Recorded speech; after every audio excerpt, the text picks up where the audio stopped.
everybody, this is Grimmy, and this is an audiobook of my ongoing series, My Father's Warmth, which is a My Hero Academia Todoroki AU. Don't expect any good voice acting from this, I'm not a voice actor, so when you're listening to this audiobook, think of more like your mum telling you a bedtime story. I will not be attempting to replicate people's voices, don't expect that from me, please. Please. Below average expectations from me, please. My Father's Warmth is a Happy Todoroki AU fanfiction where it's a retelling of the Todoroki family story if Enji Todoroki was never traumatized and got the guidance and support he needed growing up. Unless stated otherwise, everything that happens in the canon happens beat for beat in this story. I'm not going into detail about every single little crook and cranny of the story, I will simply cease to exist. Chapter 81. Chafing. The bouquet of purple lavenders gifted to the matriarch of the Todoroki household did indeed help with the initial shock of the news concerning Tomura and Toya, but not even the calming scent of the flowers could soothe all her worries and concerns, as seen when she demanded to call Toshinori and get all of this sorted out. It only got worse after the family meeting and everybody went to settle into bed. Toya promised he'd actually sleep and not doomscroll. We already knew All For One was watching us. He told Toshinori as much. It's not that far a stretch to think he or other villains would have eyes on our kids. Enji tried to reason with his wife, who was in silent hysterics as they got changed for the night. Thank you, darling. I feel so reassured. Ray snapped sarcastically, pacing the room in a state of half undress. They tried to recruit Toya. What if they tried to go after Fuyumi, or Natsuo, or Shoto? They haven't dealt with the same things Toya has, Enji replied, finishing with setting up their couple's futon. While they've been witness to it, Toya has felt the venom society has to offer directly, and he's seen more of it thanks to his studies and that situation with the Toga girl. He's a prime target for this sort of thing. Then why aren't you worried? Ray didn't mean to sound accusatory, but she was stressed. Her babies are being hounded after in and outside of school. When would they come after them in their home? Of course I'm worried, Enji snapped back, scowling at his wife. But I also trust Toya, and the others, to be careful. The boys' training is to keep themselves and others safe. Fuyumi has been doing self-defense with me and generally stays out of trouble. Excluding Shoto, they're adults. We can't coddle them forever. Ray's lower lip quivered, and she looked away with her arms crossed, upset. She knows that, but it doesn't make it any less difficult. It had been easier to accept all these situations with the knowledge that All For One was at least dead and gone, but with the notion that he could still be around or his influence was powerful enough to inspire a new way of active villains, it scared her. Big warm arms wrapped around her form, and she twisted to lean her head against her husband's chest, sighing softly as she was blotted safely into him. I trust them, she mumbled. I know. They're still our babies. I can't simply let that go. I know. A kiss on top of her head, and an encouragement that tilted back to look into the blue eyes she kept falling in love with. And we don't have to let go. We're here when they need us, but we have to give them the space to face the world and grow. Ray sighs again and nods, even though all she wants to do is keep her babies close to her, like how Toya always has Harusame cradled in his hoodie. I'm just glad we're going to be more involved with Toshinori and his successor now. It's more reassuring than not knowing, she mumbled into her husband's chest, who hummed back in agreement. Izuku Midoriya, local hero fanboy, is completely beside himself. The symbol of peace, All Might, who he's looked up to since he was little, is his mentor. He's joined UA, the dream hero high school, and in the first week, they've had a villain attack so intense it left his homeroom teacher in bandages. Alive, but looking like a mummy from an old black and white movie. And now, not only does he have friends, but he's on his way to one of his friends' house, who happens to be the son of the number 2 pro hero Endeavor and younger brother of the fast rank-climbing rescue hero Frostbite. Totally cool, totally chill. He's not losing his mind, thanks for asking. He's going to be okay, right? Shota asks his uncle Toshinori from the back seat, where he's eyeing Midoriya mumbling to himself like a madman, short of rocking himself back and forth. He looks like his eyes are going to pop out. I did warn your father that he's a fanboy, Toshinori muttered back in the passenger seat. Toya was driving, eyes on the road, but he kept giggling at Midoriya's mutterings, not understanding a word of it but knowing the fanboy was trying to ground himself. Everybody has that coping mechanism. Arriving at the Todoroki estate, Midoriya could have been mistaken for a leaf shaking in the wind with how he was barely standing, sweating tears and blood before anything even happened with how much he was riling himself up. Seriously, is he going to be okay? Shota asked again, very much concerned. Maybe we should reconsider this. Toshinori too was starting to get concerned. Nah, he's fine, Toya drawled out, whacking Midoriya on the back to make him move with a stumble. Dad won't be home for a bit. It'll just be Mum, Fuyumi, and Grandpa. Kurumada has to pick Natsuo up from the train station. He's been up in Hokkaido, you know. I know, Midoriya cried, eyes sparkling and fists swinging up and down in front of him in excitement.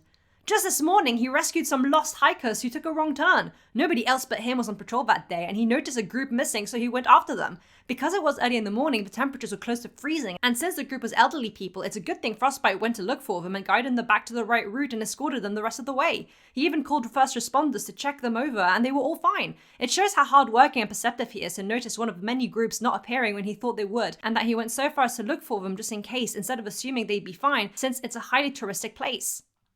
Shota and Toshinori stared in stunned silence as Midoriya rambled on at the speed of light. They had no idea what he was saying of how quickly he spoke and tripped over his own words, and try as he might, Toya was just barely keeping up. Heat creeped up Midoriya's neck as he realized he was aggressively nerding out about his friend's brother right in front of him, his eldest brother, and his idol/teacher. The sudden awkward air was broken up with a light laugh coming from the front door. Toya, you've got some competition. Haru Todoroki stepped out of the house to meet his grandchildren, Ononeri-san and Shota's declared cousin in the front garden. Izuku Midoriya, right? I'm Haru Todoroki, Shota's grandfather. Haru might as well have been a messenger from the gods, with how Midoriya bowed so low in greeting he almost smacked his head on the gravel. Pleasure to meet you, he cried like it was a declaration. Pleasure's all ours. I'm glad we've finally been able to meet you. Would have been nice to meet you earlier. Haru sent a stink eye to the tall, guilty-looking blonde. Come on in. You can walk around barefoot. The tatami floor is very comfortable, but you can wear guest slippers if you prefer. Thank you! The blushing, freckled face was completely entranced with Endeavor's father, who he'd only seen from that one time on the television. Not just for the slippers or inviting me, for Todoroki, Shoto inviting me into your house, but also for supporting me from afar. Shoto and Toya were telling me how you've all been keeping an eye out for my well-being. If Toshinori had let Denji train you when he first met you and actually told us earlier, we would have all been there to support you in person. A sweet, gentle voice said as Rei turned the corner, wiping her hands she'd just washed on her apron to dry them.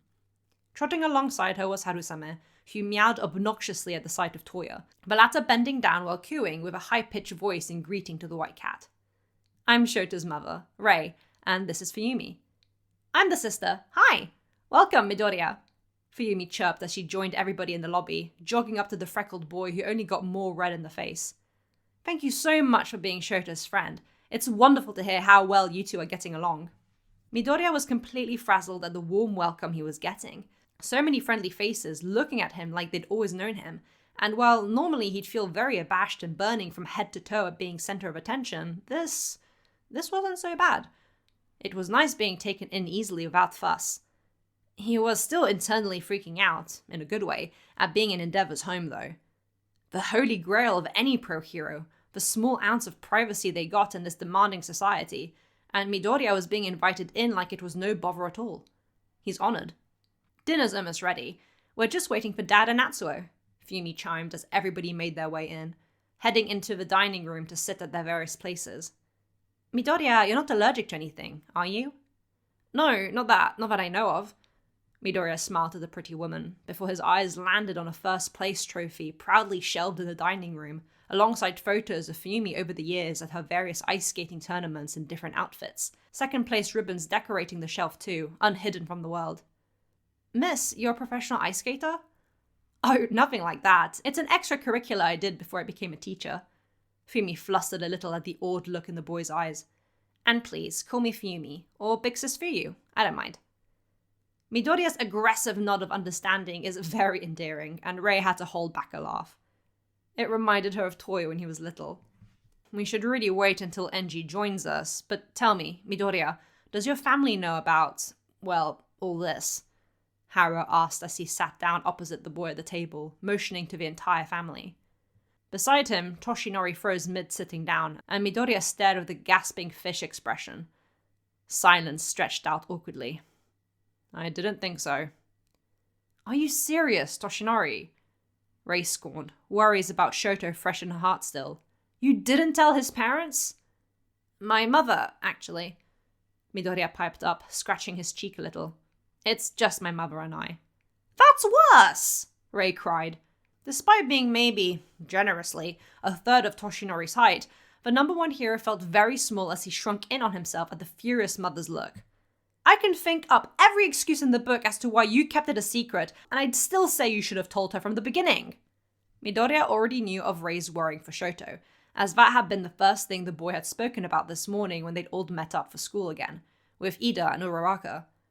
He'd shared his fears of being forced to change schools, something they all agreed would be a heartbreaking scenario considering they'd only just become friends, save for Ida and Shoto. Thankfully, Toshinori was saved by Harusume declaring the patriarch's return with loud meow like he was a trumpet at a fortress's gate, followed by a "I'm home." But to fanboy Midoriya, who had only ever seen the rare interview, sounded nothing like Endeavor. It was too soft and light for the imposing muscular wall. Welcome home, Papa, Fuyumi chimed. Papa, she called him. Papa. Hello, Ice Cube, and oof, hi, Candlelight. Toy was out of the room as soon as he heard his father enter to greet him. Ice Cube. Candlelight. Hey, Dad. Shoto leaned back to see Toy half-tackle his father in a hug out in the hallway, out of Midoriya's line of sight. 13 and Mr. Aizawa are fine. He talked about the sports festival this morning. As expected from Recovery Girl. Thanks, Peppermint. Peppermint? Over 6 foot of pure muscle stepped into the room, dragging in his eldest son with him, who had his arms wrapped around his middle like he was a huge teddy bear. Fiery red hair with his hero suit peeking from under his casual clothes. Enji Todoroki, Endeavor, looked down at the seated Izuku Midoriya with vibrant blue eyes. The boy stood to attention instantly like lightning had shot through his body. I'm Izuku Midoriya, he cried. Once again, nerves fried now that Endeavor in civvies stood before him. It's an honor to make your acquaintance. Thank you for letting me into your home. Oh, Toshinori wasn't kidding. This kid looks like he's about to burst a vein. Maybe it's a good thing they didn't meet any earlier. You're Shoto's friend and Toshinori's student. It's only natural, Enji replied, as if he had any idea what the etiquette was to inviting friends to his house as a teenager. His hand was in Toya's hair as his elders giggled again at Midoriya's mannerisms. Has Natsuo arrived? Not yet. He texted to start without him, Rei replied, trotting up to her husband to give him a kissing greeting on the cheek. This is all very domestic, and Midoriya has no idea how to handle any of it. So he does like everybody else and sits at the table, albeit stiffly and a bit self-conscious about his reaction, but nobody was giving him a hard time about it. Slowly, he relaxed as the food was brought in and the family started updating each other on their day. Haru and Fuyumi had had a normal day at school. It was one of her students' birthdays, so they had a little party for them. Enji had spent the day with the police. He didn't go further into it, but Toya knew it was about Tomura. Rei had gardened the whole day and was talking about some koi fish thriving. They're a lot less stressed now that there's nobody to fall in the pond constantly, Rei said with a pointed look to Toya and Shoto, the two sniggering to each other. Toya and Shoto had of course been at UA, Toya having helped Recovery Girl clean up the infirmary mainly, and bringing parts to Power Loader, while Shoto shared his excitement about participating in the sports festival. He tried to bring in Midoriya into the conversation, but the freckled boy was trying to keep himself together and cope with the surrealism of having dinner with the Todoroki by munching on his rice. Lastly, Toshinori shared a serious update. Only 50 minutes? Midoriya, Fuyumi, and Haru all exclaimed in unison at Toshinori's news.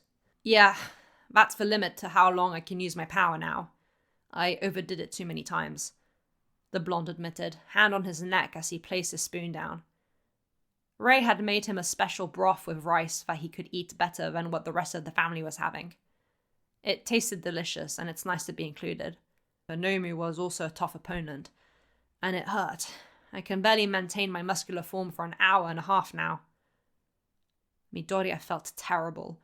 If he'd been able to handle everything better, All Might wouldn't have had to.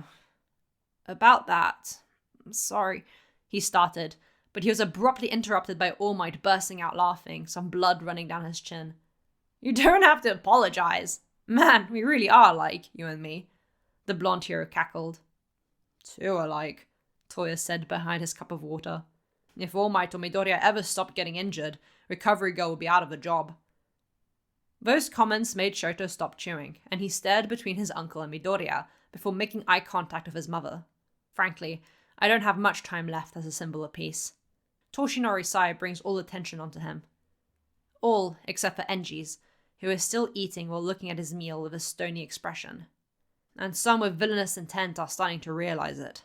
Toya stared sadly at his own expression in his glass of water. "I granted you my power because I want you to succeed me. This sports festival is your chance, Shoto's chance, all of the young generation, to declare, 'I am here.'" Both Shoto and Midoriya's back straightened as All Might spoke to them seriously, feeling their heartbeats quicken in their chest. "That's why you're here." Enji's deep voice snapped the two out of their rising adrenaline state, looking to the number 2 hero, who was still staring seriously at his food. "To train. Especially you, Midoriya. Toshinori told me you've been struggling with adapting to One for All." Toshinori had been vague, not because he didn't want to be honest, but because he genuinely feared Enji's reaction. He'd take a kick from Gran Torino in the kidneys any day of the week to another punch like Endeavor had given him after his fight with All for One.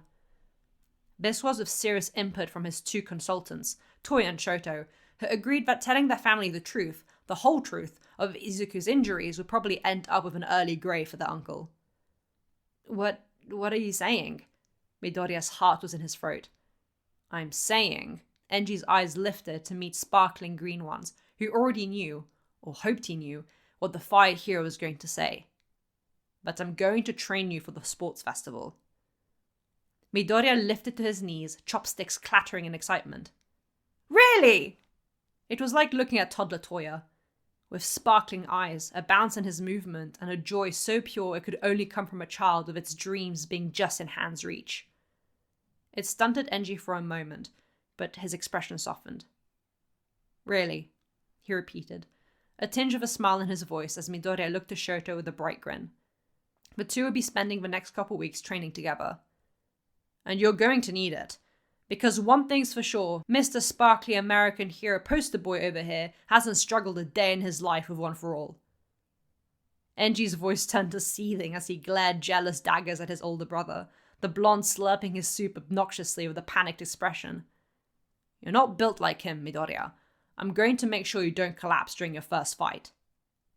"A bit late for that, considering the battle trials, but Endeavor doesn't need to know," were the resounding thoughts among Toshinori, Toya, Shoto, and Midoriya. The latter was equally mesmerized at the behind-the-suits dynamic All Might and Endeavor had, what with the redhead glaring bloody murder in the blonde's direction, but without that terrifying feeling Izuku got from Kachan. It felt light-hearted in the way siblings would fight each other to the bone over a cookie, but sacrifice any outsider who tried to mess with them. The feeling of someone always having your back, no matter how much bickering happened. "I'm home. Sorry I'm late." Natsu's voice rang out from the entrance before he trotted into the dining room.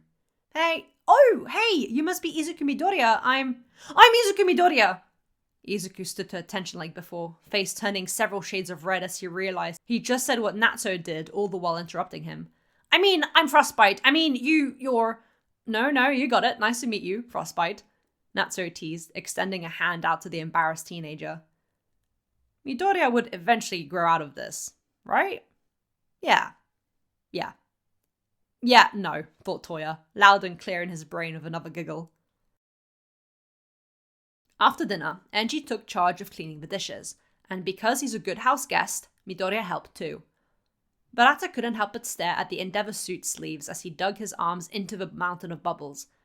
Now that Enji had rolled his shirt up to his elbows, the dark blue suit was on full display. "It's so I can answer any call immediately," Enji answered without Deku needing to say anything, the boy focusing on scrubbing the dishes with doubled vigor at being caught staring. "Won't it worry your mother to have you training every evening leading up to the sports festival?" "No, she knows I'm training her friends. She understands."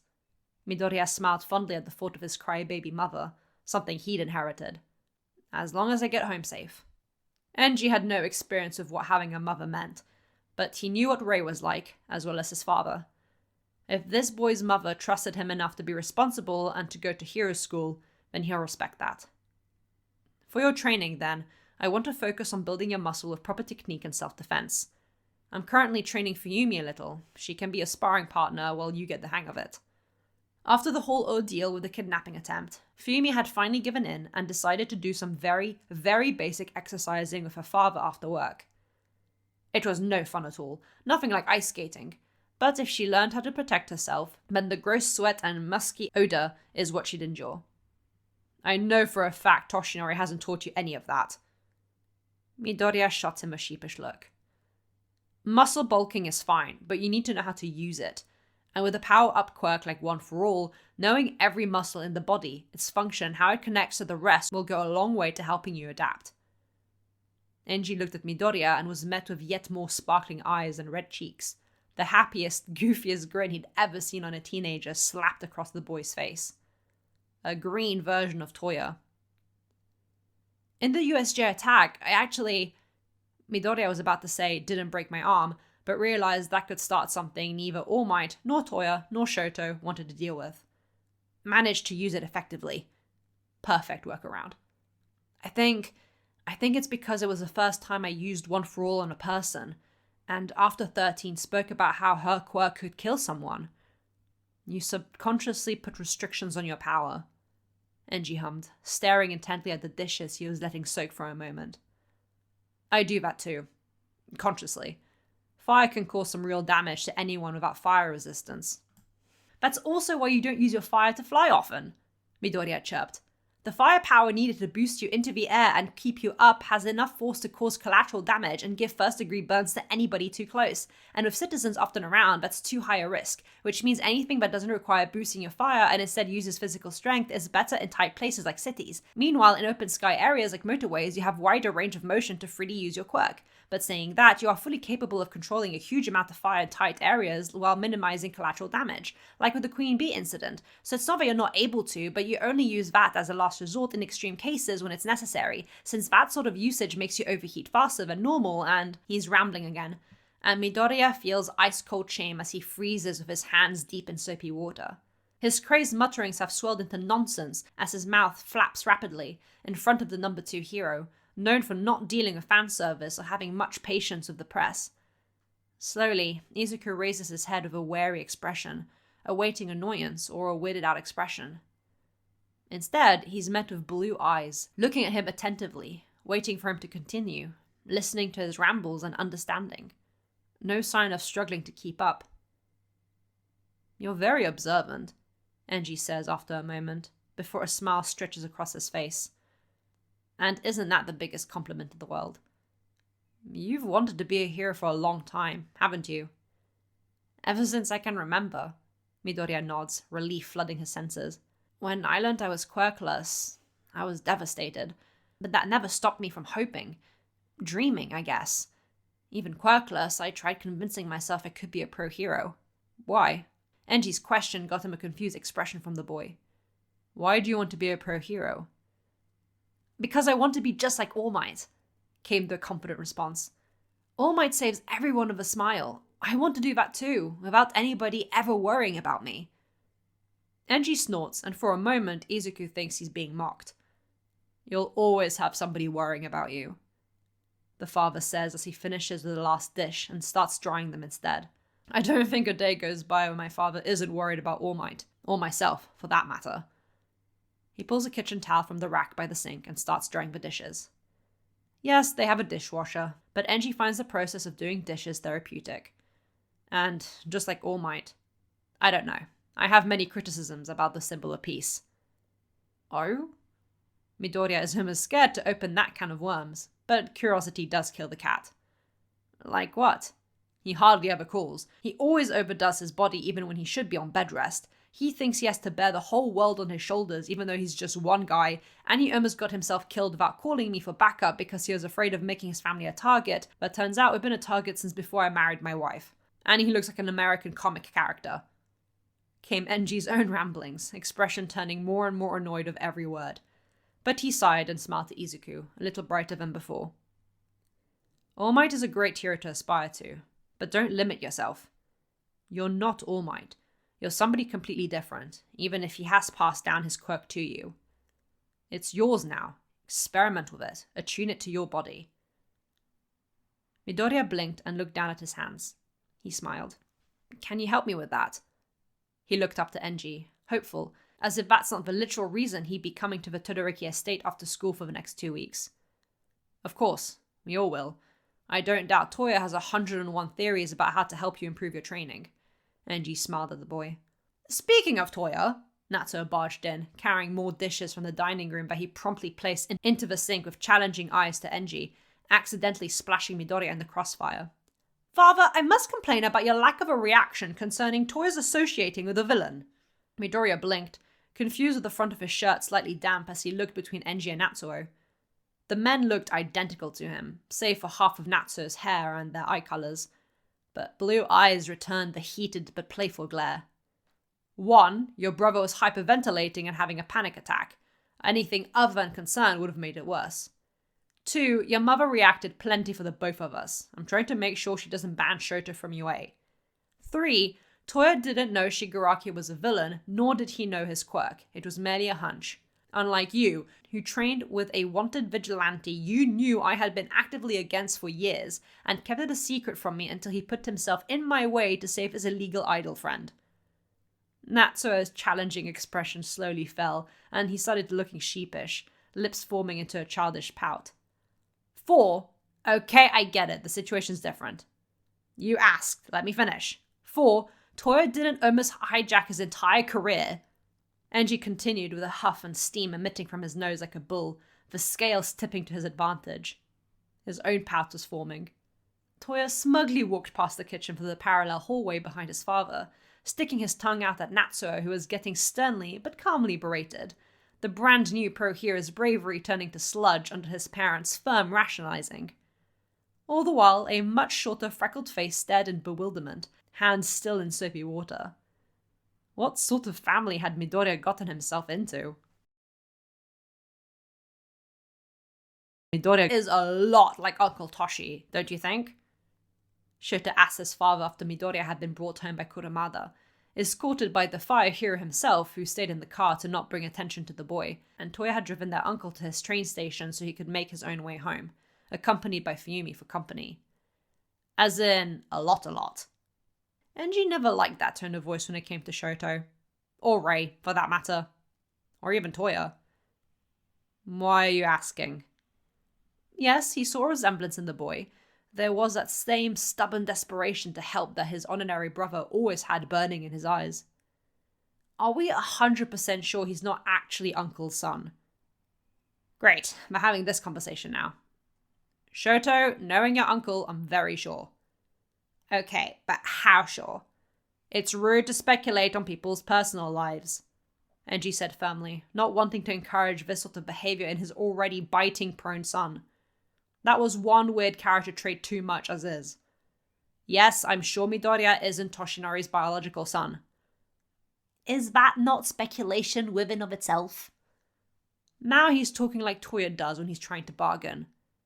Peppermint. Okay, I'll drop it. He certainly will not. Rei, who was in the living room with Shoto watching a movie while he did homework, was silently intrigued at the theory. She too would not drop it. On the other side of the couch, not watching the movie, Natsuo was busy texting someone, which went unnoticed due to Shoto's conspiracy theory and the movie taking attention away from him. Save for one pair of aging blue eyes. He's seen that expression before. Hara will keep it to himself as he focused on the movie, comfortably seated in an armchair with Harusame purring in his lap. If Midoriya had thought dragging a fridge across a beach was hard work, that would soon be topped with Endeavor's training. Yes, he was in better shape than when he'd first started building his body of All Might, but no, that didn't mean that Enji Todoroki's regime would be any easier on him. It was frightfully unfair how easily Shoto and Natsuo kept up with their father as the Todoroki family plus Midoriya trained in the home gym together. Even Hara joined in to be of moral and emotional support to the freckled boy and his granddaughter, the latter training self-defense with and dodging her father while Midoriya took a much-needed break from doing who knows how many push-ups at the demanding speed Endeavor had set. He'd had to correct his posture 3 times, and each time would make him restart the set until he got it right each time. Hence why Midoriya was face down on the floor, while Haru was making sure he was still breathing. "How are you feeling?" he asked the poor boy sheepishly. "Loving it," Izuku wheezed out, but instead of sarcasm, it sounded genuine. He really was loving this. He could feel his body strengthening, and having training buddies rather than being alone in his room was great. "Where's Toya?" "He stayed at UA for some after-school research. Something about figuring out how Yaoyorozu's quirk works, and how similar it is to Sero's or Aishido's," Shoto replied from where he was wrestling with Natsuo, easily being pinned to the ground with his icy brother's knee in his face. "Seeing if certain foods changes the quality of their quirks at all, like how Ida's quirk is fueled by fruit juices and Sato's by sugar." This instantly had Midoriya's attention, and his head snapped up, sweat-stained and exhausted, but very much alive. "Your brother's so cool." Normally, this would be a moment where Izuku would ramble insane mutterings, but he's currently too pooped out to get much of anything said. "Less talking, more recovering," Enji ordered. Not harsh, but firm. "I want 50 sit-ups from you once I'm done with Fuyumi." Down Izuku's head went onto the tatami flooring. "Aren't you being a bit hard on him?" Fuyumi asked as she dodged one of her father's punches. Nothing fast for what he could do, but fast for an average villain trying to steal a purse. Fuyumi's quick ice skating reflexes made her move swiftly with ease. "Natsuo, is this normal for Dad?" Natsuo, who was currently pushing Shoto's face away with his foot in yet another wrestling hold so his little brother wouldn't be able to bite any part of him as an escape tactic, drawled out. "It is a bit much, especially for his first training session." "He's breathing and talking, he's fine," Enji dismissed. He'd know when too much was too much for the green-haired boy, and this was just the start. "Focus on your own training. Shoto, after Midoriya, you wanted to spar with me using your fireside." "Yeah, I want to work on using it as defense." Shoto's voice was muffled from where he was being pressed into the tatami flooring. Midoriya's abs never felt more on fire than they did at the end of his first training session. The next day was more of that, and the next, and then a whole week was already gone. He mainly sparred with Fuyumi, who was surprisingly agile considering that she hadn't trained with her brothers. Sometimes he sparred with Shoto and Toya, but Natsuo took him on the most, which meant getting thrown a lot. Thanks to Dad and Gangorka, I'm very aerodynamic.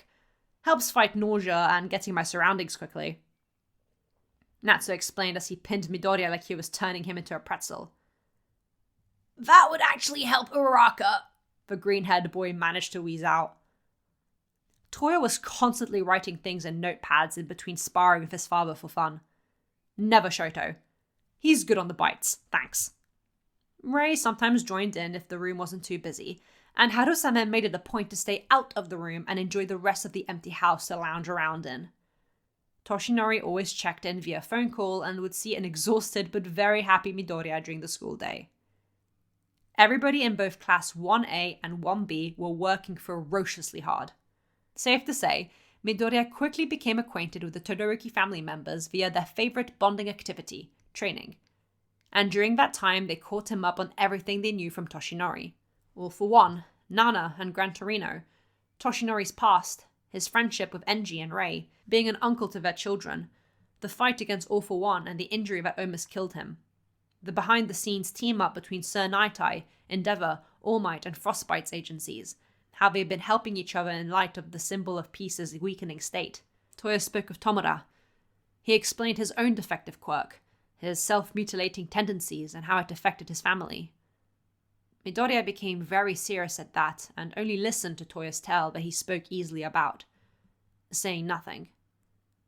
Too silent for Haru's liking, the aging man approached the young boy his grandson's age during a 10-minute break for Midoriya to take a breather from sparring against a very experienced Endeavor, and fully feel the aches in places he didn't know he had nerves. "Midoriya, can I ask you about your family?" the kindly older man asked as he offered Midoriya a water bottle with a smile. The two were sitting on the patio so Midoriya could cool down in the evening air. "There's not much to say, it's just Mum and I," Midoriya smiled, accepting the water bottle. "That's what I wanted to ask about." Haru, despite sitting, was still much taller than Midoriya, and the latter needed to tilt his head back to look at the man. "What happened to your father?" "He works overseas, apparently. Mum doesn't talk about him," the boy replied between gulps of water. I know he has a fire-breathing quirk, and that's about it. Does that bother you? I don't think so. I've never thought about it, honestly. He's just never been around. Izuku replied with a shrug and a smile. I've been so busy with learning about heroes and dealing with the fact I'm quirkless, I haven't thought of him at all. Haru's snort sounded exactly like Endeavor's, but Midoriya knew he wasn't being made fun of. Enji said a similar thing when he was your age about his mother. Haru laughed softly. My situation's different to your mother's, but you and Enji are both disinterested in the parent that hasn't ever been in the picture for you. It's just never been a thought. The green-haired boy shrugged again. He looked up to All Might, and he had his loving mother who did so much for him and loved him. He really didn't need much else. Could I ask what Endeavor's mother was like? You definitely have similarities, but I agree with Shoto. Fumi is much more like you than Endeavor is. Somebody was asking him about his estranged wife. Haru hasn't spoken about her in detail at all with another, beside Dr. Tsuzura. He feels a bit stumped. I'm not sure, Haru started, scratching his chin in thought. I remember her as headstrong, driven, had high expectations about herself. Her name was Akihime, and, well, she really was a princess. His expression softened. I thought she was amazing. Class representative, top of all her subjects, a real go-getter. She had an amazing future ahead of her, and I messed it up. His smile saddened, and he looked at the freckly face, staring at him intently. Her parents didn't approve of me. When she ended up pregnant, they were quick to want nothing to do with us. I tried to help her, but she couldn't handle the shame of it all. Silence stretched out between the two for a moment. She just left? Izuku dared to ask. As soon as we brought Enji home, Haru confirmed. It's taken me years to even consider it wasn't entirely my fault. That maybe, just maybe, Akihime wasn't this goddess I had put on a pedestal. So what was she like really? I couldn't tell you. I only know what my teenage memories tell me. Izuku stared and looked away in thought, drinking water. Endeavor says you worry about All Might and him all the time. Would there ever be a time you wouldn't worry about them? He asked after a moment. As long as they're out there putting their lives on the line every day, no, never. The father shook his head, leaning back to look at the sky, slightly spotted by stars. I know everybody thinks it's ridiculous, but my son predates Endeavor. I saw him take his first step, make his first baby fireball. He pelted me with grapes. Midoriya's disbelieving choked cough made Haru look at him with a smile. He really hated grapes. Point is, he'll always be my child, and I've learned to think of Toshinori the same way. And that means I'll always worry for him. A hand reached out and messed with Midoriya's thick green hair, uncaring of how sweaty it was from all the training. And it's warm, firm and supportive. A real pat on the head from a dad, in capital letters. Even if you become a new symbol of some sort, your mum will still forever worry about you, because she loves you. A fond smile appears on Midoriya's face as he subconsciously leans into the grandfatherly affection, a nice contrast to the intensity of UA and the Todoroki training. Break is over! Midoriya! Enji's voice called from a distance before he appeared on the patio. You get a 5-second start. What? Midoriya jumped, confused and maybe even a little scared. I want you to do 10 laps of the garden without falling into the koi pond or damaging raised flowers. After 5 seconds, I start chasing. Don't let me catch you. Nothing, absolutely nothing, would ever beat the sheer horror and panic Midoriya felt running away from a very determined Endeavor. To his credit, he did not disturb either the koi fish nor the flowers, at the expense of his dreams, which would for sure be disturbed for the next couple nights. But his body was getting stronger. With the varied but yet specialized training he was getting from Endeavor and his family every day after school, his physical strength, agility, and stamina was quickly improving. Never would he speak badly of All Might and his training, but in terms of efficiency, there was no contest. Endeavor won by a mile. He knew how to get the job done fast and well. Quickly, the date of the sports festival approached. It would soon be time for the new generation of heroes to show the entire nation what they had to offer. Chapter 82. Sweaty. The day just before the sports festival, Enji had ordered a day of no training for Shoto and Midoriya, to just focus on being fit for the next day with plenty of rest. They'll need it. That didn't mean that Midoriya couldn't be found at the Todoroki household, however. Shoto had invited him over for video games and dinner, which, upon hearing her sweet boy was wanted for more than just training, Inko Midoriya had wholeheartedly given the okay via text for Izuku to go spend another evening with the Todoroki family. Izuku hadn't had the courage to open up to his mother about the truth behind everything going on, but he was honest that he was training with Shoto Todoroki, Endeavor's son of all people, and that the family were lovely and taking good care of him. Inko always stayed up to see her son return home, and while he looked wrecked, he was very happy. Inko trusted Endeavor to take good care of her son, and truthfully, she was grateful her baby was being looked out for by the number 2 hero and his family. Having watched the UA Sports Festival every year with her then quirkless Izuku, Inko had of course seen their interview and Frostbite's performance. They seemed like a tight family unit, the type of friends Inko was delighted for Izuku to have. It's why the freckly face was able to sit and play video games with Natsuo, Shoto and Toya, with Harusame in his lap, without the guilt of his mother being alone at home. She was happy for him to have friends, and thus he was happy to indulge in it too. He hadn't exactly had the best friendship track record growing up, often being teased once it was out he was quirkless, especially by Bakugo, who, despite everything, he admired. And that's how it's done. Natsuo puffed his chest out as he won the race video game yet again. No fair, Shoto whined, truly the youngest of 4. You always win. Because I actually honed my skills instead of fighting with Toya. Natsuo ruffled Shoto's hair aggressively, who whined he started it, before reaching for his drink only to realize his glass was empty. I'm gonna get a refill. Anybody want anything? Boys, I have snacks prepared if you want, Rei's distant voice added from the kitchen. Coming, Shoto called out to his mother, grabbing everybody's mostly empty glasses. I'll help. Izuku, same drink or something else? Same drink, please. Thank you. Midoriya smiled to his friend. Toya's reply was the same, and it just left him and the green-haired boy alone in the living room, with Harusame in Toya's lap, while Natsuo and Shoto went to get more refreshments. This game is really fun, especially with friends. Was Bakugo your only friend growing up? Toya asked, absent-mindedly petting Harusame, who purred loudly. My closest friend, definitely.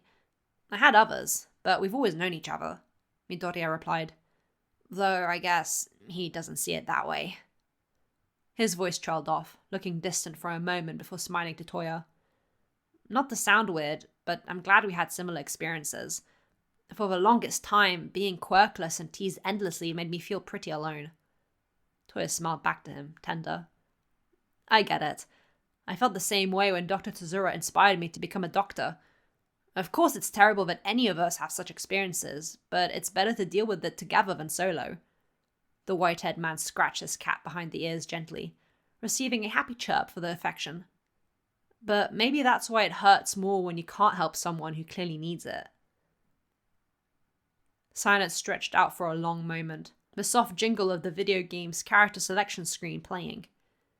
The one Tomura had suggested himself. Shigaraki, Midoriya muttered. Yeah, was the sighed-out reply, blue eyes settling on the TV screen, the video game displayed in bright colours. But not just him. Himiko Toga too. Do you know about that? I remember seeing it on the news. You tried to help her. Tried and failed miserably. Toya recounted his futile efforts in finding Himiko Toga, and the botched interview with her parents. I know, better than anyone, how impossible it is to help someone who doesn't want it. I was that person as a kid, but being the one who wants to help and having that thrown back at me, it doesn't feel good. It made his family's distress so much more understandable, and knowing how he made them feel, his dislike for his younger self only deepened. But I'm too stubborn to just give up. You still want to help them? Midoriya raised his eyebrows. Toya nodded, silent as he cupped and squished Harusame's fluffy cheeks lovingly. Despite everything they've done. Toya stroked Harusame's face with his thumbs, the cat purring contently. He smiled. It's probably because of everything they've done that makes me want to help them even more, he replied, resting fully into the couch. It's not everybody's responsibility to help those who've hit rock bottom, but it is mine. If I want to be a doctor, a quirk specialist at that, what's the point of all my studies if I don't attempt to help with the most difficult cases? Midoriya lowered his head in thought, wearing his lip between his teeth while fiddling with the buttons of the controller still in his hands. Off in the distance, muffled voices and laughter could be heard in the kitchen. Is it possible for someone to be beyond saving? The question had weighed heavily on Midoriya's chest for a little while. After seeing Tsuyu almost be disintegrated by Shigaraki and Aizawa beaten by the Nomu, it was hard to visualize helping them. Especially if they don't want saving. Toya's heart ached at the question. Probably, he breathed out, almost sadly. It's hard to ponder these questions without thinking of his own struggles and all the horrific what-ifs. He doesn't want to think about it, but he needed to. But I can't help thinking, what if I'm the first person to try? He leaned down to kiss Harusame on the forehead, a comfort for himself rather than tenderness for his beloved pet. What if nobody ever tried to save them before, so they don't think they're deserving of it? Or they don't know how to react? What if me reaching out a hand is a foreign concept only associated with rejection or violence? Something caught in his throat, and his eyes stung. I can't let that go. Midoriya stared. He couldn't wrap his mind around the idea that reaching out a helping hand could be seen as a bad thing. But maybe Bakugo could. It's easy to take things for granted, isn't it? He said, smiling to Toya again, a tension in his jaw. The latter returned it, eyes a little watery. Like having a quirk. Or being able to build tolerance. Toya sighed out with a breathy laugh. Midoriya, I have a request. Green eyes blinked at him in confusion. You know of my faulty quirk and how it affected my family.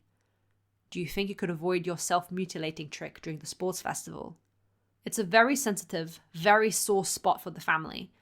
Midoriya had quickly learned to understand that from how Toya talked about it, and from Rei's scar. Even with Endeavor's training and his body's improvement over the last 2 weeks, Izuku hasn't tried to use One for All to the capacity he had since the USJ attack, but he can feel the strain bubbling under his skin. No promises? He offers nervously to his friend's brother. That's what I was afraid of. Toya chuckles. Better mentally prepare for tomorrow. It wasn't just the students who needed to prepare for the sports festival, but the entirety of UA as well as outside sellers. Thus, Toya was at the school earlier than everybody else that day, coming in to help Recovery Girl with setting up her infirmary to be ready for every sort of student and injury imaginable.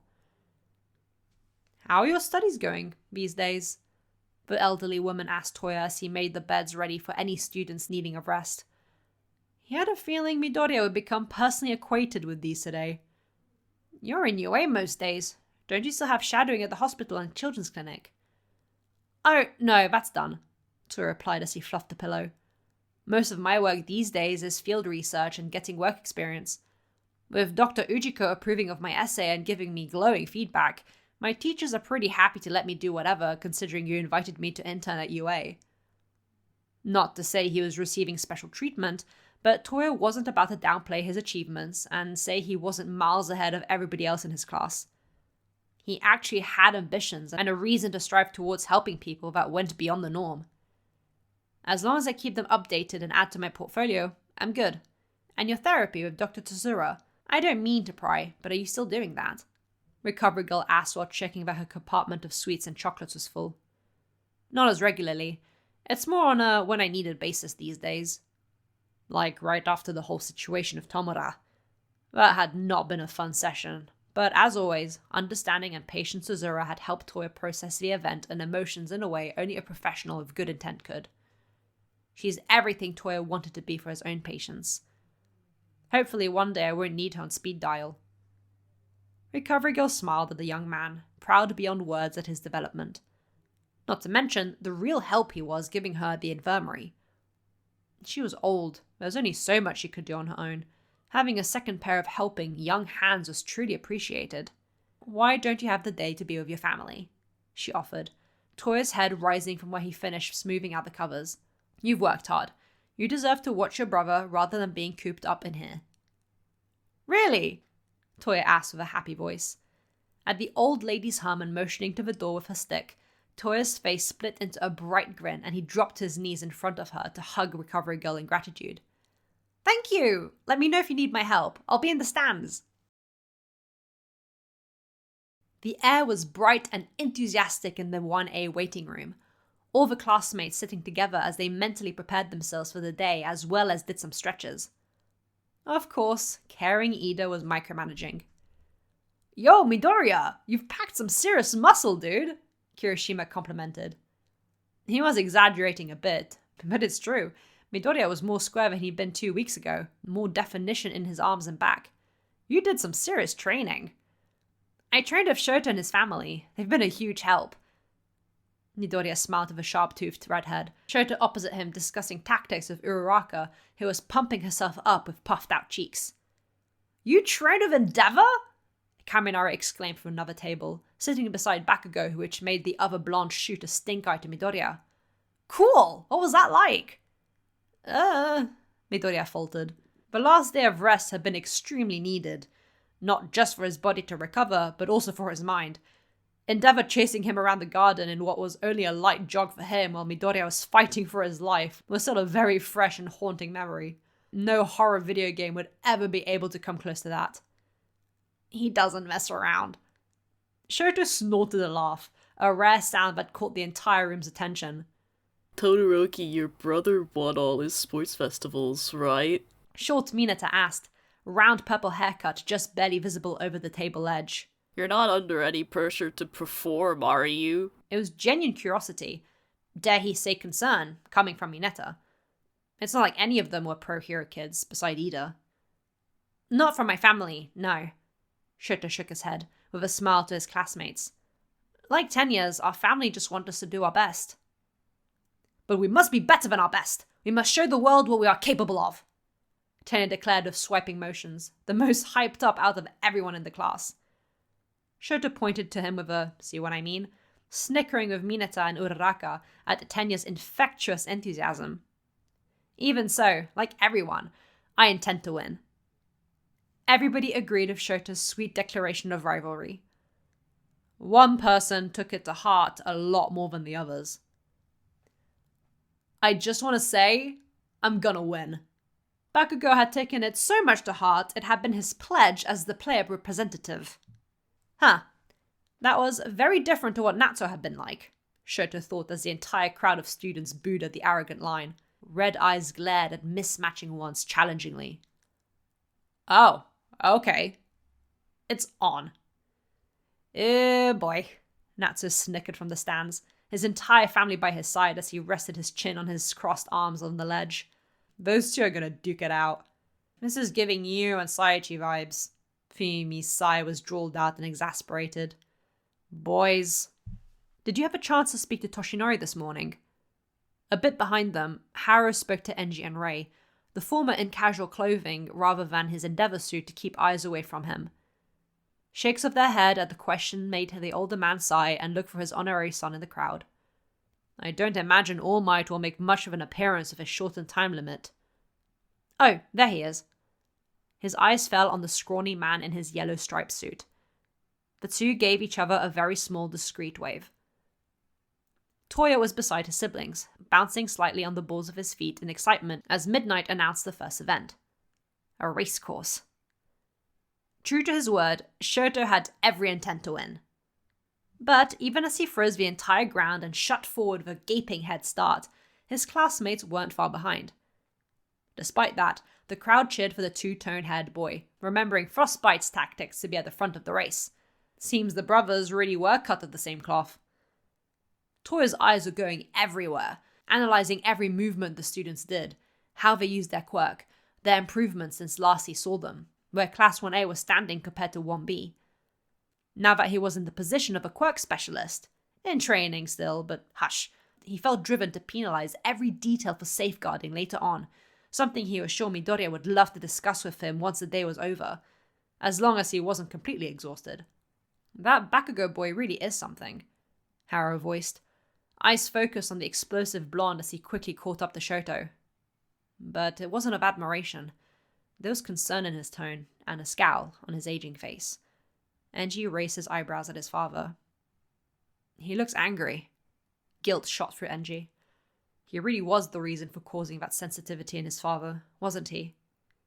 What's Midoriya doing? Ray brought their focus elsewhere, watching the green-haired boy carrying a piece of the gigantic robots with him like an oversized shield. It was the last stretch of the race, a literal minefield, with Shoto and Bakugo battling at the front for first place. Is he digging? Why isn't he using his quirk? Fumi added, confused. She'd seen his quick development over the last 2 weeks of training with him, and she was sure her brother's friend could more easily use his quirk now to be further ahead. Yet the entire time, he hadn't tapped into One for All. Dunno. Natsuo, just as confused, replied. Enji and Toya, however, clocked right away what he was doing. Toya clapped his hands in excitement, like this was the best show ever, and even Enji was staring in a way that only his family could know was intense interest. What are you... Hara's question was interrupted by a deafening explosion coming from the racecourse. Not just the Todoroki, but the entire audience shifted their focus from the front of the fight where Bakugo and Shoto were throwing hands while trying to one-up each other, to high up in the air where a freckly face was hanging on for dear life onto a piece of robot armor as he flew through the air. Shoto's mouth gaped as he saw Midoriya flying over his and Bakugo's head, the latter exclaiming something in anger, while all Shoto could think was how that landing was going to hurt. Only for Midoriya to use his mid-air momentum to step on both his and Bakugo's back to smack his robot piece hard onto the ground, thus causing an explosion to ignite in both of their faces. More bewildered than hurt, Shoto scrambled to get his bearings back now that his ears were ringing. Midoriya won first place. Midoriya, you freak! Toya cheered from the stands, almost as loud as the entire arena. Right, Dad? Right. Look at him. He's so freaking weird and smart and resourceful. Where the hell did Uncle Toshi find him? If his father wasn't a wall of muscle, Toya's frantically excited shaking of his arm would have his whole body swinging back and forth. But due to his unmoving nature, Toya was essentially shaking himself. Was all Enji offered. But Haro and Ray could see the fire burning in his eyes. He was impressed with his 2-week-old acquired trainee. Why is nobody in this family normal? Fumi asked flatly. Save for Bakugo, it was applause all around from everyone for the unlikely winner. Shoto slapping Midoriya on the back for stepping on him, but it was with a bright, proud grin to his honorary cousin. Midoriya offered an apologetic smile back. All excitement and cheering died as soon as the second round was announced. Not because cavalry battle was something to not be excited about, but because Midoriya's headband would be worth 10 million points. And who wants to be on a team with a huge target like that? Mine, Shoto said decisively as he grabbed his childhood friend Tenya by the elbow and dragged him away from Midoriya and Uraraka. Good luck, Izuku! What? Hey! Midoriya exclaimed with comedic betrayal. No loyalty. Everyone is an enemy in this arena. Yaoyorozu, Shoto called out, waving to the black-haired girl while his eyes scanned the crowd for a certain blonde. Not Bakugo. Kaminari. Being called for by Shoto, the second-place winner, a recommendation student, Endeavor's son and Frostbite's brother, was not to be turned down or ignored. Kaminari happily jogged up to Shoto while Yaoyorozu shot him a curious eyebrow. I have a strategy that'll benefit all of us. Do I not get to say? Tenya asked incredulously with furrowed eyebrows. Oh, sure. Do you not want to be on my team? His childhood best friend asked, releasing his elbow. Well, yes, I mean... Ida faltered, glancing between the shorter teen and the rest of the crowd, eyes settling on Midoriya, who had thankfully managed to find more teammates. All he's been doing is losing to his new friend since they've met, Ida thought a little bitterly. If he wanted to improve at all, he shouldn't chase Midoriya's coattails. And the boy had trained with Endeavor for 2 weeks, so maybe this was best. What's your strategy? This is going to be interesting, Natsuo commented, Toya bouncing up and down beside him like an uncalmable puppy. Will you relax? He groaned. If I don't move, I will simply combust into flames, dear brother. Wouldn't be the first time, Natsuo shot back, which got him a dangerously well-aimed kidney punch that he just managed to dodge. It was metaphorical bloodshed the instant the second event started, with everybody targeting Midoriya's team. Just like Toya, Enji's eyes were scanning the entire arena for the student's potential. Yes, of course, he was here for his son and Midoriya, but he was also keeping an eye out for what the other students had to offer. Natsuo, look around and see who you might want to have interning with you, Enji instructed his pro-hero son, who scoffed. Obviously, the look-alike child said. He'd been looking the entire time. Unlike Toya, he didn't have any background knowledge on any of the students, so this was his first look at everyone. Although he did get very distracted when his phone buzzed in his pocket. He checked it. Haru stared at his middle grandchild as a telltale smile spread on his face. The rest of the family was too distracted by the cavalry battle. Midoriya and his teammates aren't the only targets in the arena, however, and soon the teams are dispersing into smaller one-on-one fights. Namely 2 blondes, one angry and one mocking, butting heads while Shota iced all of the other teams to keep them away from Midoriya's 10 million points headband. Between Kaminari's electricity, Yaoyorozu's quirk creating items to protect the team from the current, and Ida's speed, Shota's team was a force to reckon with. So much for feeling insecure about being a leader, Shota thought to himself in amusement. Todoroki, are you really not going to use your fire side? Yaoyorozu asked, noticing the strain Kaminari's brain was under after using so much electricity to zap everyone. Not with you guys in such close proximity, Shota confirmed. Maybe that's why he didn't naturally pick the leader position. His fire side was still a hazard to others with no fire resistance, thus shaking his confidence. Against Natsuo was one thing, he knew how to use his ice to defend himself. But everybody else could get just as easily burnt as Toya, and that's the last sort of injury the boy wanted to cause. It's fine, we'll do without. Even though it would guarantee a win much faster. But could he really do without? They have limited options, and Midoriya... He's figured him out, Enji muttered under his breath, gaining his family's attention. Shoto doesn't want to use his fire because of the burns he might cause his team and opponents. Midoriya has noticed that and has instructed his team to continue dodging left to stand their ground until the time runs out. Shoto can't use his ice because he'll catch Ida in it, and that electricity quirk can be fended off by the Crow Boy's quirk, he explained, Toya humming long and loud. He needs to get up close quick, they have less than a minute left, he commented. They needn't worry. Ida had it under control. Grab on tight, Tenya instructed his team, feeling Shota's hands tighten around his shoulders as he readied for neck-breaking speed. In the blink of an eye, the 10 million point headband was no longer wrapped around Midoriya's head, but rather grasped in Shota's hand. That was some speed not even Shota had ever seen before from Tenya, and he let out a gasping laugh of excitement at his friend's achievement. Against the likes of Midoriya, I'm challenging myself. Tenya, you're amazing, Shota laughed breathlessly, wrapping the priceless headband around his neck. But even with that, there's enough time for Midoriya's team to try and attack them to retrieve the headband. No letting his guard down. From the way his friend is positioning himself and the strange glow emitting from his arm, he's using one for all. For a split second, panic coils in Shota's gut. He can't take that head on, and he's being attacked from his left side. There's not enough reaction time to use his ice side, but using his fire when Midoriya is so close, not to mention Tokoyami's light-sensitive quirk and the 2 girls, Shota stalls for a second as flames flicker around his arm instinctually, his teeth slightly bared in distress. Don't you dare bite him! Tenya exclaimed with a cracked voice. Between his stalled engines from their last move and the familiar, threatening movement he's been victim to once too many times, the traumatized childhood friend assumed Shoto was going to unleash his most unacceptable attack. But bite? Midoriya stammered, the exclamation from their mutual friend making him hesitate. You're not my dad, Shota exclaimed.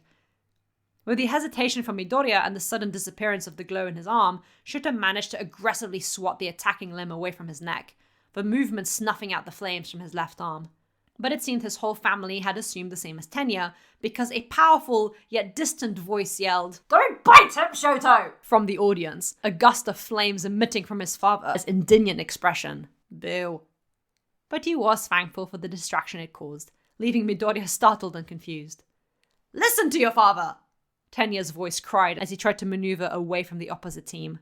You're all awful. You assume the worst of me. Shoto whined loudly, pulling a little at Ida's hair on purpose while trying to keep his balance.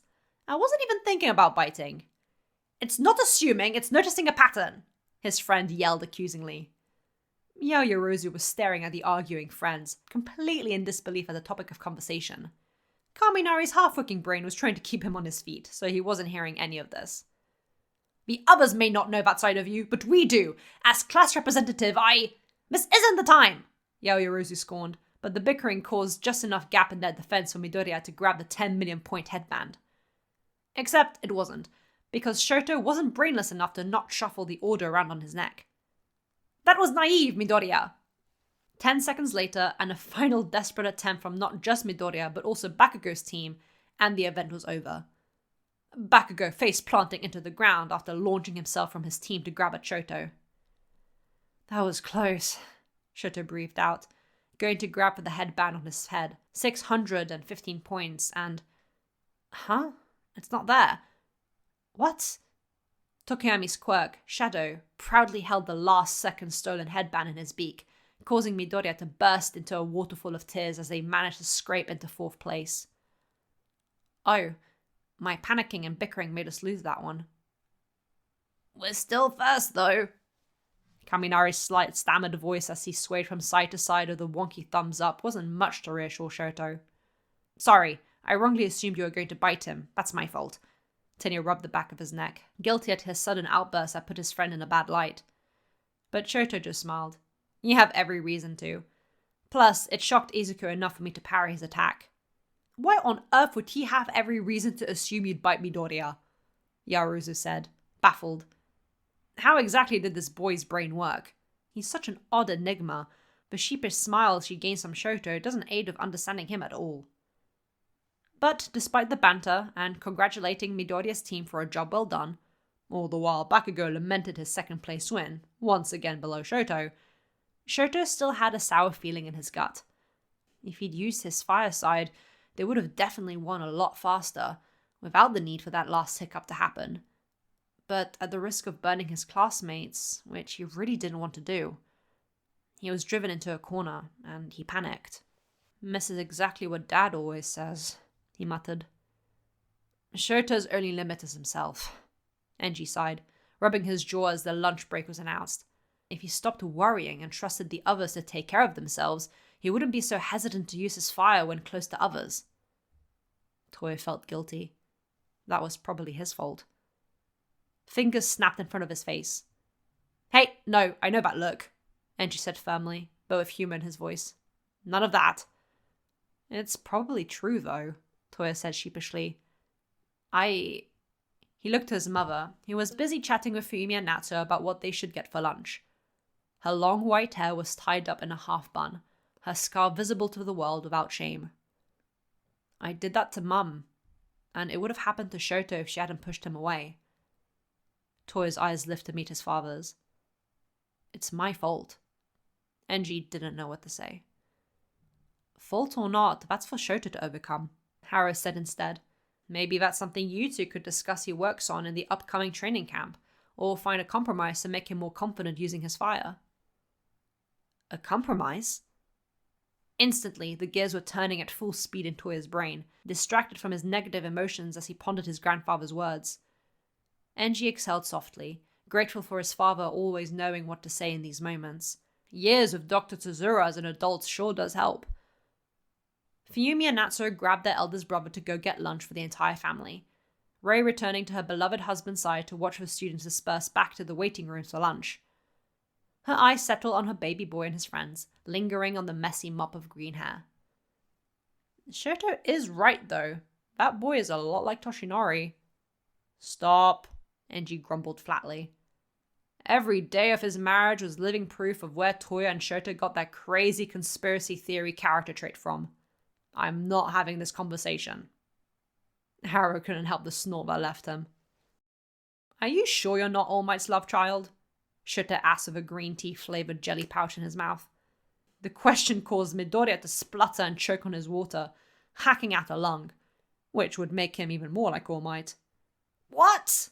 Midoriya exclaimed, flustered. Yes, I'm very sure. Why are you even asking? You two are so similar. Uncle said it himself, Shota hummed. And you mentioned your father isn't really around, which sounds a lot like Uncle Toshi. He'll never let go of that time his uncle had gone AWOL. Sure, but my father has a fire-breathing quirk and... Wait, really? Shota's eyes narrowed on his friend, and Midoriya knew exactly what the boy was trying to connect. Not everybody with a fire quirk is related, Shoto. They're really common. Midoriya frantically tried to kill that conversation before it started. Shota pursed his lips in disagreement, but continued eating his green tea jelly pouch. Next are the one-on-one fights, Midoriya muttered, a bit nervous. Are you worried about using one for all? It was safe to talk because there was just them in the corridor. Just them. You trained for 2 weeks with the family. I think you'll be in a better state to use it. I know, it's just... Toya asked me to not destroy my body. And of course, I don't want to, because it hurts.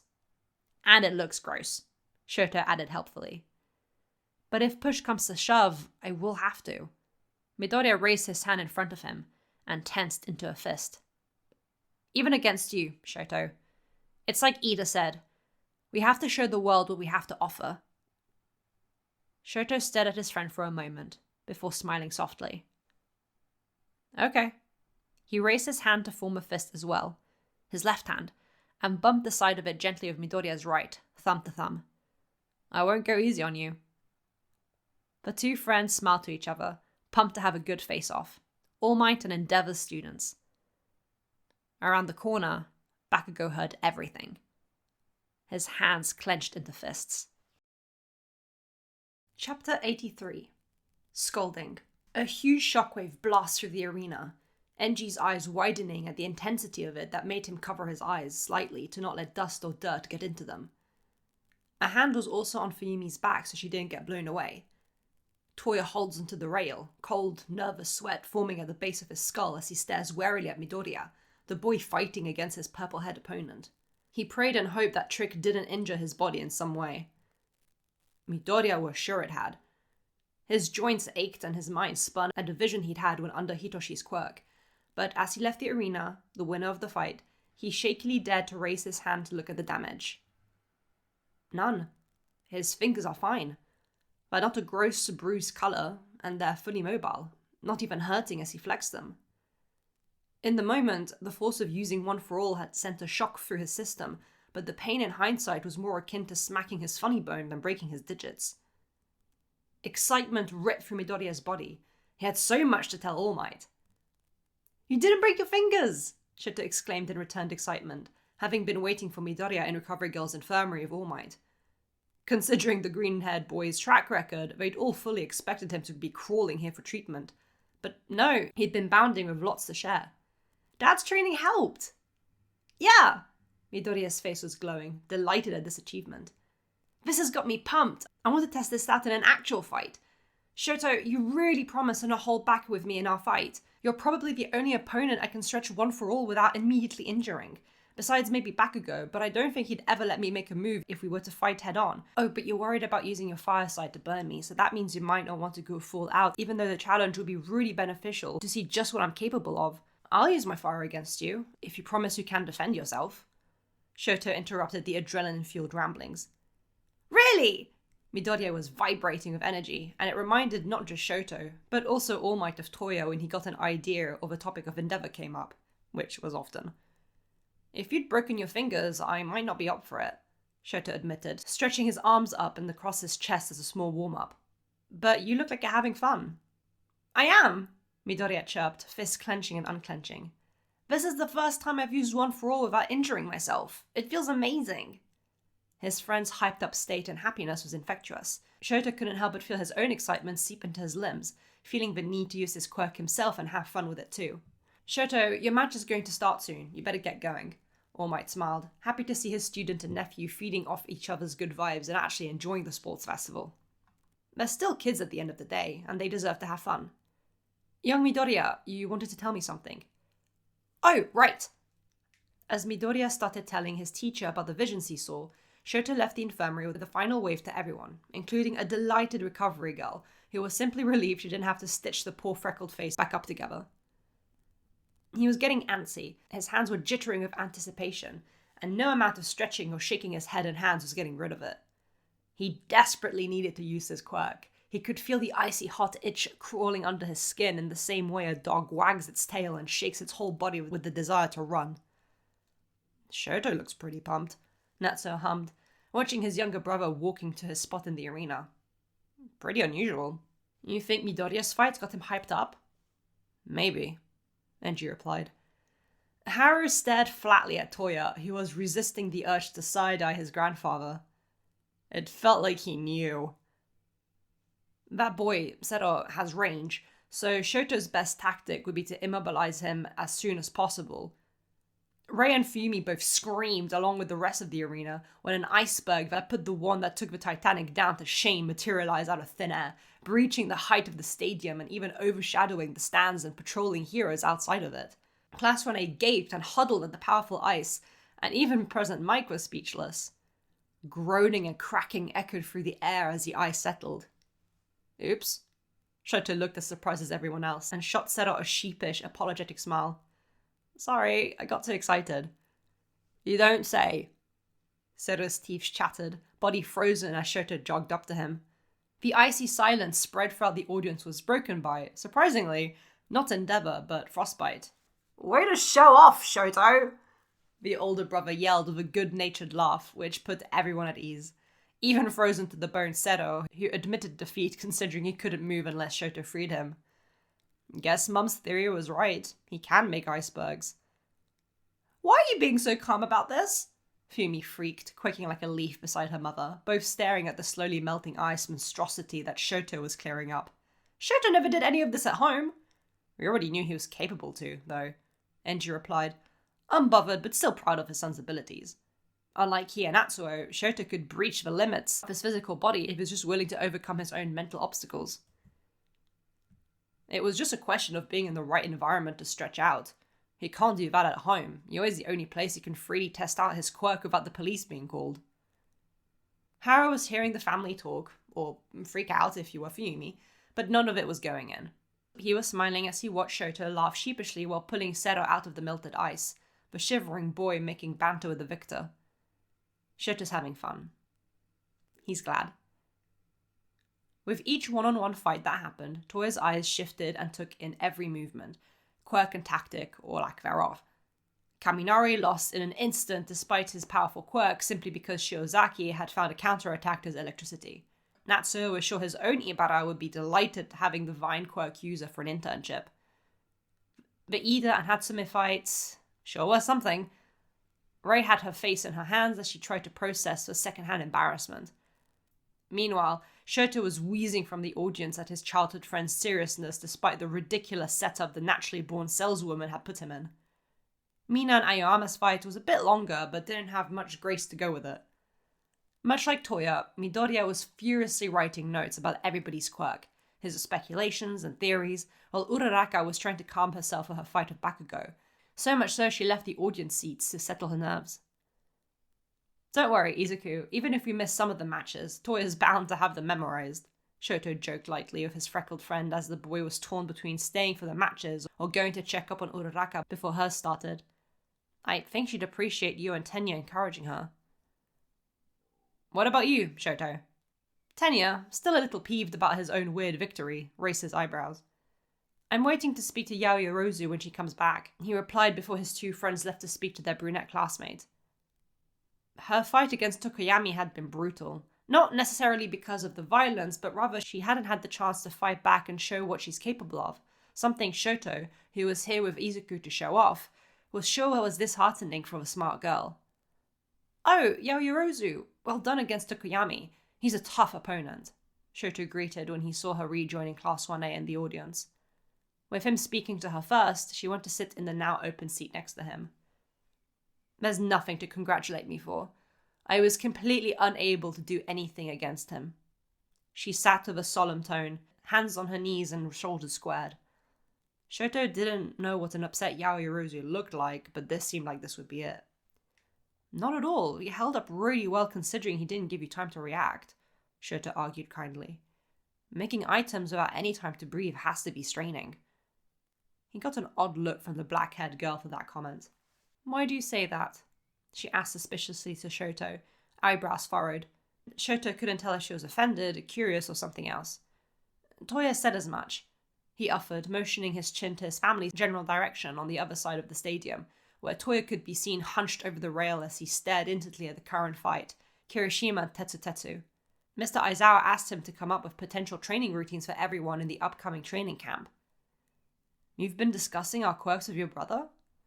Ojiro couldn't help but bump into the conversation, Aoyama also peering up at him with his typical twinkling-eyed expression.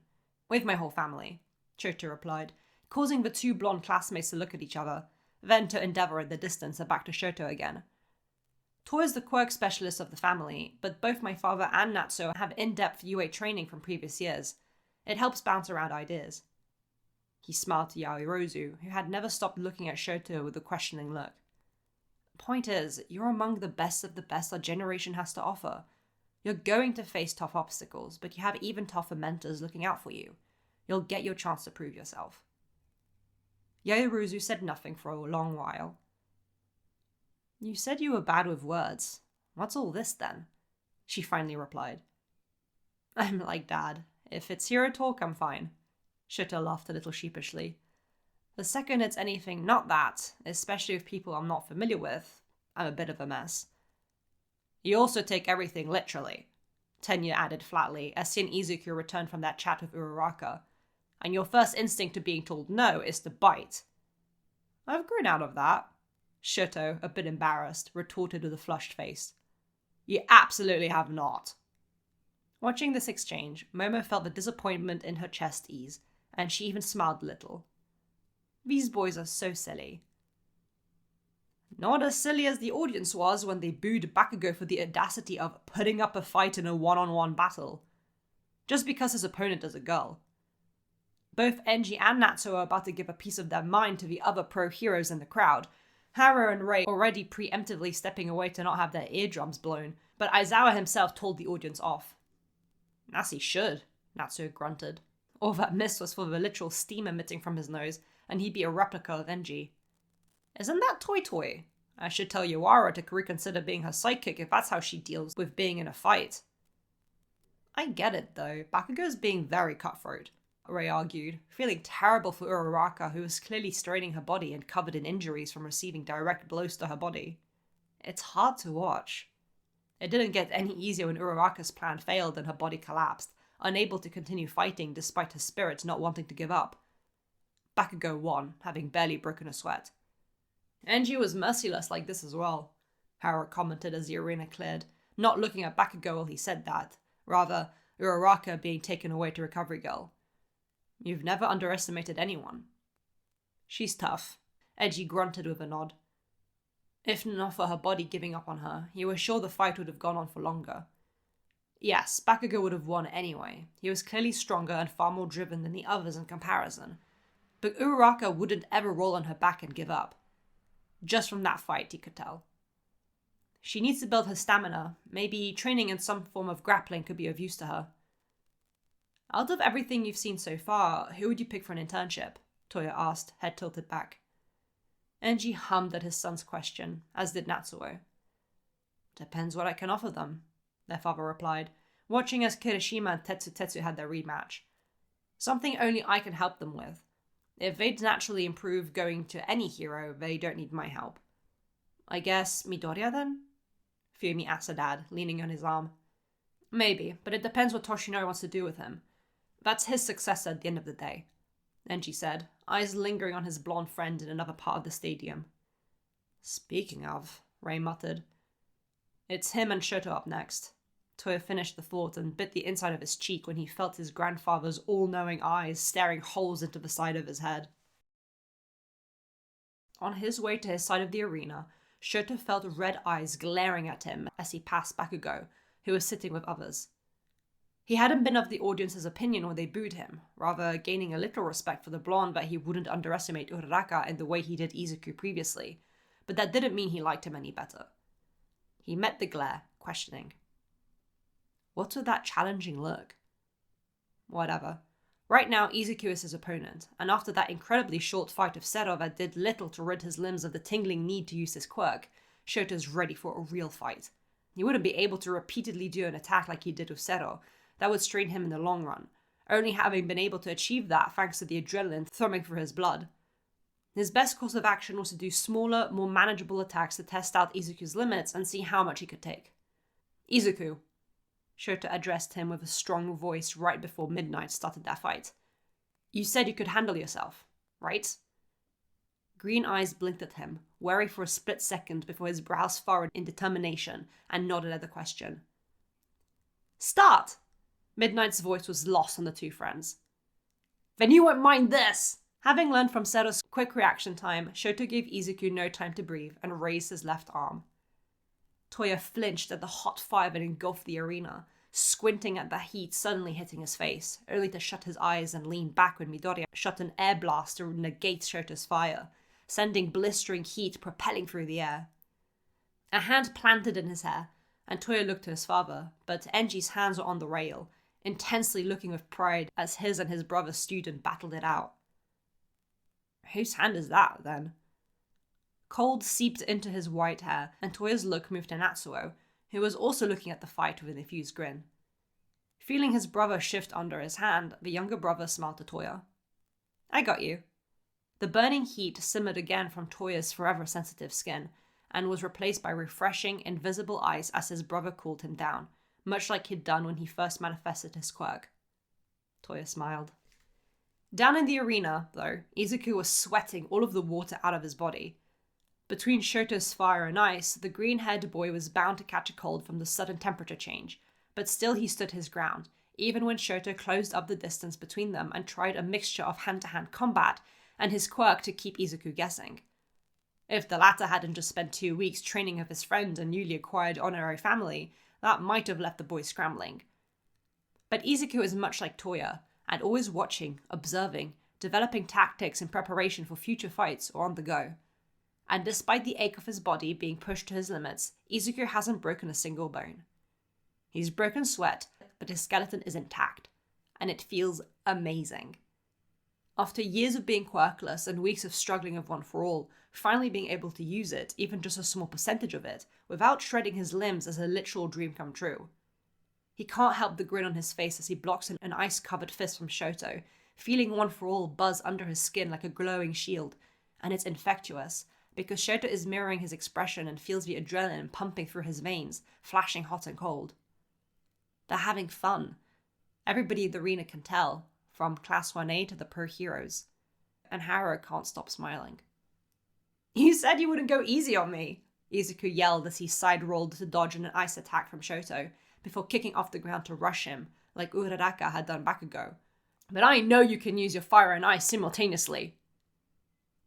If you can still yap so much, guess I'm being too soft, Shoto replied with laughter, jumping back as Izuku threw a regular punch at him, but then landed a one-for-all feud elbow into his gut, sending him flying back. He gagged as his back hit the ground, but he rolled back onto his feet, aware of how close the white line behind him was. Yeah, time to get serious, he wheezed out, and raised both of his arms up. Izuku's eyes widened as both flame and ice emitted from their respective sides, and on instinct, or maybe out of desire to counter it and push his limits, Izuku charged his own attack, his entire right arm glowing. The intensity of Shoto's dual attack weighed heavily on the atmosphere, like humid heat crushing the audience, and Enji couldn't help his own excited flames from flickering on his cheekbones. To be able to obliterate his own weakness and overcome the natural limits of a human body, he would never, ever experience that. But Shoto could and was just now getting a taste of his full potential. Even through the collecting steam and rising dust of the arena swirling around the two opponents, Enji could see Rei's smile plastered on Shoto's face, mismatching eyes twinkling in the way Toya's blues had when he first trained with Enji as a toddler. Finally, Shoto's understanding why Natsuo and Toya loved training so much. Finally, he had an opponent that could breach the realms of the superhuman just like him. And finally, not just Shoto, but Izuku too, understood what it meant for a quirk to be yours. They wanted to explore the depths of their abilities and have fun with it. Not everybody shared in Enji, Natsuo, and even Toya's excitement, the three of them unable to hold back yells of their youngest family members' names that was lost in the roar of Shoto's flames. In fact, Haro, Fuyumi, and Rei were staring in abject horror at Izuku and Shoto imminently about to detonate a nuke if the mixture of their quirks hit, something that the other half of the family was apparently really looking forward to witnessing and being caught up in. That had to come from Akimiya's side of the family, surely, was all Haro could think as freezing and blazing air whipped through the stadium. Absolutely nobody is normal in this family. Go! Shoto! Izuku! Enji, Toya, and Natsuo all exclaimed, the eldest Todoroki-san lurching forward onto the railing and almost toppling over it if not for Enji grabbing him by the back of his jacket, Natsuo's hand fumbling to continue cooling his brother down lest he fry in the suffocating heat. All Might was sweating. There was no way Izuku was coming out of this unscathed. Fire and ice cracked and melded together in a terrifying attack barreling to his short one-for-all successor. But even as sharp ice and frightful heat charged towards him like an angry bull, all Midoriya felt was his heart pounding as joy pulsed through his system.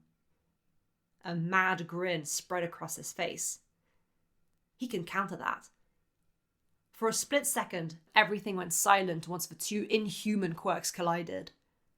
An ear-piercing shockwave rippled through the stadium with the intensity of an earthquake, knocking back Midnight and Cementos's attempts to lessen the blow, and sending the likes of Mineta and Fuyumi flying if not for their surrounding friends and family keeping them grounded. Steam and dust filled any empty air, the cold and hot swelling the impact, and making it explode even in the aftershocks. "What's with your class?" President Mike, who was knocked backwards, yelled at Aizawa. The opaque smoke screen slowly lifted and cleared, everybody holding their breaths to see the outcome of such a terrifying impact.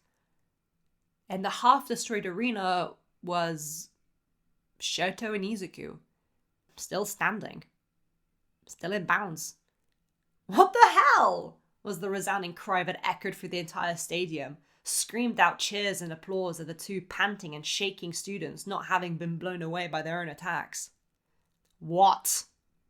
The silently spoken word killed the enthusiasm, heat rising from not Shoto, but one very angry, very powerful pro-hero in the stands. "The hell!" roared Endeavor, flames accompanying him as they framed his eyes, Natsuo doubling the ice on both himself and Toya unless they became slightly singed. Toshinori is dead. Very, very dead.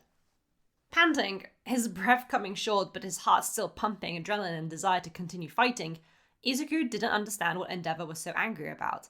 Flames in the audience making it clear his trainer's mood had done a complete flip in the last second. The confused, sweating, freckled boy looked to his opponent and met a sickly green expression, Shota having the most grossed out, horrified look he'd ever seen on the boy since they'd met. But not looking at him, rather something on his right. Izuku looked down. His right arm was horrifically coloured, ripped apart purple and a red bloody mess. Aha. That's going to hurt when the adrenaline dies. It's going to hurt when All Might dies too, at the hand of not just a furious Endeavor, but his equally as upset wife. "I knew it," Haro sighed. "Rest in pieces, Toshinori, it was nice knowing you." Fuyumi and Natsuo stared in shock, while Toya broke into a cold sweat again. "So this is what struggling with adapting to One for All really meant, huh?" Toya was sweating a waterfall. Toshinori prayed to Nana to please protect him in this time of need. "Shoto!" Enji roared out, and it's clear where that apocalypse-level power came from, because that fury alone was emitting the same shockwave as that final blow. "End it!" Before Izuku could truly gather his thoughts to what "end it" meant, a fist cracked across his jaw, and the world went black before his head collided with the partially destroyed ground. Maybe it was his sluggish brain or the slowly draining adrenaline, but it's like Shota had blipped in front of him because Izuku did not recall the boy moving at all. To everybody else, Shota had shakily ran forwards at his father's order, and knocked a barely standing Midoriya out in one punch. To call it an unclimactic end would be an understatement. But nobody, absolutely nobody, was going to argue with it, considering it was an order from Endeavor.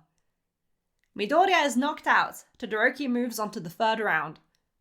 All Might is sweating bullets. Cool, that's fine, right? And you'd be proud of that. Surely Shoto's victory would Nope, he's staring red-hot angry daggers at Toshinori from his place in the audience, and the latter promptly jumps out of his seat in the stands and disappears. Dad, wait! Toya exclaims as Enji pushes off the partially melted railings and starts the hunt for his brother in the corridors. He thinks he can hide from him. What a joke. Enji will find him and scorch him alive. Dad! Fumi joined in with a worried yell. Curious murmurs among the clapping at Shoto's win accompanied Endeavor's quick disappearance. What had gotten him so furious all of a sudden? We should probably stop him before he blitzes uncle out of existence. Natsuo cackled, not nearly as fussed as Toy or Fumi were. Right, Mum? No response. Mum? She left with your father, Haru said flatly. Oh, Uncle is dead. Meanwhile, Shoto was helping Cementos carrying a very knocked out and injured Izuku to Recovery Girl, who, upon seeing Izuku's arm, freaked out in a way Cementos hadn't seen her yell in all of his years as a teacher. He quickly dismissed himself. Some fights had to be fought alone.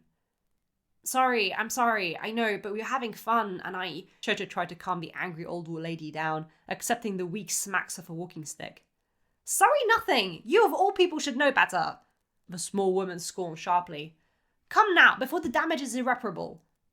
She was sure All Might would be clambering in soon with the Todoroki family in hot pursuit. Recovery Girl, how is he? Just as she thought, scrawny Toshinori was panting as he opened the door as she finished putting a sling on Midoriya, a very disheartened Shoto standing over him. Is he going to be okay? The real question is, are you going to be okay, Toshinori? She asked flatly. Slam! Goosebumps shot through Toshinori's body and his hair stood on end, burning heat and biting cold creeping into the room as not one, but two livid parents loomed over the towering blonde despite being shorter than him. Toshinori! Enji roared, his silently furious wife behind him. I'm sorry! The older man dodged, the huge, angry fist aimed to grab him, hiding behind Recovery Girl as he crouched. I didn't think they'd go that far. But you knew this could happen! Enji wasn't deterred, easily reaching over the mushroom-height woman to throttle his soon-to-be-departed brother, who once again dodged and circled the room to avoid the man. I'm going to finish All for One's job! With Ray guarding the exit like a terrifying ice statue, Toshinori Su found himself grabbed by his two hair strands like a hunted rabbit caught by the ears. Shoto stared at the scene in stumped disbelief, watching as Endeavor and All Might fought like he and Toya did, squabbling, pulling and pushing, whining and yelling while promising the worst fight possible. Roast you like a pig on a spike was a particularly gruesome one.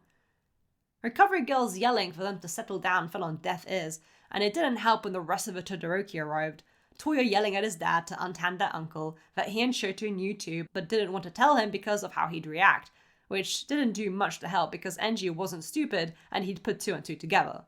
I trusted you to train him and you let him Toya himself? Enji shook Toshinori hard enough to make his eyes and brain spin. Can we not turn my self-mutilating into a verb? Toya cried indignantly. Laughter broke through the yelling. All present in the small room stared at the injured, freckly face on the bed, whose chest was raising and falling as he laughed, tears in his eyes with a happy blush despite his arm being in a sling and the unbearable pain thrumming through his body. Midoriya was laughing. That was so much fun, he said breathlessly between laughs. He's crazy. Completely and utterly insane. Nobody's normal in this family, Fumi lamented, hugging her grandfather's arm. Haru couldn't help it. He started laughing too, lifting his glasses with his free hand to wipe his eyes. Recovery Girl, his injuries, how bad are they? Ray asked, worried for Midoriya, who seemed to be losing it, and feeling guilty that his mother most likely had to witness that. Stop it, you two! The elderly woman started, but interrupted to wave her stick threateningly at the two UA alumni, Toshinori trying to wrestle his hair out of Enji's hold. He's going to be alright. The injuries look worse than they are. His arm isn't broken, but his skin is flayed and some muscle torn. He'll have scars I can't fix, but all he needs is some rest and he'll be fit as a fiddle. Really? Shoto said hopefully, horror that he might have permanently mangled his friend's arm slowly seeping away. That's not an excuse to do this again, Recovery Girl snapped, narrowing her old eyes at the boy, who shrunk in on himself. If not for Endeavor's training, I'd have to give him surgery. Surgery? Came the chorus of cries from the door, Ida, Uraraka, Tsuyu, and Mineta all hearing the end part of the conversation as they entered the room, but promptly froze as they saw what could only be Endeavor assaulting a frail old man. He deserves this, was the only explanation Endeavor gave as he continued to wrangle his poor brother. Everybody out! Recovery Girl ordered, sick of all these people in her small temporary office. But Deku, Uraraka said, worry dripping in her voice. I'm fine. Midoriya sat up in his seat, and his sunshine smile was blinding everybody in the room. Really, it doesn't hurt as much as before. Enji shot the dirtiest look imaginable at Toshinori. I can tell it's not broken. Shoto, that was amazing. Your quirk is so cool. Thank you for that fight. Shoto stared in disbelief at his injured friend that he'd put in the infirmary. He didn't know how he felt about it. There were no burn marks of any kind on Izuku, the only noticeable injury being the one he caused himself by overusing One for All. I was having too much fun and forgot to hold back at the end, that's all. Really, I'm fine, please don't worry. Hard to not worry when he looked so beaten up, but he was happy, and Hara felt at ease. Which was quickly destroyed when he saw the tiny grape-haired student staring a certain way at his granddaughter. Yes, we'd better all get going and watch the fights, he said, a firm hand on oblivious Fuyumi's shoulder as he glared at Mineta. He quickly learned where Endeavor got his furious look from. Who was that guy? Mineta asked with a trembling voice as he, Uraraka, Tenya, and Tsuyu headed back to their seats with Class 1A. Tenya would be fighting Shiozaki once the arena was fixed. There'd be time for chatter with new acquaintances later. Endeavor's father, Hara Todoroki, the class rep replied while clicking his glasses up. Really? He doesn't look what I'd expect him to be like, Uraraka commented, Tsuyu nodding in agreement. In the split second meeting him, Mineta knew just how much Endeavor looked like his father. Chapter 84. Explosive. Shoto felt the air be punched out of his lungs from the impact of Tenya's kick as his chest slammed against the ground. But despite his inability to breathe in that split second, the youngest Todoroki was still in right enough a mind to go for his childhood friend's quirk directly and block his exhaust pipes with his ice, even when Tenya dragged him to the edges of the arena by the back of his shirt. You can do those kind of moves too? Tenya exclaimed indignantly as his body was trapped in ice.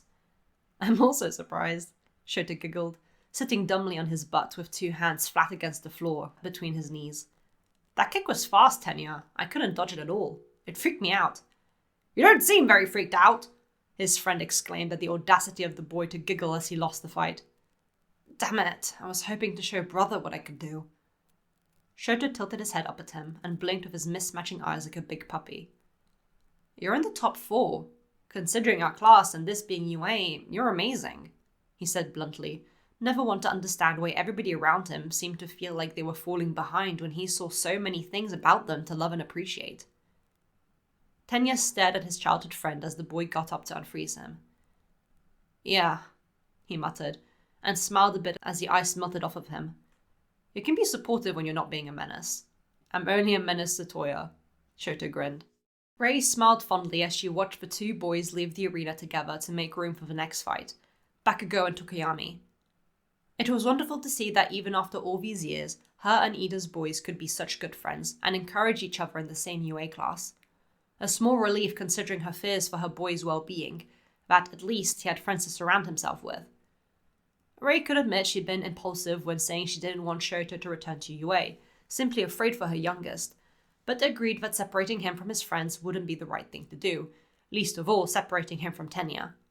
She'd need to do as Enji does, and trust in her boy to handle himself. A hard ask for both of them, considering their innate instinct to be helicopter parents. Enji because he's a worrywart at heart, and Rei because she homeschooled her babies and wanted to make sure they're doing okay. Speaking of friends and worrywarts, her phone buzzed, and she stepped away from the railing and the rest of the family to look at it.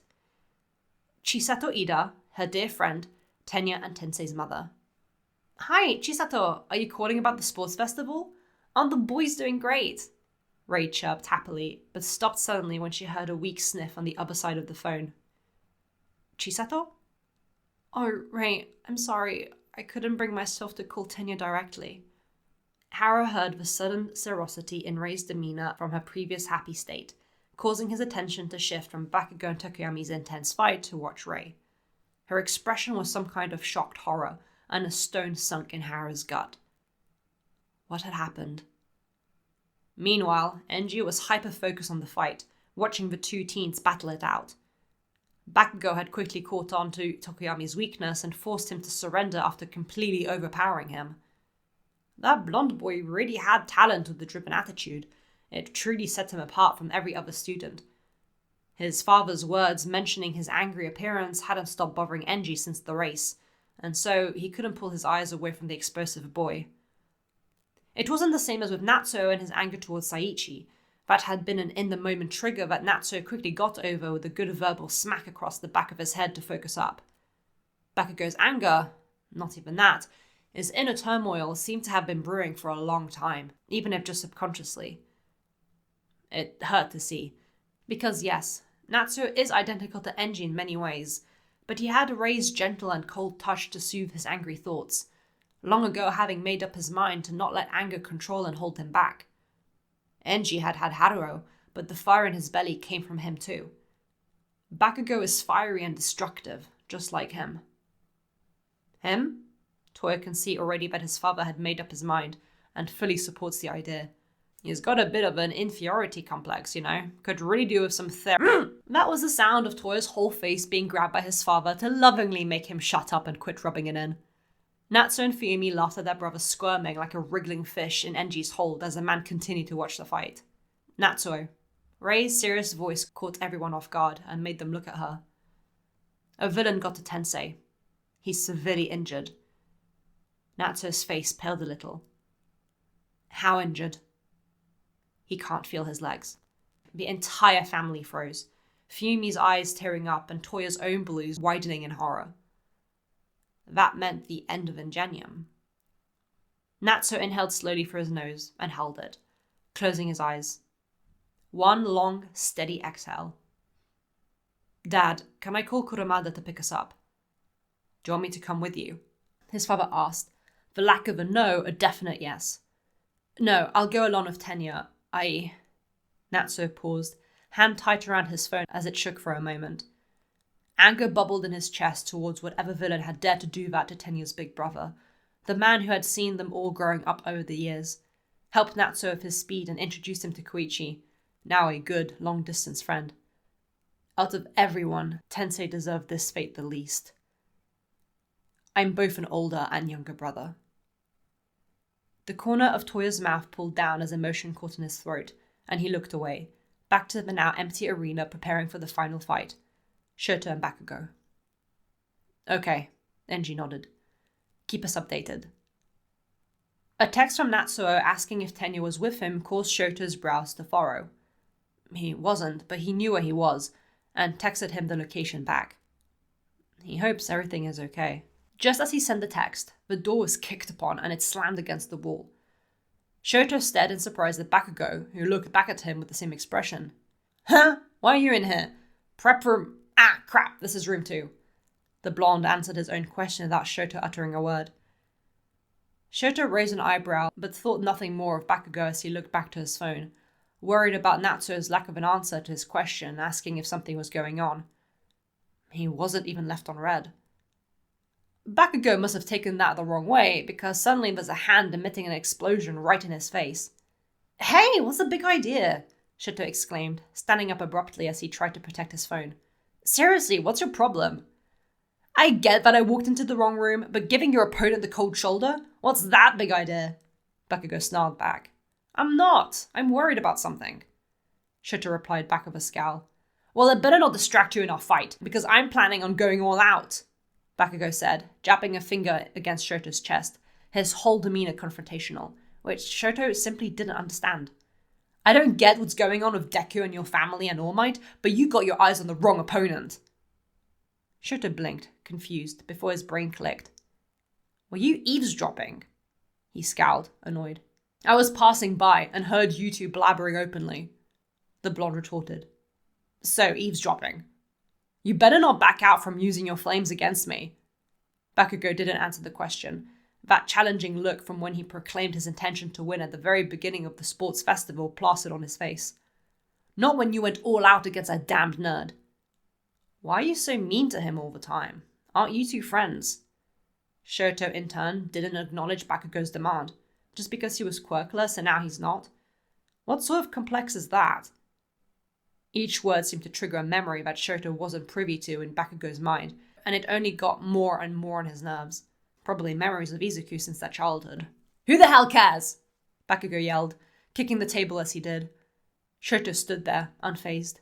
Use your entire quirk. I'll crush both your fire and ice like I do everything else. Shoto watched him leave, confused as to why his classmate was so riled up and angry. He promised Toyo to not antagonize him, but in this instant, Bakugo had started it, so he didn't feel bad for getting into an argument with him just before that fight. Although, his heart did ache for some reason. They could settle it in the arena, even though he was still worried about Natsuo's text. From the look his family got as he entered the arena to face Bakugo, they all could tell he was worried about the thing they all knew about.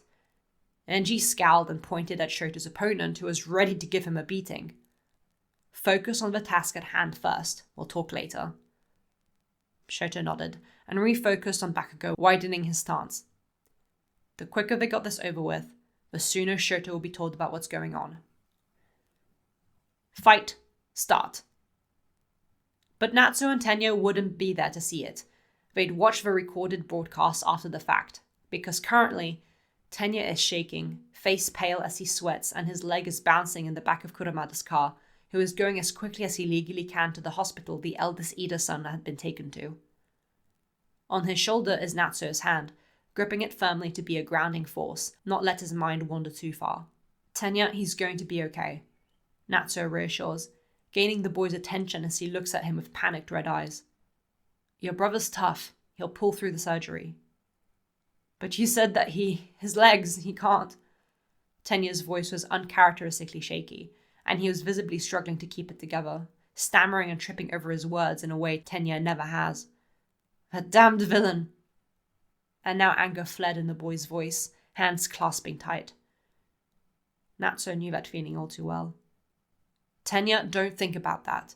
Think about your brother, your parents' first son, he said firmly, shaking his shoulder a bit to snap him out of whatever spiral he was starting to fall into, the sensation all too familiar to the Todoroki.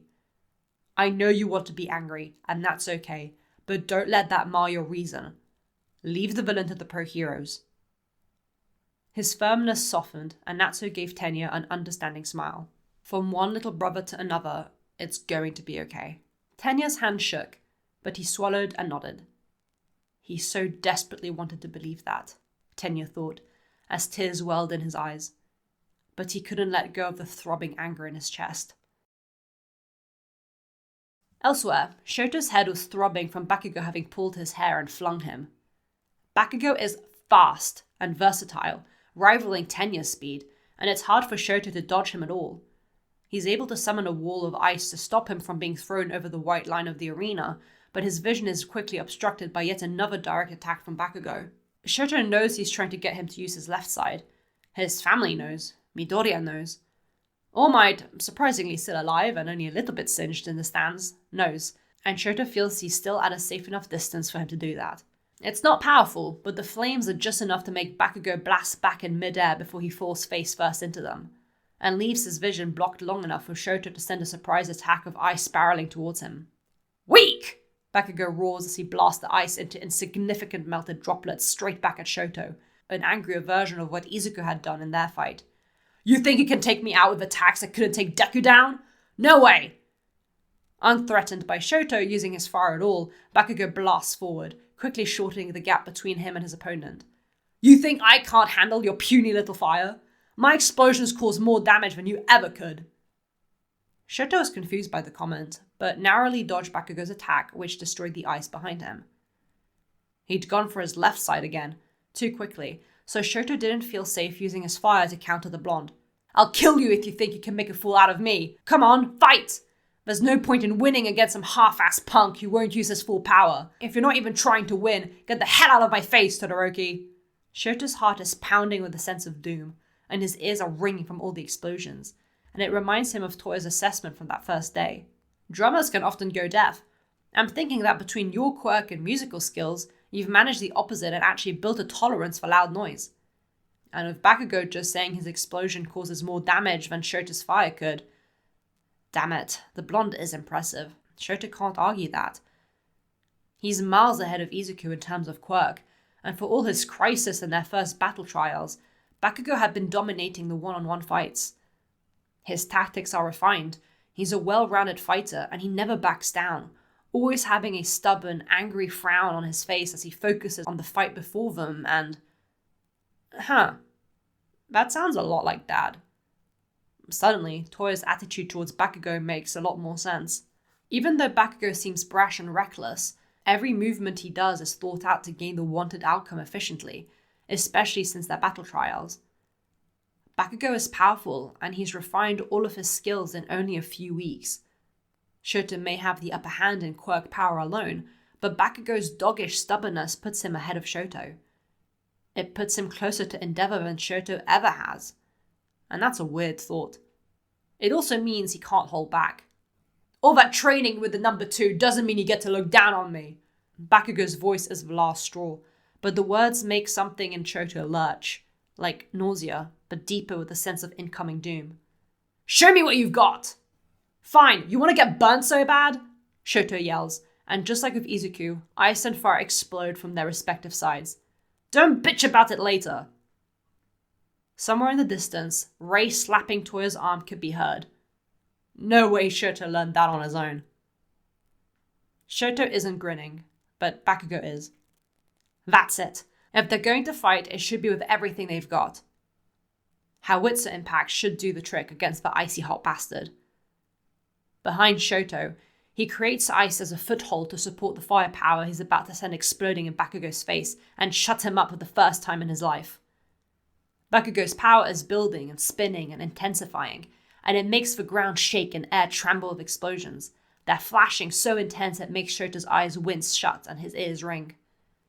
Bakugo's look is intense as he blitzes towards him at a terrifying speed, his attack powerful in the short time it took for it to build up. Heat radiates all around them, but it's not from Shoto's fire, rather from Bakugo's imminent blow.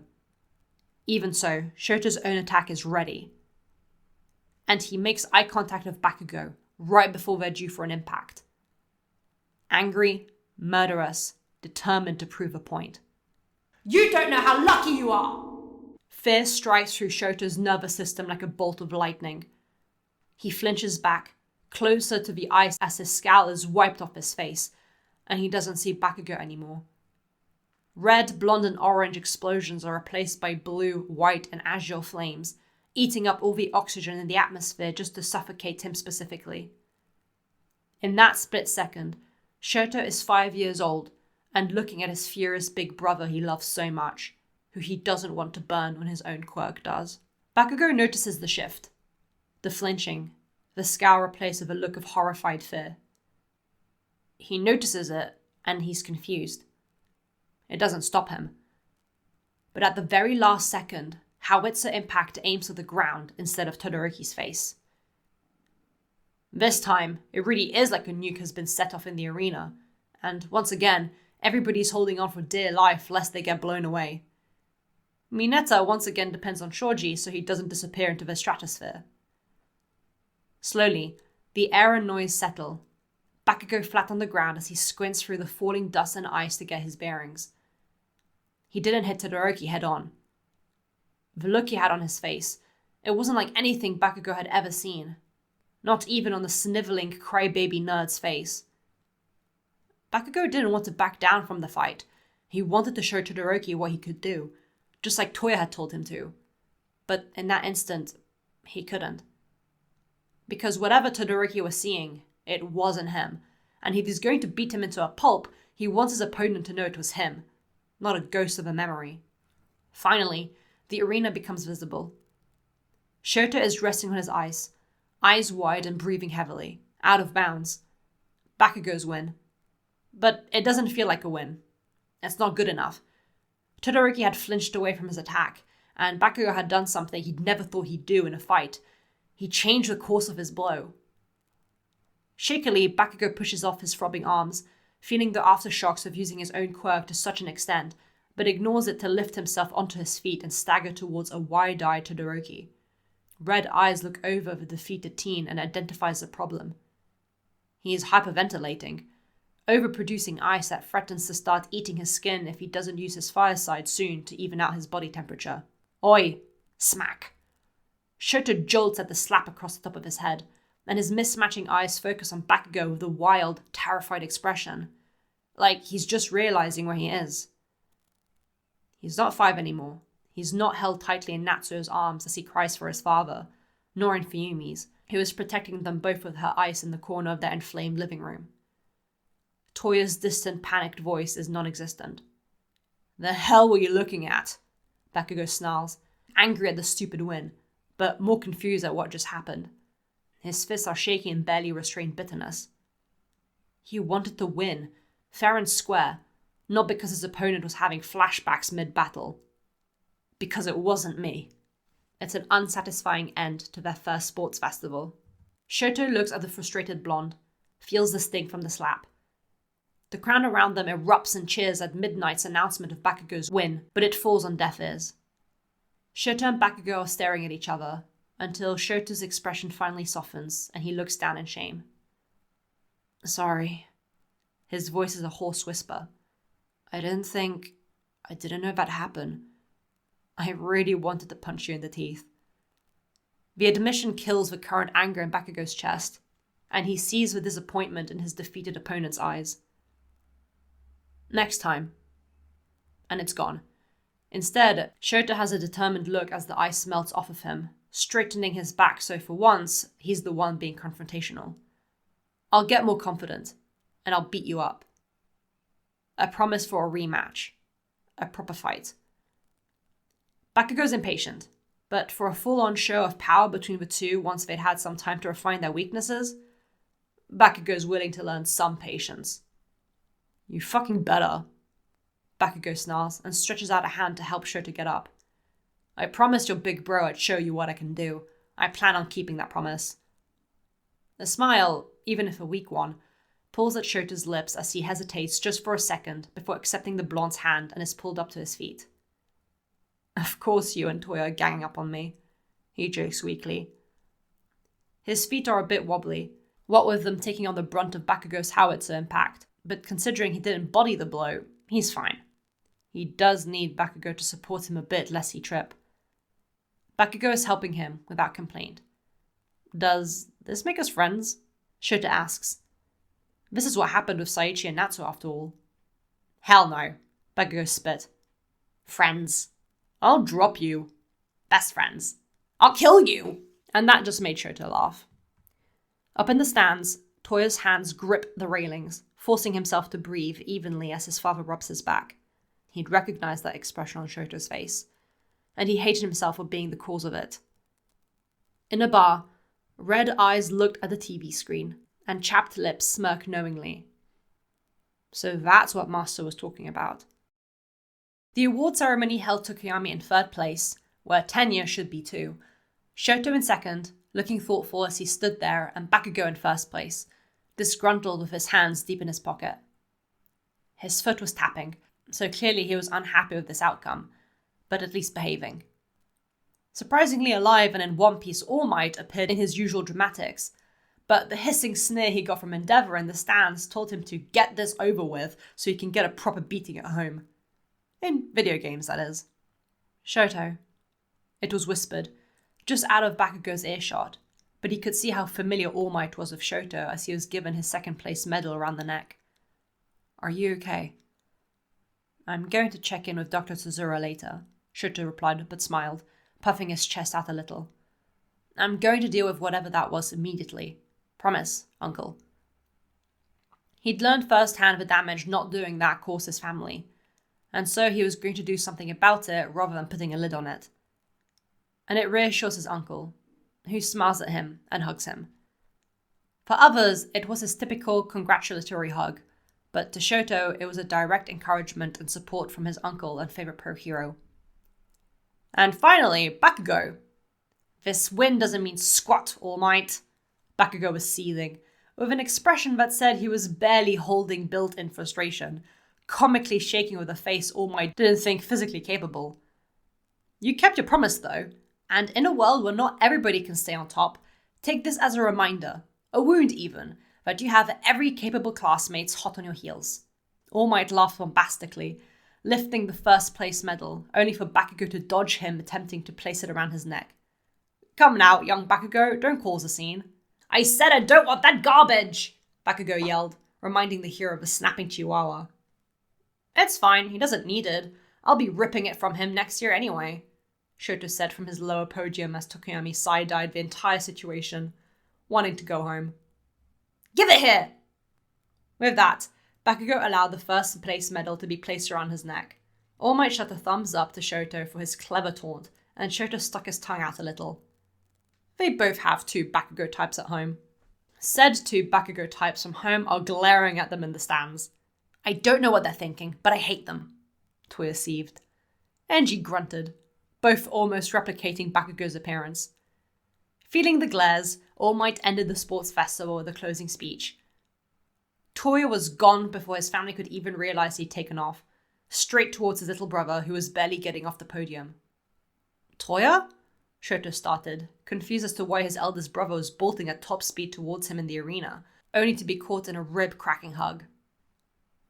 I'm sorry, was muttered against his shoulder, arms flexing tighter in a need to reassure his baby brother that he was here, alive to support and love him, despite all the squabbling and throwing into koi ponds and general cursing of his existence. It's my fault. I'm sorry. Shoto was stunned, hands frozen in midair, before he relaxed and melted into the hug like the ice after his fight. He closed his eyes and smiled. Don't worry, I'll work through it. Shoto nuzzled his brother's shoulder. Baby him would be so happy at this show of affection, in front of an entire stadium audience, no less. Toya isn't embarrassed to hug him in front of everyone. The young man sniffed, and freed his brother before he joined Midoriya on the list of students who break their bones, and looked at the other 2 students on the podium, grinning brightly at them. Well done, guys. That was one hell of a sports festival, Toya chimed, before making eye contact with Bakugo, who still looked pissed, even a little upset he couldn't keep their promise. Don't worry, Bakugo, we can put Shoto in a grave another way. The enthusiastic thumbs up didn't match the promised death sentence of the youngest Todoroki. Hey, the baby of the family whined. Bakugo stared for a moment, having stopped mid-step from leaving the podium. At Toya's bright, mischievous smile, an equally menacing grin stretched across the blonde's face. Oh yeah? What sort of ideas you have? Hey, Shoto whined again, pouting like the youngest of 4 he is, hands on his hips and everything. Mum won't allow that. There's 3 more of us. She'll live, Toya shrugged. Tokoyami side-eyed the insanity going on. He wants to go home. All Might just laughs. He's glad that even with the disappointing fight, Bakugo is able to banter with Toya at least. In that same bar, dangerous hands are tracing a half-finished mug of mocha, made by Kurogiri, who is watching their target be friendly with the sports festival winner. A shiny, explosive, attention-grabbing fish bait in deep waters. Considering Kuromada was still at Hosu General Hospital with Natsuo and the Ida family, the Todoroki family was standing around Toya's white Nissan. Yeah, there's no way we're all fitting, Toya said flatly. It was his grandfather, sister, father and mother, with the soon addition of his uncle, youngest brother, and honorary cousin once they were dismissed for the day by Aizawa. We can take public transport. There's a detour we want to make anyway, Haru said on behalf of himself, Enji and Rei. Wait here for the others and head home. We'll join you soon. Okay, be safe. Fumi waved them off as the adults with fully developed frontal lobes left the UA grounds to catch the train. It wasn't often an endeavor in civies was caught on the public local train, but it did make everybody stare in wonder, and even give him some room, considering his size. Something Rei was quite happy for, otherwise she might suffocate and get lost in the crowd. Endeavor, a very brave young man piped up, to which sharp blue eyes shifted to look at him. Instantly, he pinpointed the limited 10-year anniversary Endeavor t-shirt under his open zip-up jacket. Toya had one like that too. Congratulations on your son's achievements today. He's really impressive, was the quickly rattled out compliment. A beat of awkward silence before Endeavor let out a small smile and hum of agreement. We're very proud of him, he said in softly spoken fondness. The entire carriage relaxed along with the proud father, only helped with the equally proud expressions coming from the grandfather and mother of the second place winner, who was currently being told about what happened in the Ida family. Izuku already knew because Natsu came in person to find Tenya and tell him the news in person before escorting him to the hospital. A worried pit formed in Shoto's chest as Toya drove them home. He sent Tenya a text message, a simple, "hope you're okay," to not put pressure on Tenya to answer anytime soon, but letting him know he's thinking of him. "He'll pull through," Toya said firmly about Tensei. "He's an Ida. They're driven." "Who could have done something like that?" Izuku asked, worried for his friend. "I asked Detective Takauchi about it. From what Hosu police have gathered, it seems they believe it to be a villain called Stain, the hero killer." Scrawny Toshinori replied in the front seat, the name making Fuyumi squeak in the back seat and hug Shota's arm. "He's killed 17 pro heroes and crippled over 20 others." "That's horrible. Why?" Fuyumi asked, tearing up just at the thought of it. Her papa and Natsu are pro heroes. Were they targets too? What about student pro heroes like her baby brother, or Izuku, or even Tenya? Where was the line? Why Tensei? He's done nothing to deserve this.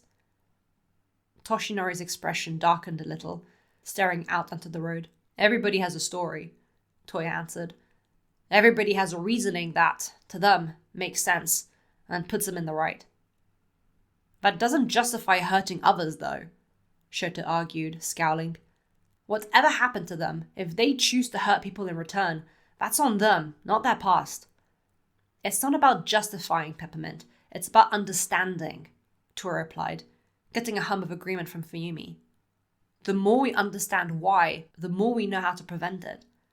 Like how you're a doctor and Big Sis is a teacher," Izuku asked with a smile, leaning forward to poke his head between the two front seats.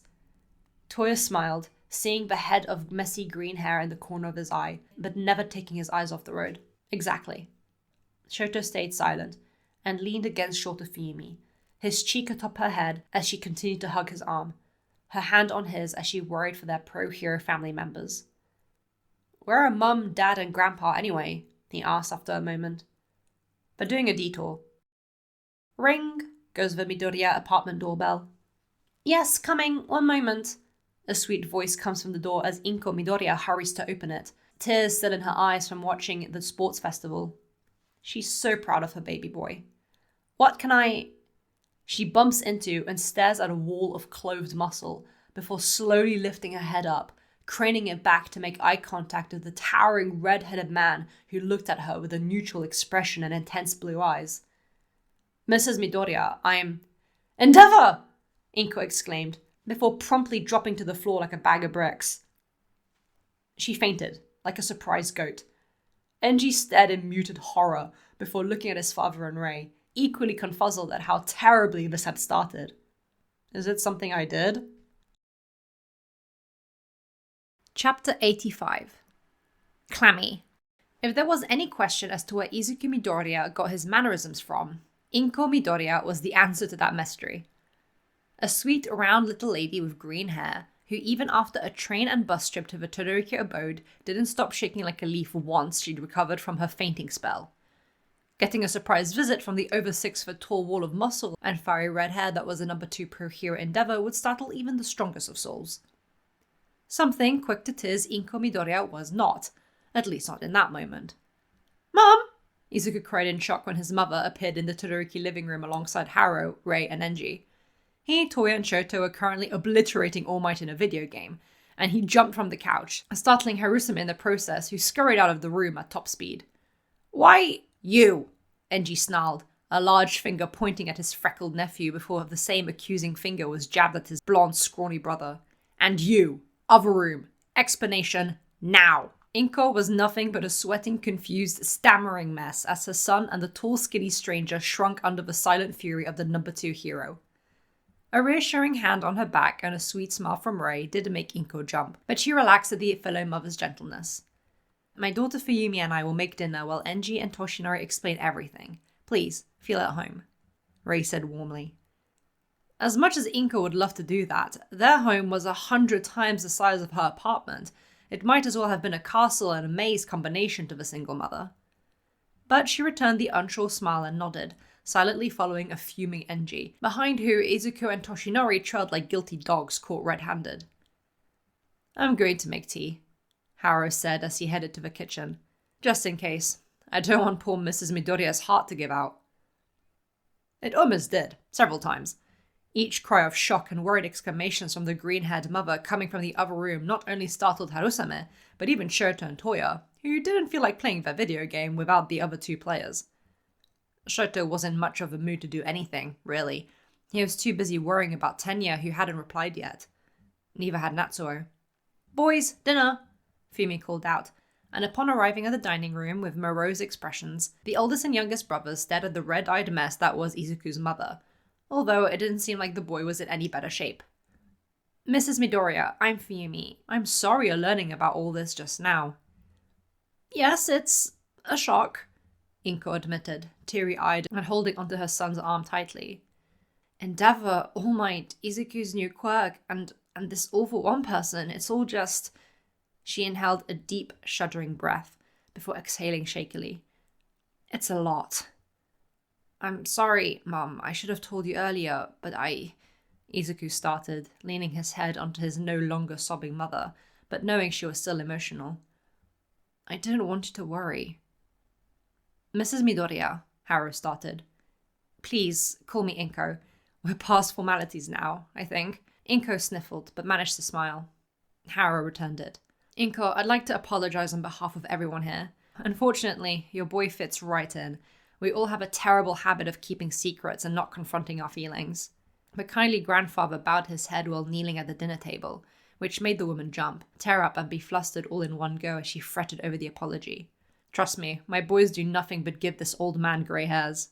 Said boys sat beside each other looking very sheepish, not an expression that fit the towering middle-aged men. Still, Inko couldn't believe that this lanky, skeleton-looking man was All Might, the pro-hero her baby boy had idolized the moment his big green eyes landed on the number one. The image of the bulking, muscular hero didn't match with this fragile frame, even if she knew why he looked like this. "Even so, I'm grateful. You made Izuku's dream possible, and even trained him," Inko said with a softened expression, cheek leaning on her son's arm which she was still holding. "Hearing all of this at once is a lot to process, but knowing he has all of you backing him up, it makes it easier to come to terms with it."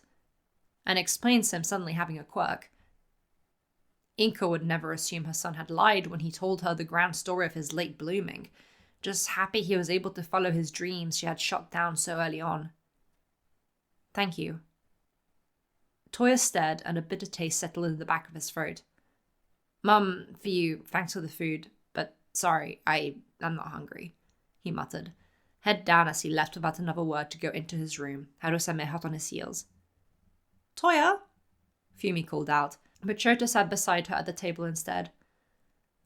"Today has been a lot, hasn't it?" Shoto nodded silently as a reply, before the two siblings noticed Inko's worried look. Of course, she knew who everybody here was, but not the details of the Todoroki. "Ah, I guess you didn't get to our family drama and all that explanation." Fumi laughed a little sheepishly as dinner started. Toya knew they'd be speaking of their past now, and after Shoto's loss to Bakugo today, his reaction, his flinching, Toya didn't want to hear it. The mere thought made him nauseous. Instead, he sat in front of his desk, Harusame on his lap because he refused to be anywhere else, and doom-scrolled to intake information about this hero killer. Did he have anything to do with Tomura? It felt like it. There wasn't much online other than the reports of his crimes, and it was morbid. Not at all reassuring when Natsuo was in the part of town he'd last been seen in. Still no word from his icy brother, so Toya decided to send him another text, just checking up. Natsuo saw this one and answered it within the minute. "Sorry, I'm fine. Tensei is going to pull through, but he won't be able to walk. Tenya is distraught. I'm staying in the city to work with the police. Tell Mum I'll be careful. Tell Dad to come help once he's picked someone for internships." Toya exhaled softly, a hand petting a purring Harusame absent-mindedly. "Are you going to choose someone for an internship?" he texts. "Anything else right now is too distressing." Natsuo doesn't answer immediately.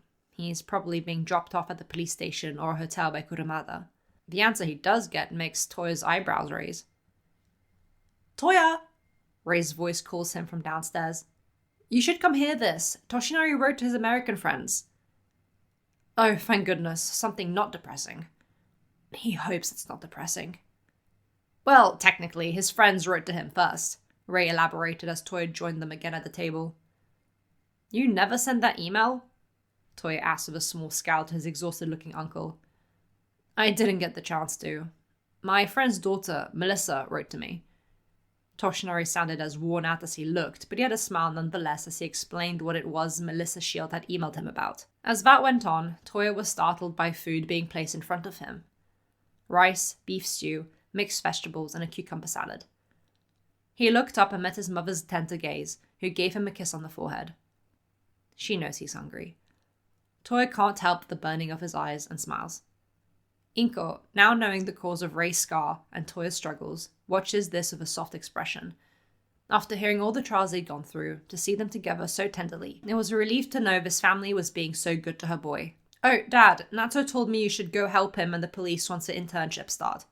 You're still going with Bakugo, right? Toya's mentioning of the blonde reminded Inko of Izuku's struggles he never told her about, really. She knows Bakugo had a mean streak when it came to her freckled son, but Izuku always seemed unwilling to talk about it. Rather, he preferred to talk about pro-heroes and All Might. The latter of which was smiling at Izuku as he bounced on his knees, intrigued at the notion of internships. Or someone else? Izuku? Shoto? I'm sticking to Bakugo, Enji grunted, tea in his hands. Shoto, you have me at your disposal any time. I suggest you pick a different pro-hero to intern with, like Natsuo did. The youngest nodded in agreement, having stayed relatively quiet all evening. He was worried. Izuku, I think you should intern with Gran Torino. Shut up, Toshinori. He trained All Might after all, and I can take you in for a future internship. Right now, you should be learning about everybody who helped All Might become All Might. Shut up, Toshinori. You survived him, so will Midoriya. Survived him? Izuku side-eyed nervously as his idol rattled like a leaf in a tornado. Grandpa Torino is great, Shoto reassured with a smile. Grandpa?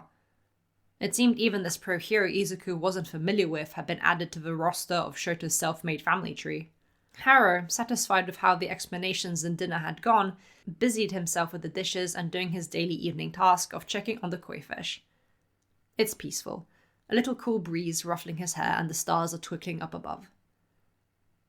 Mr. Todoroki, Inko's voice can be heard from the house. Please, call me Haro. He smiles at her, face only illuminated by his candlelight quirk. No need for a flashlight or a phone when you're a walking candle. Everything all right? Yes, I was just helping with the dishes and I saw you out here, the sweet lady replied, fiddling with her fingers, as if nervous to ask something. Haro, you raised Endeavor, and consider All Might a son. You have pro-hero grandchildren, and after what I heard of the Ida today and All Might's injury, even just what I saw at the sports festival, She pauses, hands stilling as she looked up with big green eyes, standing on the patio.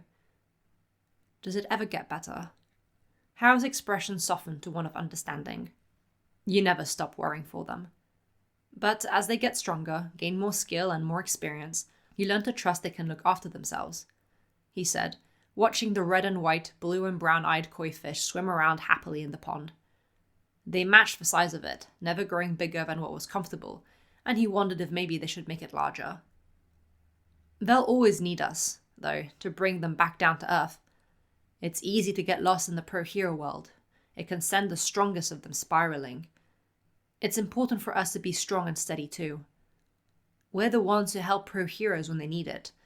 And trust me, Hara laughs breathily. They need it, more than they realize.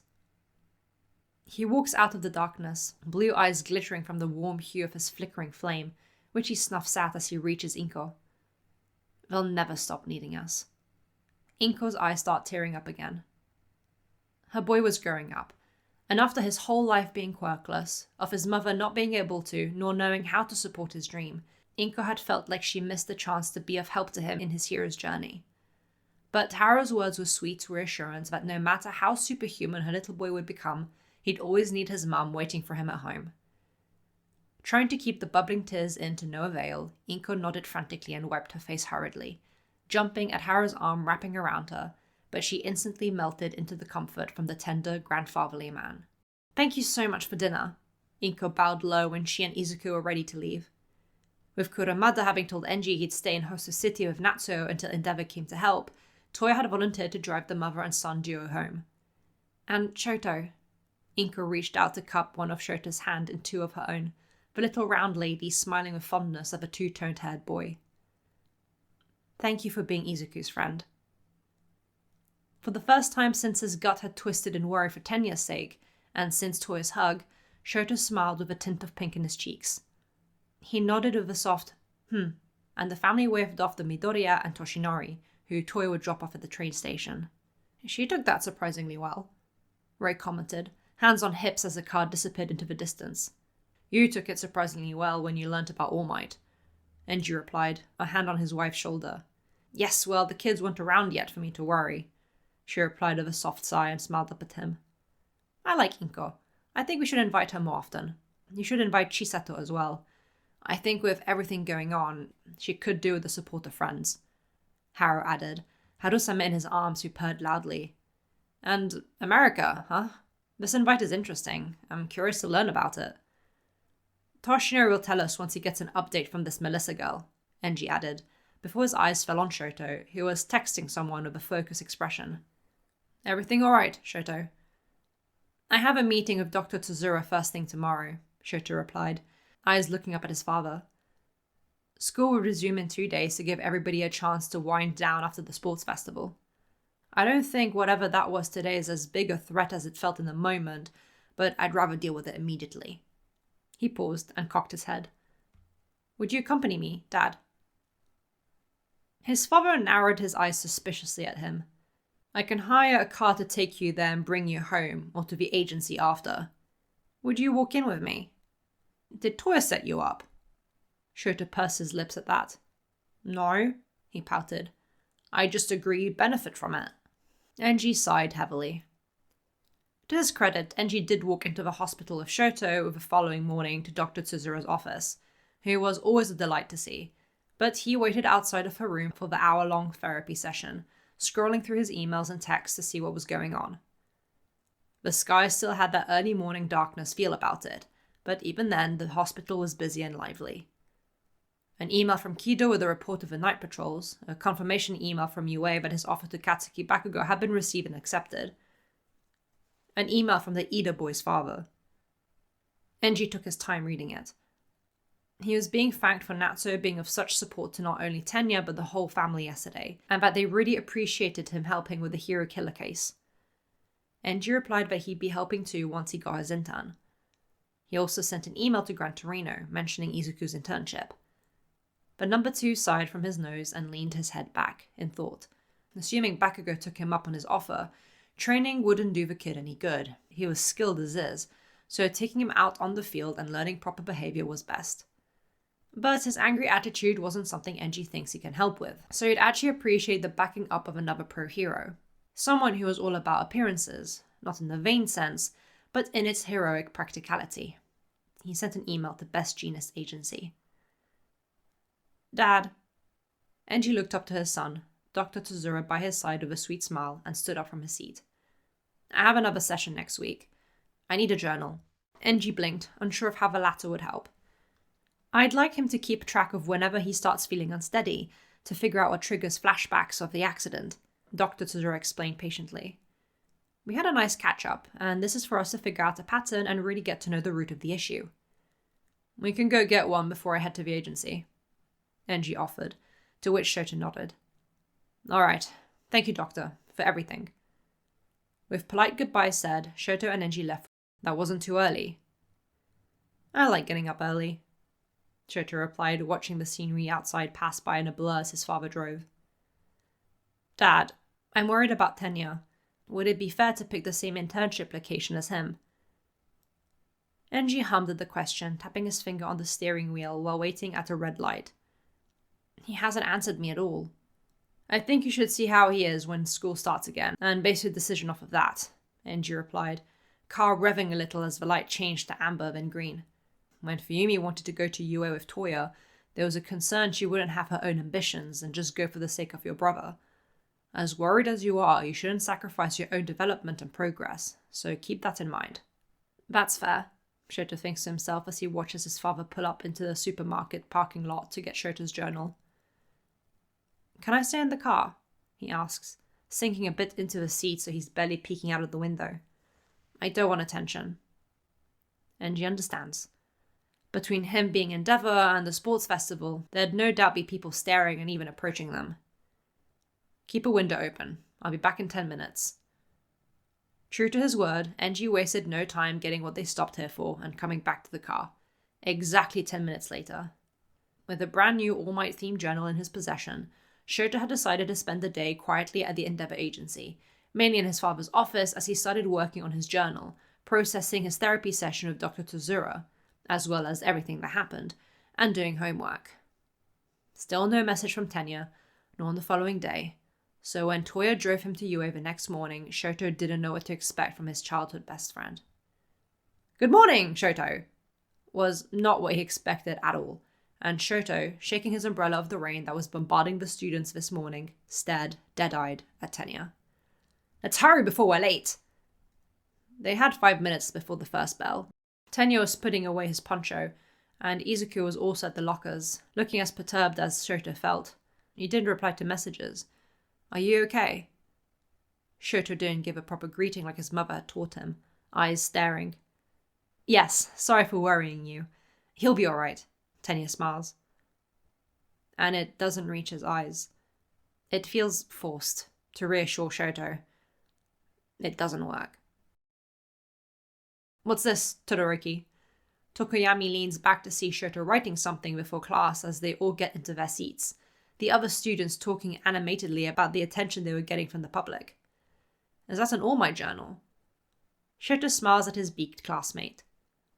"I'm writing notes for my therapist," he replies honestly, unbothered with the implications. Right now, he was writing about the sickly feeling in his gut that Tenya's ingenuine smile brought him. Even if it wasn't relevant, it felt better to write about it than let it rot. "Did you rest well, Tokoyami?" "I've recovered from Bakugo's beatings," his classmate nodded. "How are you dealing with the attention for getting second place?" "Oh, not at all. I stayed at my father's agency on the first day, then at home on the second." Shoto smiled, playing with his pen a bit. "My mother and sister wanted me to take it easy." Morning. No longer bandaged Aizawa steps into the classroom as soon as the first bell rings, and every student is at attention, awaiting today's first lesson. Today we've got Hira Informatics class, and a special one at that. Shoto can see some of his less academically gifted classmates wilt at the words. "You'll be coming up with your Hira aliases." Energetic cheering broke across the room, some even jumping out of their seats at the excitement of it, which was instantly killed as a golden red glow emitted from Aizawa's eyes as his quirk activated in warning. First, they had to have a look at the Pro Hero drafts. "There's normally more of a spread, but our top two stole most of the spotlight." "Well done as always, Todoroki," Momo said, looking a little dejected as the rest of the class reacted in various ways, one particularly more loudly than the others. Shoto, despite having placed second, had the most offers. "Some of it definitely has to do with my father's influence," Shoto replied with a smile. "It was the same with my brother Natsuo." "Please, give yourself a little more credit. You're very impressive," Momo mumbled under her breath. Shoto wanted to say something to reassure her that she'd done great, but didn't know what to say that he hadn't already, and was interrupted anyway by Aizawa continuing the class. Because he's no good at that, Midnight was brought in to help with the naming process, who bombastically swayed into the room with her youthful aura. They had 15 minutes to brainstorm names, and Shoto stared at his blank card. Despite wanting to be a pro hero since he was little, he honestly hadn't thought of a name at all. Shoto tapped his pen onto his chin. What was his family's pro hero names? Uncle All Might, but anything mighty didn't fit Shoto. Endeavour, but Shoto couldn't think of any foreign words that struck a chord with him. At least with Endeavour, hard work was his father to a T. Frostbite had been Natsuo's family nickname growing up, so maybe Peppermint? No, that didn't have a good ring to it. Plus, he wanted to reserve that special name for his family. It had been given to him by Toya after all, even if initially supposed to be an insult. Maybe something to do with his quirk? Hot, cold, burn, freeze. Oh, wait. Shoto. Just your name? Really? Not only his classmates, but Midnight reacted in astonishment too. It has a kanji for both burn and freeze, so it describes my quirk. Shoto replied with a smile, satisfied at his explanation, which didn't seem to do much for his classmates. But also, the pause made the room stretch into silence as a tenderness softened the boy's face. I want people to know my name. I'm not just Endeavor's son or Frostbite's brother or Todoroki. I am Shoto, and I want people to be reassured when they hear my name. A beat of silence before the class reacted with a mixture of, "Aw, that's really sweet," and "it's simple, but it makes sense." More satisfied than before, Shoto puffed his chest out in pride as he went back to his seat, next to Creati. He liked that name. You too, huh? Just your name? Shoto's head jolted up in confusion as he saw Tenya holding up his chosen pro-hero name. Just Tenya. Wait, not Ingenium? He stood abruptly out of his chair, its scraping making everybody turn to look at him. He had a confused and almost hurt expression. After what had happened to Tensei, and knowing the kind of man he was, not to mention Tenya's pride when it came to his family, Shoto was convinced Tenya would have taken his brother's mantle, similarly to how Kirishima was taking on Red Riot in honor of Crimson Riot. Why? Todoroki, that's... Uraraka started, worried about the sensitivity of the topic. Not yet, Tenya interrupted her. Shoto could see no smile on the boy's face. Instead, a deep hurt and scowl even though Tenya wasn't looking at him. Just not yet. Shoto didn't understand what that could possibly mean, but seeing that expression on his childhood friend and the eerie silence of the rest of his classmates, he decided to sit down and drop it for now. For now. Deku was named, and Bakugo... well, he tried. 90 pages, damn, Sarah whistled as Shoto looked at his pile of offers. You're not going to pick your dad's agency? No, my dad didn't send me an offer. He hadn't for my brother neither, don't worry, it's not a preferential treatment thing. Shoto reassured Sarah quickly after the concerned look he got. He trained me, so interning with him wouldn't make much sense. It'd be best I find another hero who could give me something he can't. Yo, Bakugo, you got an offer from Endeavor! Kirishima exclaimed, shaking his blonde friend by the shoulders. You gotta accept it! The blonde was uncharacteristically quiet, glaring at the name with ruby-red eyes. Todoroki. Shoto lifted his head to meet the gaze of the tallest student, Shoji. He was holding a piece of paper with his lone, sole offer from... Your brother, Frostbite, is the only offer I got. Do you think I'd benefit from interning with him? Definitely, Shoto replied brightly with a smile. His main thing is rescue and he travels around a lot, so even if you can't use your quirk, you're bound to learn a lot from him. He interned with Gangorka in his first year and... He paused, eyeing Tenya on the other side of the room. Ingenium in his second year. And he's also worked with others, like Sir Night-Eye. All Might's former sidekick? Of course, Izuku had heard that from 2 tables ahead. The bell soon rang, and it meant the end of their morning classes. A short break before the next thing on the schedule would be started. Aizawa collected everybody's sheets of paper with the students' desired internship locations, but Shoto lingered back. He got a questioning look from Uraraka, but he motioned her to follow Izuku with a smile and hand movement. Todoroki, what's wrong? Aizawa asked when Shoto walks to him after everybody had left the classroom. His teacher noticed that his sheet is completely empty. Can you not pick? The boy had many options. What agency has Tenya chosen? Shoto asked, fidgeting with the paper a little. It's not an unusual question, and Aizawa would have thought Shoto wanted to intern alongside his friend if it was literally any other person speaking to him right now. But Todoroki don't make frivolous decisions like that. His teacher stares for a moment, the new scar under his eye making Shoto's gaze linger there.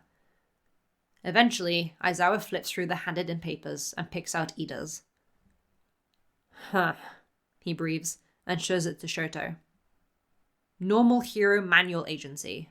Location, Hosu City. I'm worried, Mr. Aizawa. Shota admitted, eyebrows knitted together in concern. I know it's irrational, but I don't think I could focus on my internship knowing Tenya is going after the hero killer. Aizawa watches as a long ago buried pain clouds in those mismatched eyes, and the sheet of paper is slightly crumpled in the boy's hold. I'd like to keep an eye on him. This isn't a decision to be made lightly. Internships are important. Third years often regretted their choices if they don't really think through their options. But in this moment, it's clear to Aizawa that Shota has thought about it seriously, only the purpose is different. I'll note you down for the same agency. Aizawa nodded. He'd had Natsu in his class, he'd met Endeavor on different occasions, and based on what he'd seen of Shota this semester, he could trust his student to be sensible. Keep him out of trouble. Frostbite is helping the police in Hosu City at the moment, and Endeavor will be joining them. They won't let us be trouble, Shota said with a slightly jokey tone, but it was weak under his clear concern. Ida didn't know of this arrangement until the day of internship started, the entirety of the class at the train station. He didn't look pleased, as if knowing that Shota was purposefully following him. Izuku and Uraraka were both worried sick for their friend. The girl had been told by both Shoto and Izuku the situation with the hero killer, something Ida spoke nothing about. If it ever gets to be too much and you need to talk, just say something, Izuku said with concern as Uraraka nodded her head. We're your friends. The expression on Ida's face, even though it's smiling, is blank. Sure, he says. Shoto knows he won't unless he hits rock bottom. Even if he never experienced the worst of it himself, he knows how this lack of talking affected his family, even just recently with the topic of One for All. As his childhood friend walks away to get to their train, Shoji following along, Shoto smiles reassuringly to Uraraka and Izuku.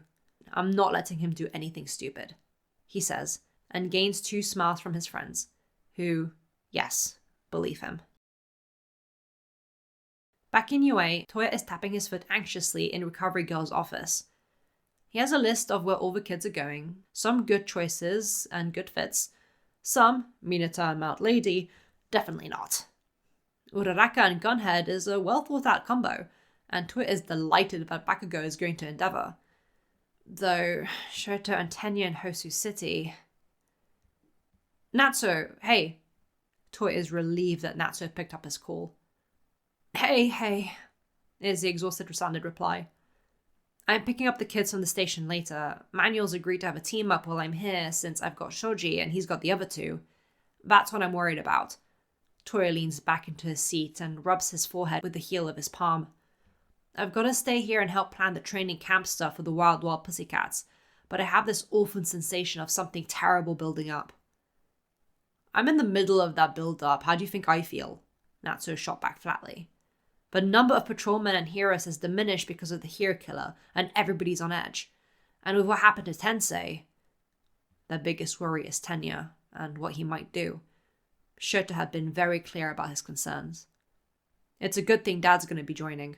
Hey, don't relax just because Endeavor's coming to help. You've got to pull your weight too, Toya accused, but there's humor in his voice. Yes, sir, mister. I stay up till 3 in the morning antagonizing over quirks and people I don't know in the comfort of my bedroom, sir. Natsu's mocking voice from the other end of the phone makes Toya want to reach through the speaker and smack him. It's mainly patrolling. I don't want to be stuck in Hosu City the entire internship. There's other stuff I want to do with Shoji. Sure, Toya mumbles, and he feels tired.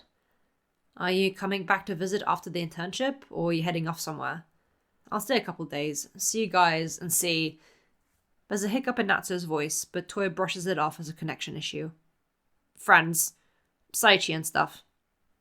Natsu is lying through his teeth, but Toya can't tell. Natsu isn't the liar of the family. Mum will be happy to hear that. Toya smiles, and he sighs again. Stay safe, yeah? Yeah. Bakugo stands before the Endeavor agency and he feels very, very small. It's not a feeling he's used to, nor that he likes. It makes him fidget on the spot uncomfortably, and his hands tighten around the case that holds his pro-hero uniform. Bakugo! Before he gets a chance to enter the agency, he's suddenly face to face with the number 2 hero, who towers over him with a fierce expression. He's in his full Endeavor getup. I know you've just arrived, but we're heading to Hosu City, Huh? Bakugo did all this trip in the wrong direction just for Endeavor to take him elsewhere? What the heck? Couldn't we have just met there then? Wasting my time. Don't complain. Put on your Pro Hero suit and we'll catch the next train. Endeavor is unfazed by the boy's rude tone, and it seems that stumps the blonde because he just stares and says nothing. Who's wasting whose time? All right already! Bakugo flares up angrily, but it's not out of impoliteness, rather embarrassment, and it's a little funny. As Enji watches Bakugo get bombarded by the flaming sidekickers and dragged to a place he can change, the number 2 hero wonders how the other kids are doing. He hopes Izuku and Gran Torino are getting along. Chapter 86. Volatile. If getting kicked in their first meeting by a seemingly senile old man is getting along, then yeah, Izuku and Gran Torino are best of friends. Tenya, Shoto, and Shoji had a far more reasonable welcome, with Natsuo in his Frostbite outfit and Pro Hero Manuel meeting them at the train station, the former waving enthusiastically at his tall intern. Yo, Shoji, I'm Natsuo, or Frostbite, whichever. Thanks for accepting my offer. The young ice hero grinned to the teen as they shook hands. Thank you for giving me one in the first place. Polite Shoji nodded, warmed by the friendliness of his classmate's older brother. He'd seen him on the TV before, and of what he knew of him, Frostbite is a good hero. Kirishima speaks fondly of his meeting with you. Kirishima? Frostbite muttered in thought before it clicked. Ah, the hardening quirk kid. Yeah, Shoto's told me about him. He looks different from what I remember, so I didn't connect the dots initially. He laughed good-naturedly. Let's get you guys sorted at Manuel's agency, alright? Shoto and Shoji nodded, but Tenya was visibly distracted, even as he followed the crowd back to the very agency he chose.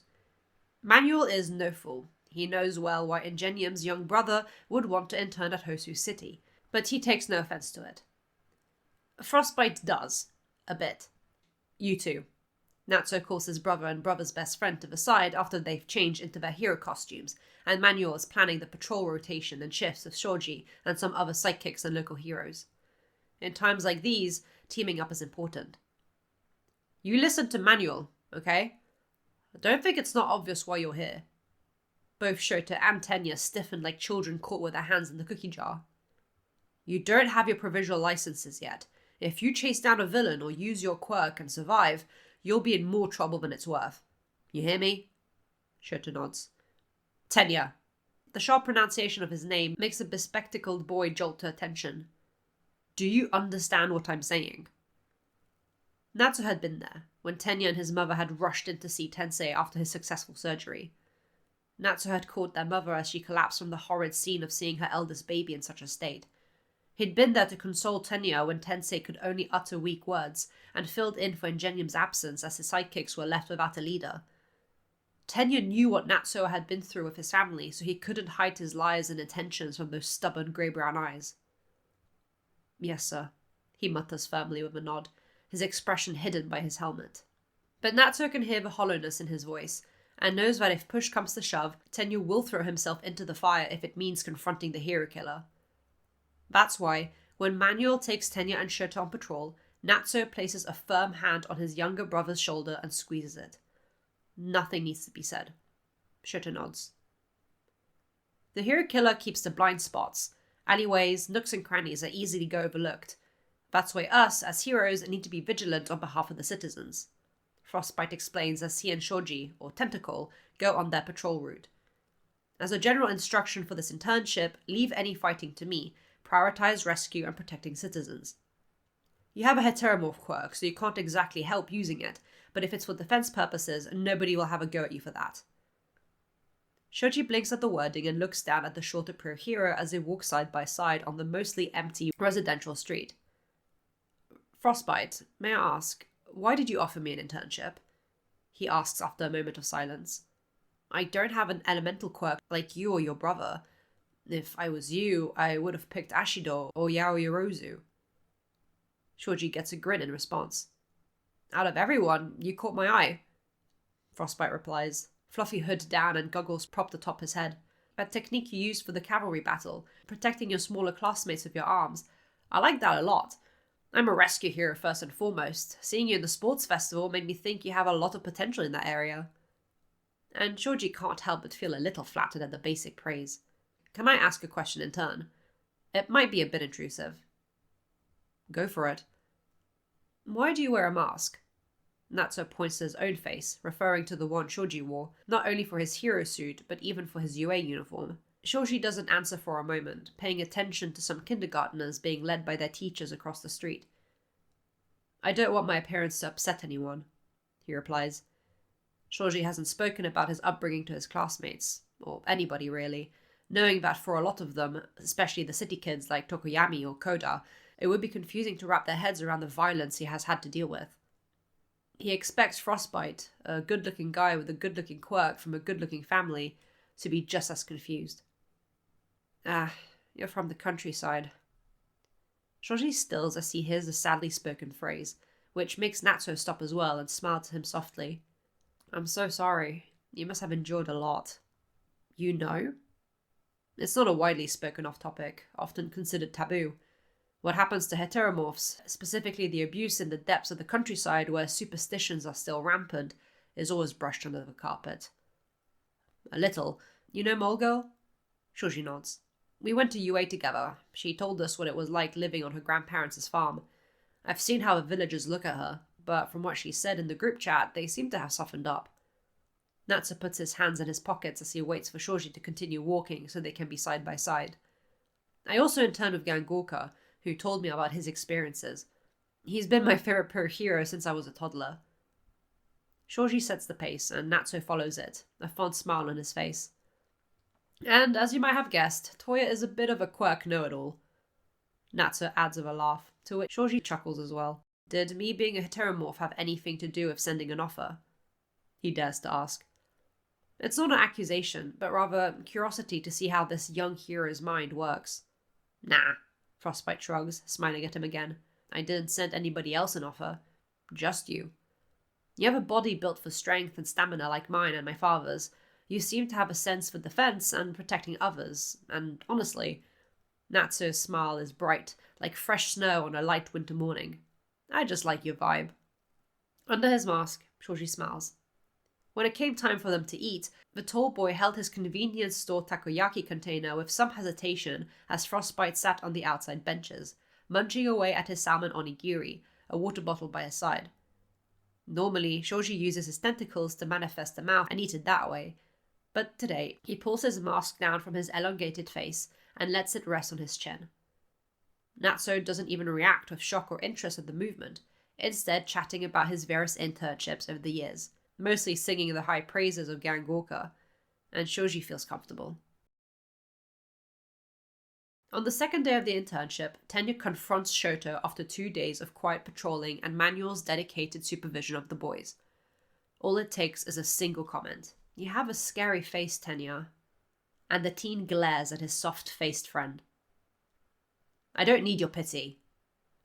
Tenya's harsh tone makes Shoto wince. That's going in his journal. I know you came here to keep an eye on me, and as much as I appreciate your concern, I am not in need of your babysitting.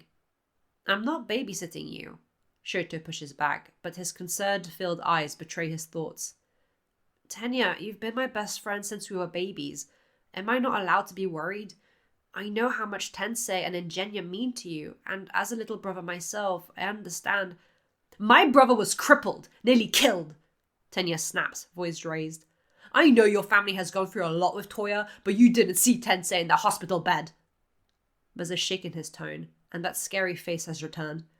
Shoto flattens his back against the wall of the corridor, stiff as a board and eyes staring at his childhood friend. It wasn't a self-inflicted injury. A villain hurt my brother. Our situations are completely different. You can't understand. And that hurts. Shoto's jaw clenches as Tenya speed walks towards his room to call it a night, on the verge of tears. Left alone in the corridor, Shoto swallows thickly at his own emotion building. They've never had an argument like this before. Tenya is hurting. He wouldn't normally say things like that to anyone, so Shoto tries to not take it personally, but it still hurts to be spoken to like that from someone he cares deeply about. It's why, the next day, when Manuel tells Tenya, "Don't let yourself be motivated by personal grudges," the latter glares at Shoto from behind his helmet. Yes, Shoto had gone to speak to a trusted adult. That's what kids are supposed to do. Kids are also supposed to maybe not curse out reporters, but that's what Bakugo did. 10 push-ups, Endeavor orders, interrupting the explosive blonde's tirade of rudeness towards a startled reporter. Huh? The teen snarls, eyebrow twitching at the number 2. Drop right now. 10 push-ups. The stone-faced man replied firmly, and not even Bakugo is immune to an order from Endeavor. Thus, Bakugo drops to his hands right there on the pavement and growls for his push-ups with ease, but embarrassed. Miss, excuse him, but bringing up the sludge villain incident unprompted to the victim of that situation is inappropriate. Please refrain from doing so. Bakugo pauses at the 9th push-up and looks up at the red-headed hero, who is standing between him and the flustered reporter. She's young and working for some gossip piece, so of course Endeavor knows she won't have much experience of boundaries, nor Endeavor's demeanor, but that doesn't mean he can let something like that slide. He's still a student and a hero in training who don't have legal permission to publish any photos of him. Bakugo finishes his set and rests on his knees as he listens to Endeavor's robotic legal speak, sounding more like he was reading off of a script. It does the job because the reporter, or whatever she is quick to disappear. Why'd you make me do that? Bakugo snarls. Endeavor turns and extends a hand to help him up. It's not needed, but Bakugo accepts it nonetheless, and is pulled to his feet by the much stronger man. You can't simply curse out anybody who upsets you, Endeavor scorns, but his voice is gentler than it had just been. It's not good for your hero image. You're one to talk.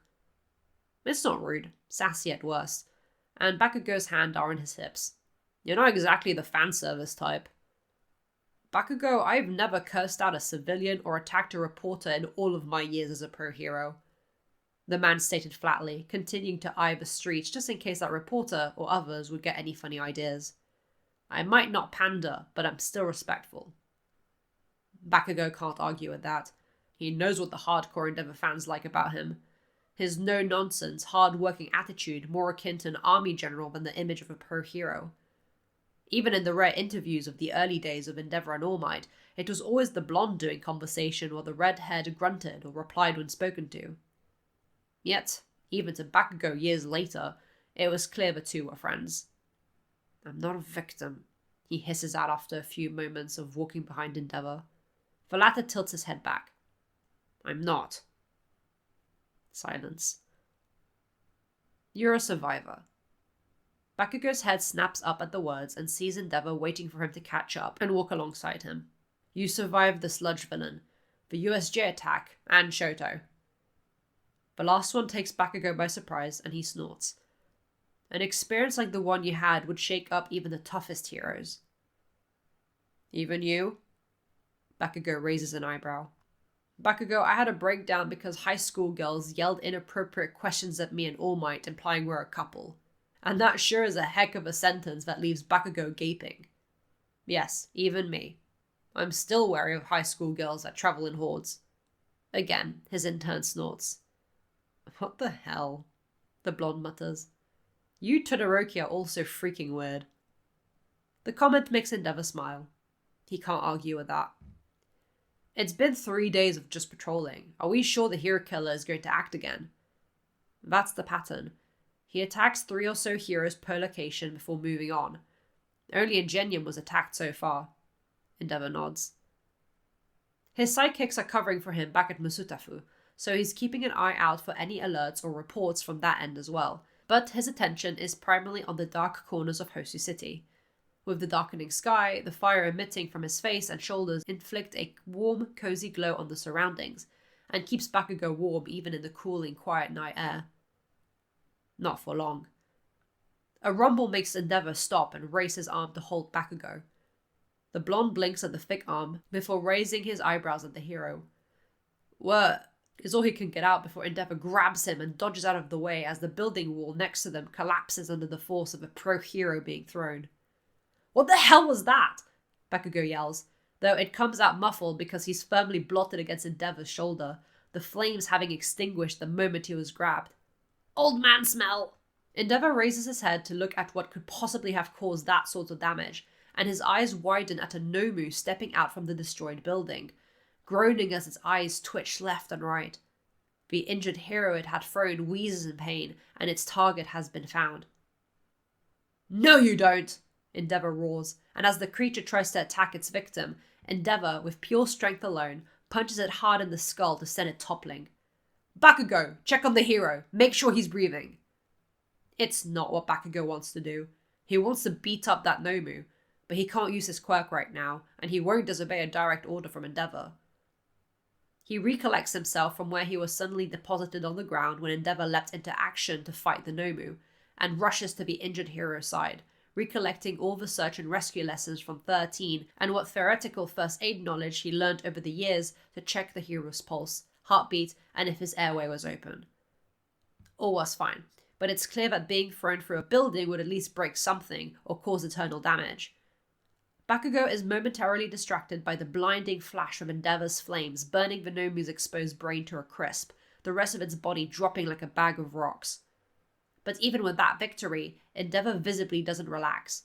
Instead, he raises his head as he hears further commotion a little ahead of them. But instead of rushing immediately into unknown violence, Endeavor runs back to Bakugo. Airway is clear and pulse is steady, but he could be injured eternally, Bakugo reports automatically, having been dazzled by the display of power from the number 2. He'd watched All Might in action 1,000,000 times over, but having Endeavor use his hell flame right in front of him, the heat making his eyes squint and blowing his hair out of his face, adrenaline pumped through his veins. Damn it, I can't fight. You can still help. Endeavor shoots the self-deprecating thought immediately and gently shakes the hero. Can you hear me? The hero groans and cracks his eyes open. Thankfully, the sight of Endeavor kneeling over him didn't cause him to commit an inko and pass out, but he's clearly startled. Can you respond? Yes, ouch, yes, the hero coughs and winces at the pain. Just bruising, I think. Endeavor nods, and Bakugo watches as he reaches to one of the pouches on his belt, retrieving 2 items, a pocket bottle of electrolyte water and a hot pack. You know what these are for? He looks at Bakugo, who nods as he's handed the objects. Good. Stay with him. I'm going to see what's happening and send heroes your way to help. Direct any citizens away from the commotion, to stay inside or find refuge in a hero agency. Understand? Yes, sir. Bakugo nods as he opens the pocket bottle to give to the hero. It's not what he wants to do, but it's experience, and he's being useful. Endeavor leaves Bakugo to get into the fight, and the carnage he sees isn't like anything he's had to deal with since him and All Might started working together. It's unadulterated chaos, heroes being overpowered and civilians trapped in alleyways as they're unable to get to safety. There's screaming, yelling, groans, and inhuman sounds, not to mention the smell of blood. Even though Endeavor took out 1, there's still 2, one of which has wings and is currently stealing a hero away. It's instinctual at this point. Endeavor rushes forward and forms a lance of fire in his fist before throwing it ferociously like an arrow of light. He hits the creature straight on, but it drops the hero in its pain. Catching a body falling from such a height will cause trauma to the body, so Endeavor scales the wall of a building using heat on his soles to melt the surface into footholds to get off the ground, and catches the hero in mid-air instead, softening the landing. Nomu gets away in the process. Frosty air reaches him before his son's voice does. Nice catch, Dad! Frostbite smiles, goggles on and his hood up, using his eyes to cool Endeavor down. There's still another. It's giving Gran Torino some trouble. If Gran Torino is here, that means Midoriya can't be far behind. Not good. I left Bakugo with an injured hero, that way. Endeavor feels his body relax as it cools down, and his eyes narrow on a panicked Manuel running towards him.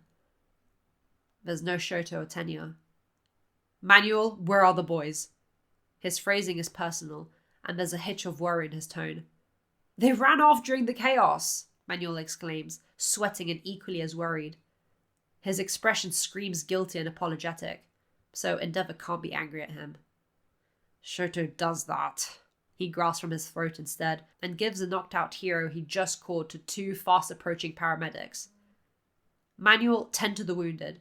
My intern is around the corner. I need to help Gran Torino, but the kids are our priority. I'm on it, Frostbite exclaims, and using his ice to speed away, rushes to where he last saw Tentacle. He'd instructed him to protect trapped civilians and guide them to safety, which is how he found the team with first responders just arriving onto the scene to help the injured and restrain the defeated Nomu, if necessary. Tentacle, we're going to need your quirk. When the chaos had just started happening, not even 10 minutes ago, Shoto had been set on following Manuel's orders. He couldn't use this quirk, but he could still be of help with clearing out civilians. That was until Tenya took off. He's faster than Shoto, but even as the boy lost sight of his best friend, Shoto didn't stop going in the direction he'd last seen him go. Which is how he ended up in an alleyway, one hero already wounded and bleeding against the building, a disturbing stench of blood in the air, concerningly powerful, and a terrifying, oppressive presence in the form of Stain, the hero killer that Tenya was currently confronting. I'm Ingenium, the hero who's going to take you down. That's so? Time to die. And Shoto believes Tenya will die. No! He yells, right foot forward. He breaks the rules and summons Ice to force Stain to back away. The scary-looking villain is faster than Shoto could ever think of challenging, but right now, his focus is stopping Tenya from committing suicide at the hands of Stain. Tenya, let's get the injured and run for help. Go away, Shoto! Don't interfere! Tenya sounds furious. Those red eyes are glaring and spiteful, thirsty for vengeance. He has to die for what he did to my brother. I'll kill him. Heroes don't kill, Shoto yells, forcing Tenya out of the way, making him crash against the wall at the impact. We save people, and right now there's someone who needs saving. Isn't that why you looked up to Tensei? Because of all the people he helped? You're telling me Tensei would be happy with you right now? Shoto is trying to check on Native's injuries, but his eyes are burning and his brain is frantic. Tenya blinks at Shoto from where he's pushing himself off the wall, confused, as if he's just realizing there even was another hero bleeding out. Good attitude, Endeavor's son. Both teens jump at the words and look up. Above them, Stain is standing on the ice Shoto has formed, the sharp studs on his boots being used to keep him in place. Even though your father is a poser, like your friend's weak brother, I guess even a rotten seed can produce good fruit. Shoto scowls and shoots a nasty glare at Stain as he tries to help Native stand, but the man is bleeding and swaying in and out of consciousness. It's hard to know where to hold him so that it doesn't make his injuries worse. Your friend is right. Getting trapped by your own hate and acting out of pure self-interest makes you the furthest thing from a hero. And Shoto knows that has to sting Tenya deep in his already wounded heart. Shut up! Tenya yells, and rushes forward to use Engine to attack Stain in a blind rage, tears in his eyes. It doesn't matter what you say now. Tenya, don't! Shoto warns, but he's in the middle of helping Native up and can't act fast enough to stop Tenya. You're still the criminal who hurt my brother. USJ is nothing compared to this. The villains were thugs at best, opportunists that Shoto only needed to freeze with enough ice to make immobile to be defeated.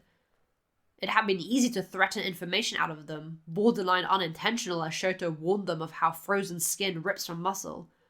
Those sort of tactics wouldn't work with a true villain like Stain. Shoto had been able to identify the sort of threat he was the instant he entered the alleyway. But Tenya is seeing red like the blood stain spills as he slashes the teen's arm easily. Rational thought isn't present in the hurting boy's brain.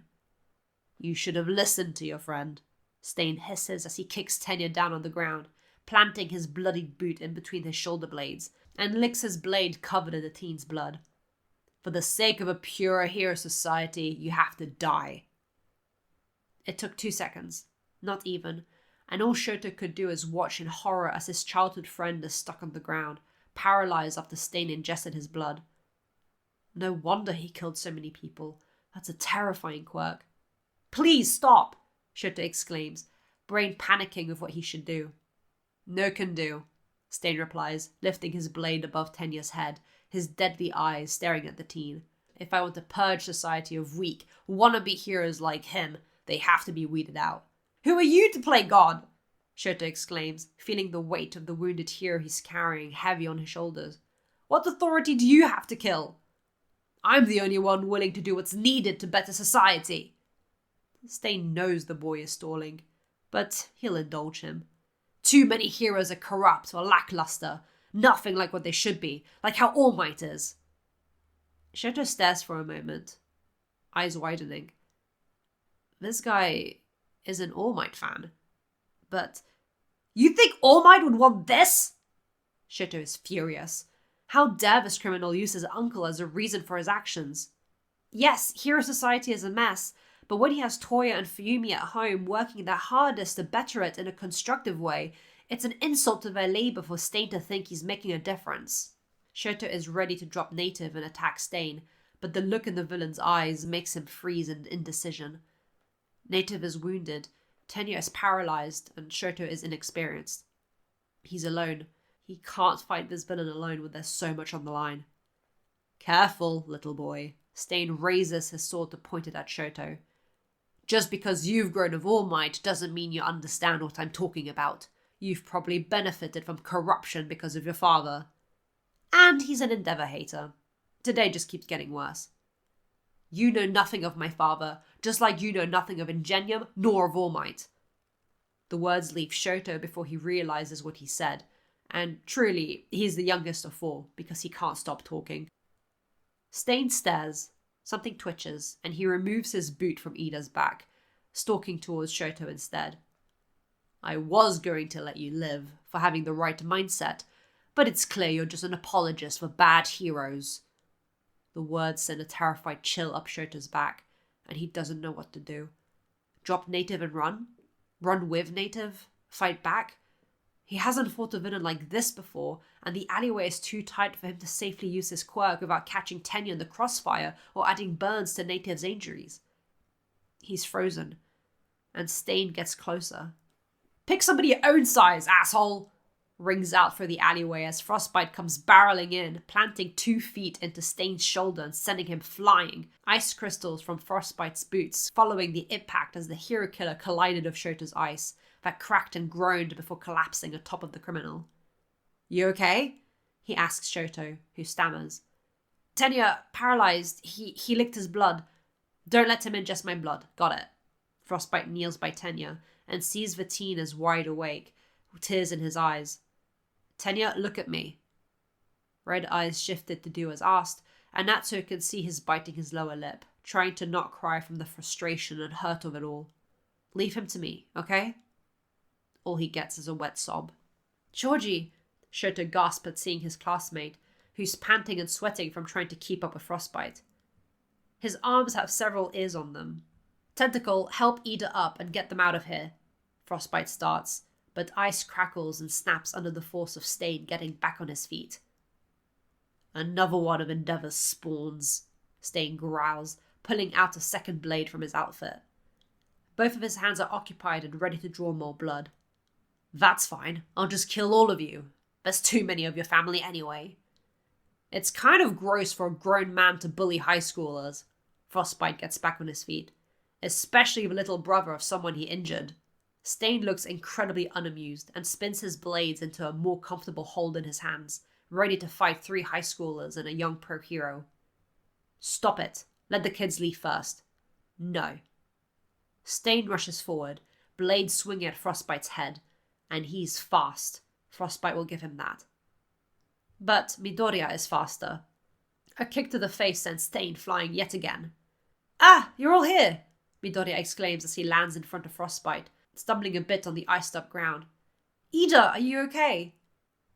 Why...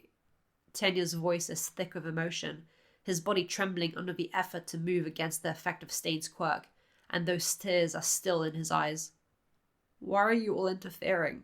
This has nothing to do with you. Yes, it absolutely does. Frostbite grabs Ida by his uninjured arm, and with the help of Tentacle, gets him to his knees.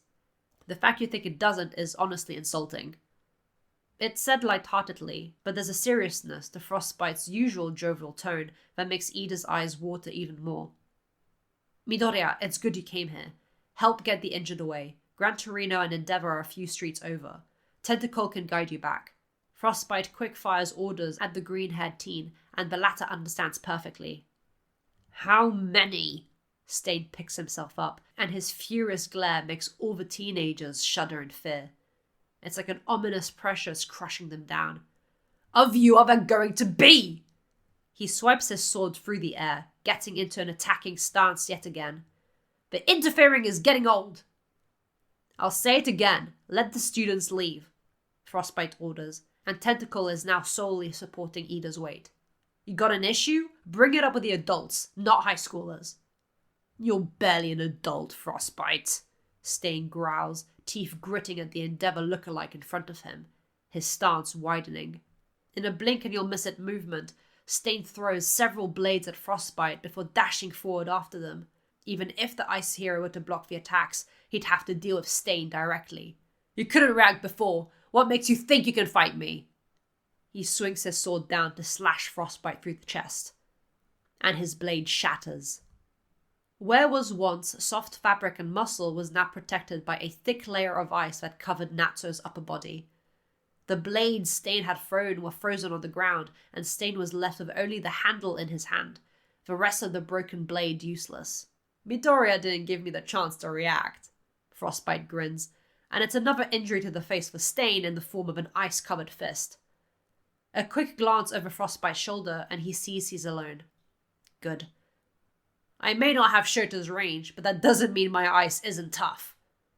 Over the years, due to all his teachers and mentors, Natsu has been able to play to his strengths and fortified his ice. But Stain isn't weak, and it seems like any hit to the body is overpowered by the sheer desire to purge heroes, because Stain has yet another blade in his hand. But without a crowd of teenagers who need protecting behind him, Frostbite can fight freely. Thanks to so many pro heroes out there, I've been able to finely tune my skills. For example, Frostbite uses his ice-covered arm to block a swipe of blades. Gang Orca helped with my stamina. Stain ducks a second kick to the face and tries to stab Frostbite's thigh. Except, ectoplasm taught me tricks. He slips on ice coming from Frostbite's feet, and he has to roll to the side lest he break his face on the invisible frost. An ingenium! Stain gags on his own spit when he's kicked in the throat instead, landing awkwardly on his back. Increased my speed! Frostbite raises his foot to stomp Stain in the gut, but the criminal reacts at the last second and rolls out of the way, panting heavily at a safe distance. And Koichi too, but he was a vigilante. Doesn't look good on the resume. You're real mouthy for a weak version of Endeavour. Stain breathes out, sweat dripping down his face despite the frosty air. And you've killed several people. Your opinion means nothing to me. Natsu raises his fist in a boxing stance, his eyes invisible behind his goggles. Whatever point you're trying to make, antagonizing a hurt child doesn't help you. Referring to Tenya. He's not just a child. He's a wannabe future pro hero, doomed to fail because his intentions are in the wrong place. Here society is filled with fakes and corruption that undervalue the true heroics of All Might. Stain glared at the uninjured ice hero before him. This one's tricky. Yeah, Uncle All Might wouldn't approve of anything you're doing right now, Frostbite states bluntly, and he notices a twitch in Stain's body. What, you mad I actually know All Might? The young hero grins, the expression mocking and his tone teasing. Sheesh, that's one hell of a parasocial relationship you've got going, Stain. Stain wants him dead. Shut up! The man roars, and once more proves how terrifying he is by the sheer speed and power of his attacks. Frostbite has to dodge this one, and even the concrete cracks under the brutality of the blade swing. But Frostbite is distracted from the fight by a chorus of shouts coming from outside the alleyway. He recognizes Shoto, Shoji, and Tenya's voices. With a gust of wind, Frostbite's hood is blown down by the powerful flap of the winged Nomu's appendages, and in his monstrous claws, Midoriya. Izuku! Frostbite cries, and instantly abandons Stain without a second thought, rushing out into the street to chase after the kidnapped teen. Stain, still furious with an intent to kill, can't fight his own curiosity, and watches the young ice hero in action. Frostbite recalls the previous scene of his father attacking the exact same Nomu, but switches the order of his moves. With ice forming under her soles to act like a foothold, Natsu scales the wall of a building, going higher than the Nomu, all while forming a lance-like formation of ice in his hand. With a powerful kick, the young hero launches himself into the open sky, but his quick thinking and timing makes him successfully strike the winged Nomu, piercing its exposed brain. The creature emits a pained cry as it barrels to the ground, letting go of Midoriya in the process, who Natsu catches as they all fall. Thanks to his momentum, Frostbite is able to roll to the side and uses ice to cushion his fall, his honorary cousin tight in his arms. Nobody moves for a moment. the Nomu groaning as it twitches, but makes no attempt to get up. Probably due to the ice stabbed into its brain. Hey, you okay? Frostbite pants, checking Midoriya's head and neck for injuries, but the teen is uninjured, mostly frazzled. He squeaks out in panic as a shadow looms over them, a blade pointed at Frostbite's head. Natsuo scowls up at Stain, who's covered in partially frozen sweat, the criminal snarling back at him. What was that about not having range? He says snidely, to which Natsuo merely narrows his eyes. And despite the blade at his head, shifts Midoriya's body behind him as he lifts to his knees, making himself a shield to protect the boy. And stays. Stain's expression twists to one of confusion as the young hero doesn't try to continue the fight or even attack him. What's your deal? I'm a rescue hero. Defense and rescue are my priority, Frostbite says firmly, his eyes barely visible through his tinted goggles. Earlier, you called me a weak version of Endeavor, but really, I'm Endeavor if I focused on defense rather than attack. Stain's eyes twitches in annoyance. What difference does that make? He growls. Frostbite grins. This. Endeavor's voice is all Stain hears before his head collides with the concrete and everything goes black. It's a one-punch knockout. Perfect timing, Frostbite sighs. His body relaxes as he watches Stain's unconscious body lay on the ground. Gran Torino and I were chasing that Nomu. We saw it take off with Izuku. The flame hero explains while helping his boy up. Are you alright? He asks his brother's successor. Yeah, I'm fine, Midoriya smiles. He was less fine when Gran Torino kicked him in the face for not staying in the bullet train like he'd been told to. There's a lot of face injuries and kicking happening today. Thankfully, today would end without any serious casualties. Injuries from the Nomu and the hero killer, sure, but nobody died and they'd all recovered to their full health. Native was incredibly grateful to the UA students for rescuing him, and Enji saw Bakugo running back and forth among the injured as he was given orders by the paramedics, mainly giving water and blankets to the shocked civilians and injured heroes. Among them, a stiff Tenya, the skin around his eyes red as if he had cried. I see your arm is bandaged, Endeavor comments as he approaches his son's friend. The latter says nothing, just hangs his head in shame. The effect of Stain's quirk had finally worn out and he could move again. Next to him is Shoto, who looks about as upset. Shoto, you're a terrible influence. What? Shoto exclaims indignantly. Why am I getting blamed? You have a habit of running off with no thought for the dangers ahead. Endeavor pointed an accusing finger at his youngest son. Ida has never been that reckless. I haven't done that since I was a little kid. What the heck, Dad? Shoto's insulted, offended, vexed, all the terms that describe the unfair accusation. Tenya shifted uncomfortably beside his best friend. Endeavor, sir, it's not Shoto's fault. He tried to stop me, but I was blinded by my rage, he mutters, ashamed, eyes burning again. I take full responsibility for putting everyone in danger. Endeavor looks at the child he's known since he was born, and all he sees as Shoto and Tenya sit next to each other are two very round, freshly born babies gawking at the pretty lights emitting from the giant Christmas tree at the Endeavor agency. Rosy cheeks twinkle in their eyes and press against their mother's chests. To see that little, red-eyed baby sit before him with his head down in shame, guilt rippling for his body now that the adrenaline has worn off, it kills any scorning Endeavor would have wanted to do. Frostbite doesn't feel the same. He walks up to Tenya and kneels before him, smiling.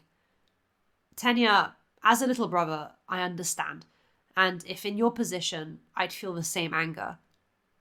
Natsuo's voice is warm, his eyes are soft with understanding and empathy, which makes Tenya's shoulder untense. Natsuo raises his arm straight up. But as a big brother... Whack is the sound of Natsuo smacking Tenya on the top of the head with a chopping motion. What the hell were you thinking? You think Tensei is going to be happy hearing about this? Apologize to Manuel right this instant for making him worry. I'm very sorry, Manuel, sir.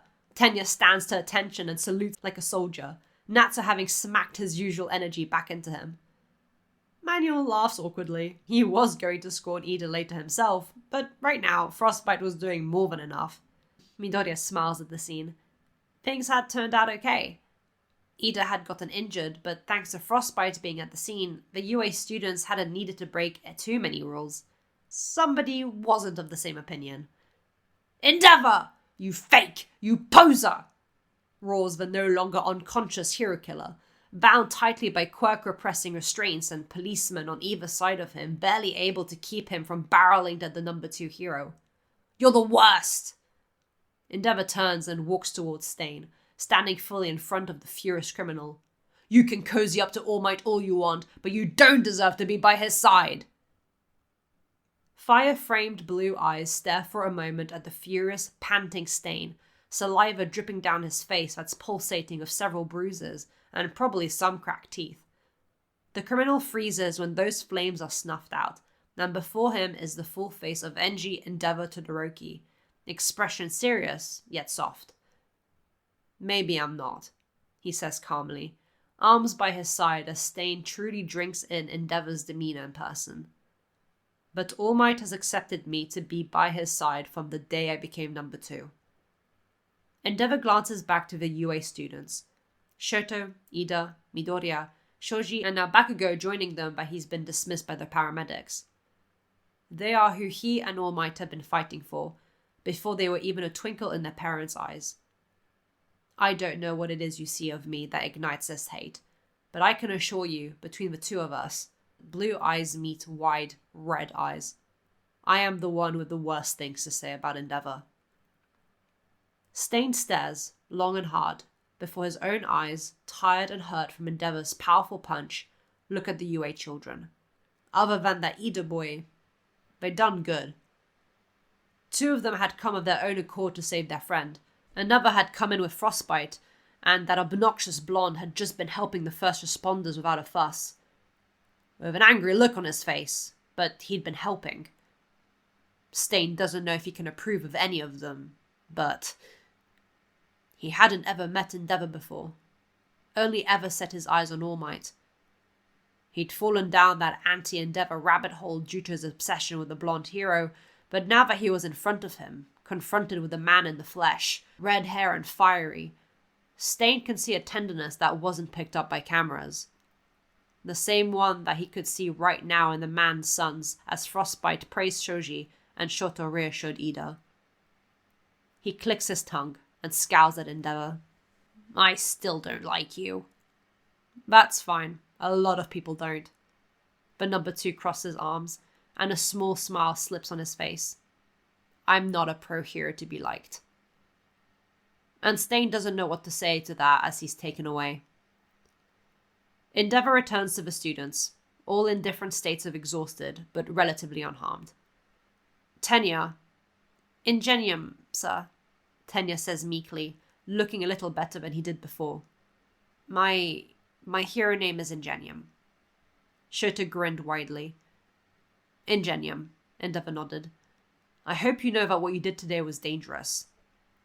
"I do, sir," Tenya nods, hands on his knees in an almost formal pose of accepting punishment.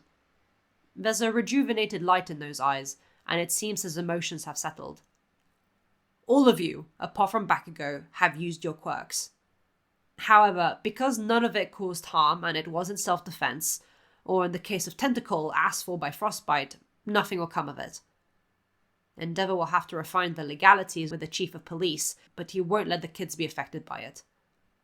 Well done for listening to Frostbite's directions. And Bakugo," he turns to the grumpy-looking blonde, but the boy has a relaxed pose. "You did well of supporting the first responders and being useful despite not being able to use your quirk. You and Tentacle helped civilians get to safety and supported injured heroes. Good job." And Bakugo was annoyed for not getting to join in on facing the hero killer like all the others, but he's not the one getting into trouble and Endeavor is praising him. He'll take it. "Well done, Ka-chan," Midoriya chirps.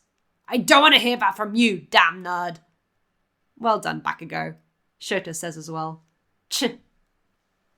Sounds like progress to me," Natsu sniggers. Chapter 87. Humid. It didn't take long for Stain's arrest and, unfortunately, his influence is spread across the news. Half a day is all it took, in fact. The devil works hard, but the news works harder. Apparently, Stain, or Shizome Akaguro, had quickly become disillusioned by hero society in his first year at a private hero course, only to become a street activist as a teenager to preach his ideologies about the revival of heroics. It all spiraled down from there until he became the hero killer, Stain, in his 30s. He's not necessarily wrong, Frostbite said matter of fact as he and his father were interviewed in front of the police station. With the influences of All Might and Endeavor keeping the crime rate down, it's easy to become laid back and take the easy way out of hard work. Somebody else will take care of it. It's not a pro-hero problem only. It happens in everyday things as well. Stain isn't wrong for pointing it out, but his methods are. Right, Endeavor. Endeavor harumphs, arms crossed as he nods. I've been a pro-hero a long time. I've heard from multiple of my children's classmates over the years the disappointment they feel towards modern heroes. The fact a hero killer even felt the need to do such actions proves there's a problem that needs solving. In their respective locations, Takara and Anka, Toya and Fuyumi's old classmates, felt their faces burn in flattery that Endeavor took in their criticisms at all. Elsewhere, Class 1A are agreeing with the number 2 hero. And elsewhere again, Giran is collecting names to bring to Shigaraki. He has at least 4, currently. Business is booming. You're saying that you agree with his beliefs but disapprove of his methods? The reporter, a bit taken aback at how chatty the Ice and Flame duo are. It must help Endeavor to have his son by his side to lead the conversation. We disapprove wholeheartedly of Stain, but we understand his frustrations. Natsu redirected the question. We as a pro-hero family work hard for a reason. The Ida too, and all pros worth their salt. Overhearing the mention of his family from inside the police station, Tenya puffs his chest out, smiling proudly. Yes, his family works hard. You're lucky, Ida. That injury on your arm could have really caused some long-term damage, Midoriya commented, poking softly at the bandaged bicep. Midoriya, Ida, Bakugo, Shoto, and Shoji were currently all inside the police station to give reports of the events while the pro-heroes dealt with the reporters that were bothering the street. I don't want to hear that from you, Midoriya, the red-eyed teen laughed. Your fight against Shoto left you in a worse state than I ever could be in. Ah, Shoto gapes, eyes widening at the memory of his friend's mangled arm. I'm sorry. For what? His classmates asked in unified confusion. Bakugo, who was leaning on a wall far away from them all, raised an eyebrow at him. Whenever I'm involved, it feels like people's hands get messed up or something, Shoto muttered, looking at his own hands in genuine distress while also eyeing both of his classmates' hands, even Bakugo's and Shoji's, who had more than 2. Is it a curse? Ida, Midoriya, Shoji, and Bakugo stare at their nervously sweating friend in disbelief. Bakugo is the first to burst out laughing with a wheezing bark. What the hell are you on about? He laughs, tears in his eyes at how much he's laughing. Ida and Midoriya join in, just as confused as Bakugo. You're not joking, neither. Of course I'm not, distressed Shoto flustered. Just call me the Hand Crusher at this point. The Hand Crusher! The 3 boys laugh. Only Shoji wasn't laughing, but his shoulders were shaking like he was trying to keep face behind his mask. Has Shoto grown from biting to crushing? Natsu joins in as he hears the tail end of the teen boys' hysterics. Good news, you're all getting credit for helping out. Really? Midoriya lightens up, face a little blushing. How come? Well, you followed my rules, and nobody got injured because of you. The only 2 people that could have really been in trouble was Ida and Shoto. But because Native vouched for you saving him, and Shoto was trying to protect Ida as well, you're getting off with a warning, the young man explained.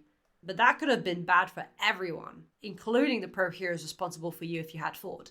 So no more of all this. Got it? Since when are you the boss? Bakugo snarls. He's right, Endeavor reaffirms, and Bakugo leans back against the wall. Despite the credit you're getting, this should not be encouragement to be reckless again, especially about licenses. Understood? Yes, sir, the 5 teens replied in unison. Good. Internships will return to normal. Shoto, Ingenium, manual is ready for you at the back of the police station so you can avoid the reporters. Midoriya, Gran Torino is by the phone booths. Meet him there. Bakugo, we're heading back to the Musutafu. I've called in on a pro here to team up with for the next 2 days. This grabs Bakugo's attention, and he's by the number 2 side immediately, ready to get going. Tentacle, Frostbite is taking you to Mole Girl's area to help out. With the news of Stain's origins on TV this morning, it's riled up some protesters, and she wants backup. Is that alright for me to be involved in? Shoji asks. As long as you don't use your quirk, yeah. We've got a big, strong body. We'll just follow Mogura's lead. Frostbite grins before clapping his hands together. Everybody back to normality. Oh, Shoto, before I go. Endeavor pauses, and he has a sheepish look on his face. Shoto shrinks in on himself. Prepare for your mother. That threatening warning is all that plagues Shoto's mind during the rest of the internship, which consists mainly of cleanup, avoiding reporters, and supporting Manuel's agency and local pro-heroes after the attack of Stain and Nomu, who were really an afterthought in the news despite all the carnage they caused. But Manuel is a great teacher. He's patient and kind, making sure Ingenium and Shoto are both involved to the best of their abilities, while still keeping in mind that they're kids. He has quite a few good words of wisdom as well, despite his meeker, self-deprecating attitude, but his smile is sweet and his demeanor gentle. Shoto is quite fond of the man. Shoji has a bit of a harder time heading back to the countryside, but despite his initial worried gut sensations, he's welcomed with open arms by Mole Girl, Natsuo's old classmate, and brings the 2 visitors to her grandparents' farm that was also her agency, who are still kicking and working despite their advancing age. Stain's ideology really spurred a small group of local protesters, Mogura explained over a cup of homemade tea, which a couple of years ago would have been a huge problem, but now that I've been more accepted by the village, all they have is mild irritation. I've worked it out with everybody, and they agreed on protesting this afternoon as long as I can show up to keep the peace on all sides, which I'm happy to do, but I can't do it on my own. Are the protesters heteromorphs? Shoji dares to ask, drinking his tea via his actual mouth, not his tentacles. Mogura offers him a small smile. Yes, and their families, she replies meekly. I think us as a trio will be perfect. They're used to Mogura, they've seen me before, and now I'm bringing in a new face who's actually from the countryside. Natsuo grins, optimistic. We're going to be fine, don't worry. Shoji isn't worried per se, but he knows what people in the countryside can be like. The uncomfortable gut sensation returns. But it's gone as soon as they enter the village where the protest is about to happen. Where he'd expected anger and bitterness from all sides was actually not there. He couldn't explain it.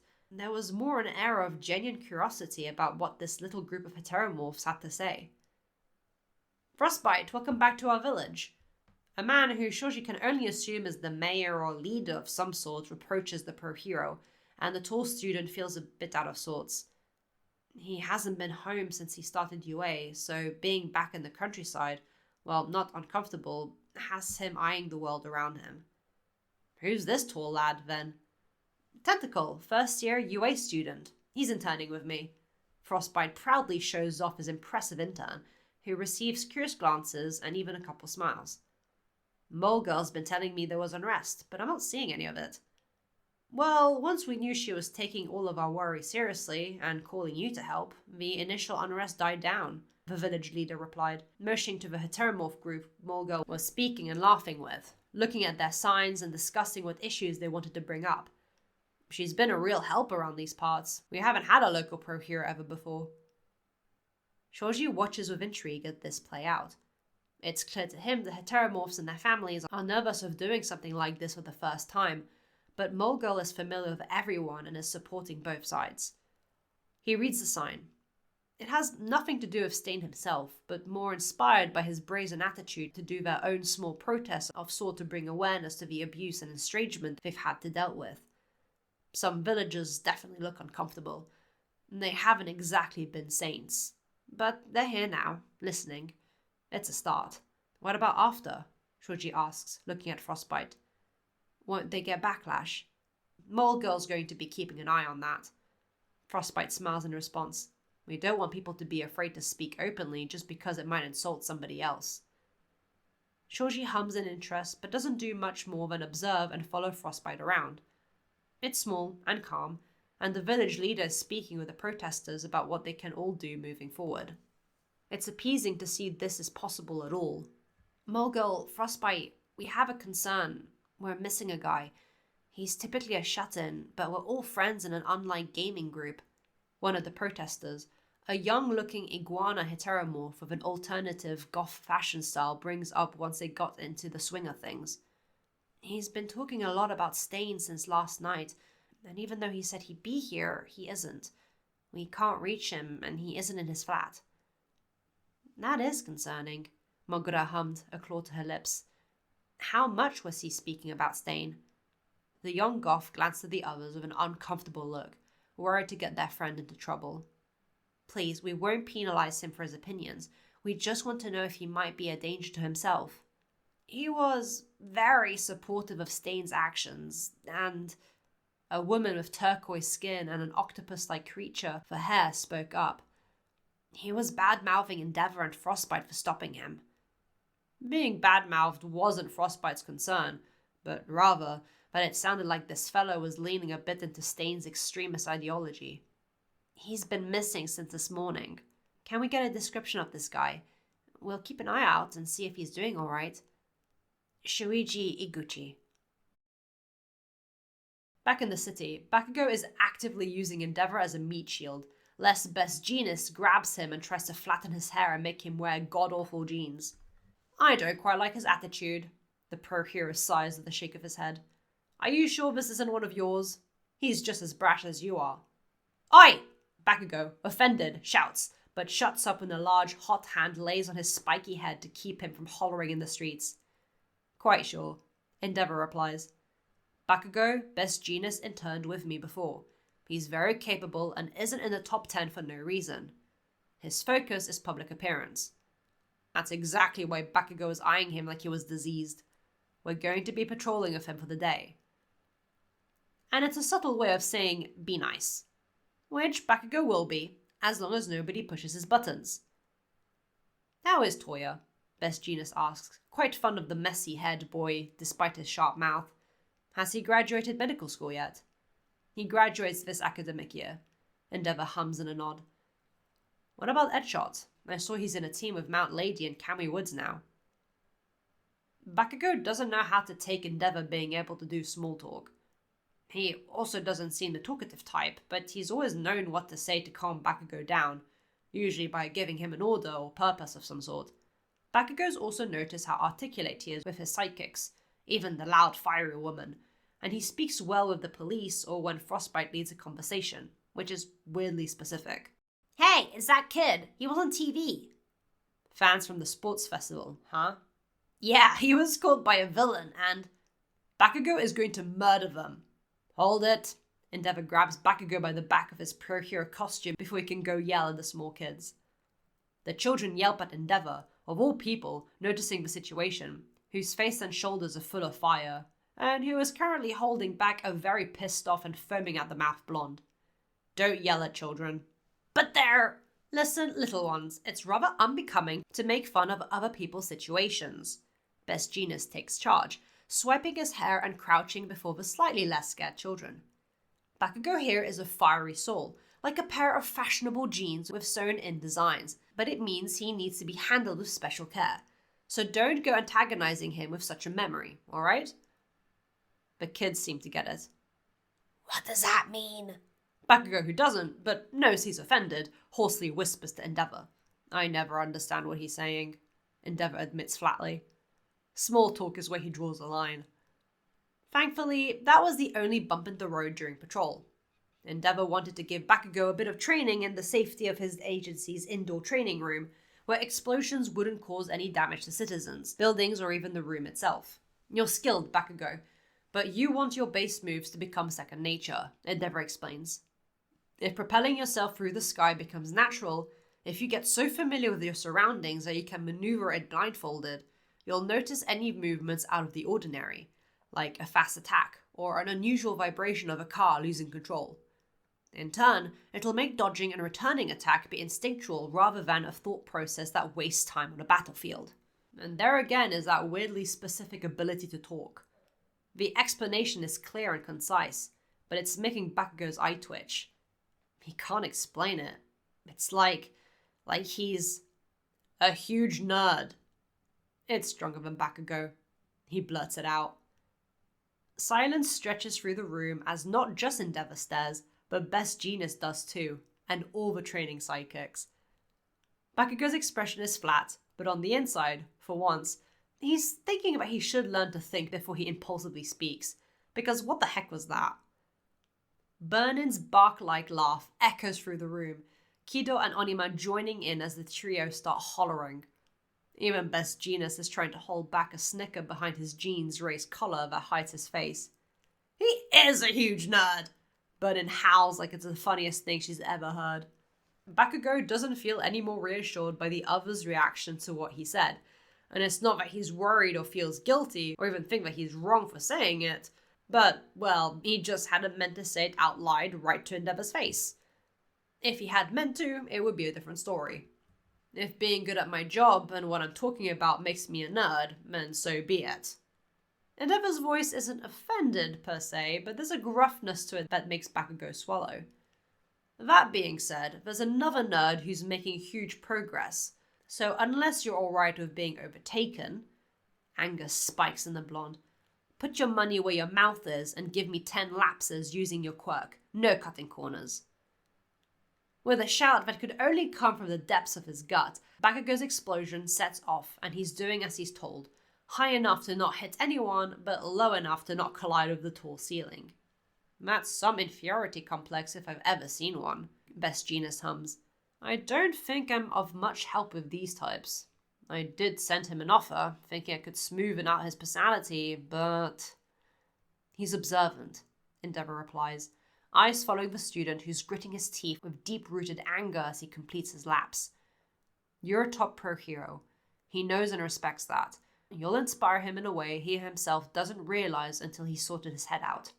Best Jeanist looks at the man who he's known for such a long time, remembers the distress when he asked for Best Jeanist and Edshot to babysit Toya for the day. Speaking from experience? He dares to ask, and Endeavor shoots him a slightly exasperated look. A bit. Bakugo drops to the ground in front of him, landing on one knee with heavy pants, face sweating. Again, but this time, zigzag. To his credit, Bakugo doesn't complain. He's back up and exploding his way across the ceiling in a precise zigzag motion. He's very good, but he needs refining. Endeavor pauses, racking his brain for any Gina allegory, like hand-stitching a rolled hem. That's something he remembers from his father fixing his clothing. I see. Thank goodness, because Enji doesn't. It's less about fixing him and more about rearranging his priorities. Precisely. Hara hasn't gone to the Endeavor agency in a while, but he knew that his son would be in today with his intern, and the older gent couldn't help it. He was curious. That's why, instead of returning home with Fuyumi after his workday, he headed to the agency. Fuyumi would have joined, but she had grading to complete. As he thought, he found his son in the indoor training space, and peeked in, only to be met face first with the aftershocks of an explosion. Damn it, that hurts! Don't do that then, Endeavor scorned lightly. You told me to! Bakugo yells, annoyed. No, I told you to bounce off the wall at full speed, not face-plant into it. Again, focus on timing. You tried doing it with a blindfold on. He has.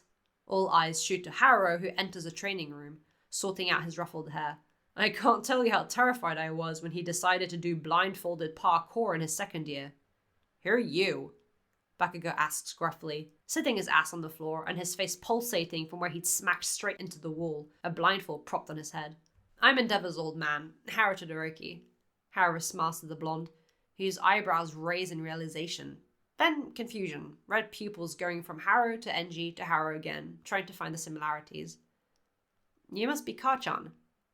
Reds settle on elderly blues. The nerd speaks of me. The blonde visibly bristles. Fondly. He thinks highly of you. Bakugo clearly wants to be mad, but Haru's tenderness is like a herbal tea to soothe the nerves, and it'd be wrong to be mad at him. Just wanted to check up on how everything is going. I'm glad nobody got seriously hurt with Stain, though I am a bit worried of the talk I'm seeing on the news. Most of it, thankfully, is agreeing with Endeavour and Frostbite's statements. Very few are actually supportive of Stain's actions themselves, Best Jeanist said, hands on his hips. But they're still worth being aware of. How's Ray? Enji asks, not having heard from his wife since he reassured her that the kids were all safe. I'm convincing her to not make Shoto wear a child leash for the rest of his life. Haru joked, even though it wasn't a joke. I guess he hasn't completely outgrown running off. He hasn't outgrown using toy as a true toy neither. I think we're just going to have to come to terms with his eccentricities. Is this the same icy heart that's in my class we're talking about, or an untrained puppy? Bakugo, still sitting on the floor, asks with an incredulous expression. Seriously, your family is so weird. I'll take your opinion into account when you do a full blinded lap of the room without crashing into walls. Endeavor's snappy reply was hint enough that the blonde needed to shut up and get a move on, which he did instantly, and Haru can't help but chuckle at the similarities between him and his son. Yes, we're very similar. I didn't say anything. Haru smiles. You were thinking it. The internships were over as soon as they started, and it was with an upbeat stride in their steps that Tenya, Shoto, Midoriya, Shoji, and Bakugo all returned to class, content with their exciting and event-filled internship. Haru had done his grandfatherly duties and helped soothe his daughter-in-law's nerves so that she didn't ground Shoto as soon as he stepped into the house, so thankfully Shoto was sitting beside Momo in their classroom. You've had a rich experience this week, the girl smiled, before a dejected, dead-eye look entered her eyes, and her voice dropped an octave. Unlike me. Somehow, doing a hair commercial didn't fit with her image of being a pro hero. I think it's a valuable experience, Shoto tried to reassure. Process of elimination. You know what you don't want to do. Always finding silver linings, aren't you? Momo sounds a little exasperated, but she's smiling. You are strange, Todoroki. Am I? Shoto tilted his head. I have heard rumors of your biting tendencies, as if you were a creature of the night. Tokoyami was sitting on his desk, having been participating in the conversation. A vampiric predator seeking to feast on his elder brother's life essence. I just think it's funny, Shoto grins, none too bothered by Tokoyami's over-the-top wording. Oh, you interned with Hawks. How was that? He's a good family friend. Said family friend himself was texting the group chat he and the Todoroki siblings were in about how the internships went, just so they could organize meeting up and going out together. Something they were discussing of doing at some point soon, but Natsu kept saying he had plans with friends, which makes sense since he's not in the area that often anymore. Toya huffs and sends Fuyumi a private message, telling her to ask Hawks for the two to go out alone because goodness knows Hawks won't do it first. Ask Moe out first. Yeah, that's not happening. For a while. Toya's ears burn at the thought of even trying to say the words "go out with me" to the fiery sidekick. They've been friends for years now, and he loves her company, but the idea of doing anything further is jarring. What if he's misunderstanding the situation? What if he's just mistaking friendship for romance? It wouldn't be the first time he's blown his own emotions out of proportion and made some brash decisions. Toya would rather take it slow and carefully until he knows for sure that Vernon is on the same page as him. Talking about it would be a good shout, but how does one simply bring up emotions without completely ruining what they had? Toya loves what they have, and more would be nice in concept, but he has a track record of messing things up. So for now, playing it safe. Unlike Midoriya, who in the rescue training race blew the entire class away with his new moves, while also face-planting into a beam. Midoriya! Toya cheered as he shook Shoto to place his energy somewhere. You figured it out! How? You know microwaves? Midoriya bounced excitedly despite being covered head to toe in dirt from that one slip-up that made him come in last. There was still some refining to do, but progress is progress. The teachers didn't catch or understand a word that Midoriya was yapping on about Toya, and neither did Toya much, but something about Gran Torino, Taiyaki, and something about microwaves. I can use at least 10% so far, Between Endeavor's training and the inspiration from All Might, it'll stop me from getting hurt. You should tell Dad about it tonight. He's gonna be super interested. Toya ruffles Midoriya's hair with both hands like he's digging through a thick bush. Watch it, you guys, or Midoriya will leave you in the dust, he tells the rest of the class. The hell he will! Stealing my moves won't get you anywhere, Bakugo shouts with an accusing finger to his childhood friend. Endeavor made me train blindfolded. Can you do that? Exactly, you can't. Oh yeah, that exercise, Shota hums. Natsuo got pretty good at it, but it just made me nauseous. Who gets nauseous from using their own quirk? Bakugo's outspoken question made Uraraka laugh nervously.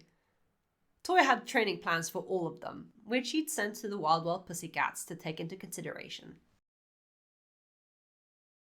With internships being over, Natsuo decided to take a couple days off to be with his family before he headed up north again. However, he wouldn't be joining his family for dinner, which included the Midoriya duo and All Might, because he had plans to see his friends. Or friend, singular, though calling her just a friend at this stage might be unfair. More of a date? Natsuo, hi, Miki says bashfully as they meet at the train station. The two hug in greeting before Miki hesitates for a second and wraps her arms around Natsuo's significantly thicker one. Her face is a very cute pink. Please, universe, sooner rather than later, pretty please can he officially call her his girlfriend. Thanks for being so patient with me and saying yes to a second date. After that one coffee date that Saichi basically kicked his butt into happening, Miki and Natsuo had swapped phone numbers. They talked most days and regularly updated each other. I know being long distance after a first date isn't ideal, but don't fuss, Miki pats his arm sweetly. I wouldn't be much fun at the moment anyway. I've been drowning in assignments. But an evening with you at an izakaya sounds like the best way to unwind. Her ears were perked up, clearly happy. Her long hair was tied in a cute ponytail and she was dressed up for the occasion. Natsuo had done his best to be incognito without looking dodgy, which included a Gangorka cap. On second thought, that probably wasn't the best choice of accessory. Fuyumi probably would have had better suggestions, but right now, Natsuo didn't want to tell his family. He knew they'd make a huge deal out of it, and he wanted to be sure that he and Miki were serious. But from the weeks of texting, calling, and with the sweet woman hanging onto his arm right now, Natsuo knows for sure he's serious. You've had one heck of a week. Tell me all about it. A similar conversation was happening in the Todoroki household, where the none the wiser family were discussing Stain. Yes, they're all worried. Inko and Rei the most, though Fuyumi isn't far behind. Villains really would kill high school students? Inko asked, hands around a shaking cup of tea as the events were recounted to her. Not every villain. Some have more of a moral code than others, All Might replied with an understanding smile. But it's always safe to assume they'll hurt anyone. Izuku's improved loads this week, though. He didn't get injured at all and figured out how to use One for All more efficiently, Toya chirped happily. Midoriya had explained his microwave technique to the family, but of course only Endeavor understood every single word and nodded along with real interest as the rest smiled politely. Soon he's going to be a powerhouse like All Might. And that's the best thing Midoriya could ever hear. I'm glad you're straying from emulating All Might, though, Enji commented between bites of beef, which caused the green-haired boy to look at him in dazzled confusion. Why would that be a good thing? Isn't All Might the goal? Experimenting with Gran Torino's fighting style will help you develop one of your own. Natsuo told me your kick to Stain's face was fast and powerful. Enji didn't notice those green eyes widening in realization. Using your whole body, instead of just your arms like All Might typically does to fight, is a good start. Oh dear, Haru sighs heavily, gaining Enji's attention. He's the confused one now. Did I say something wrong? The red-haired hero asks, before looking to Izuku and seeing the cogs turning in the boy's brain at 100 miles a second. Midoriya? Legs. The outspoken epiphany was like a message gifted from the gods, realization hitting Midoriya square in the face with such intensity that he dropped his piece of beef. Using all limbs would alleviate the stress of only using one set of them. Oh dear indeed. Look at what you've done, Enji, Haru says, exasperated. Hey, no! Enji exclaims. Whatever you're thinking, no. It's like he's talking to a misbehaving dog, and Toya wheezes like an asthmatic old man. Seems they have 2 dog-like family members. Ida could teach me some moves, Midori exclaimed in turn, completely ignoring his uncle's distress. Don't ignore me!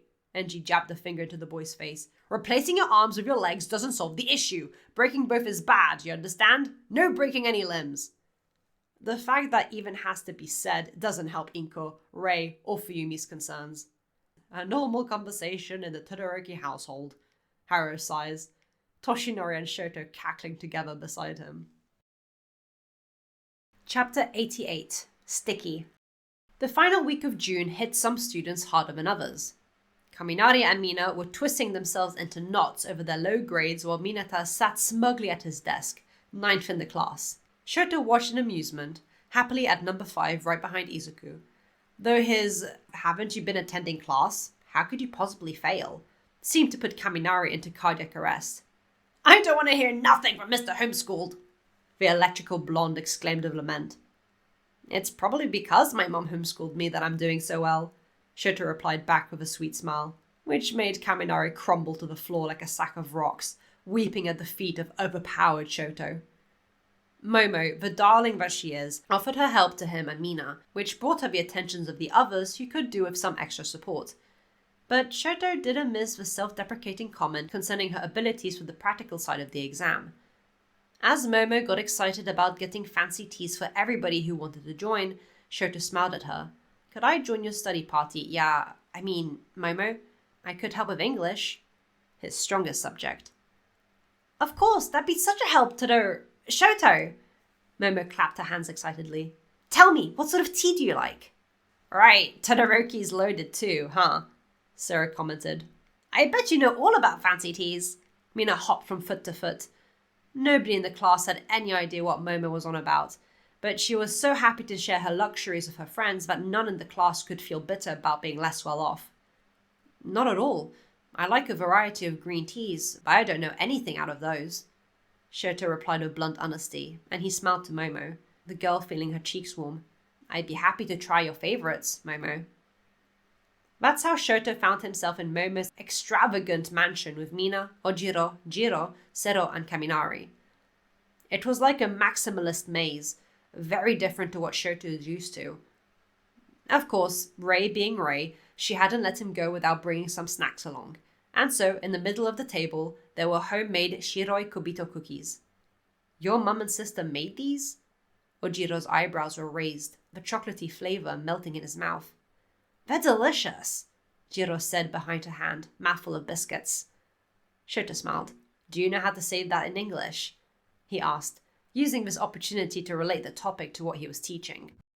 His family were delighted to know that Shoto was having such a good time with friends, taking part in their study groups, both being helped and helping. I guess not the entire family is cursed to be friendless in their teens. Shoto was having such a good time helping his friends study that the day before the final exams, he built the confidence to invite everyone who could make it to his house. It's not a mansion like Momo's, but it's spacious enough. Shoto was every shade of red, mismatching eyes looking to the floor. The final study party before the exams. Any of you interested? Ojiro raised his hand, tail swishing around his feet with a nervous twitch. Do you think, more than just studying, your brother and father might be willing to give us some training tips? After the revelation from Class 1B's big sister type, Kendo, that the practical exams would be fighting robots, some, Mina, Kaminari, had become laid back with their training, but others who had done less well in the sports festival like Ojiro were feeling the pressure to train harder. Natsuo is away at the moment. He's up in the mountains practicing rescues with helicopters, last I heard. Shoto replied with a thoughtful hum. But I'm sure Dad will be happy to help after he returns from work. We can do a study and training party if that's even a thing. It is now! Kaminari and Mina both cheered. I'll join too.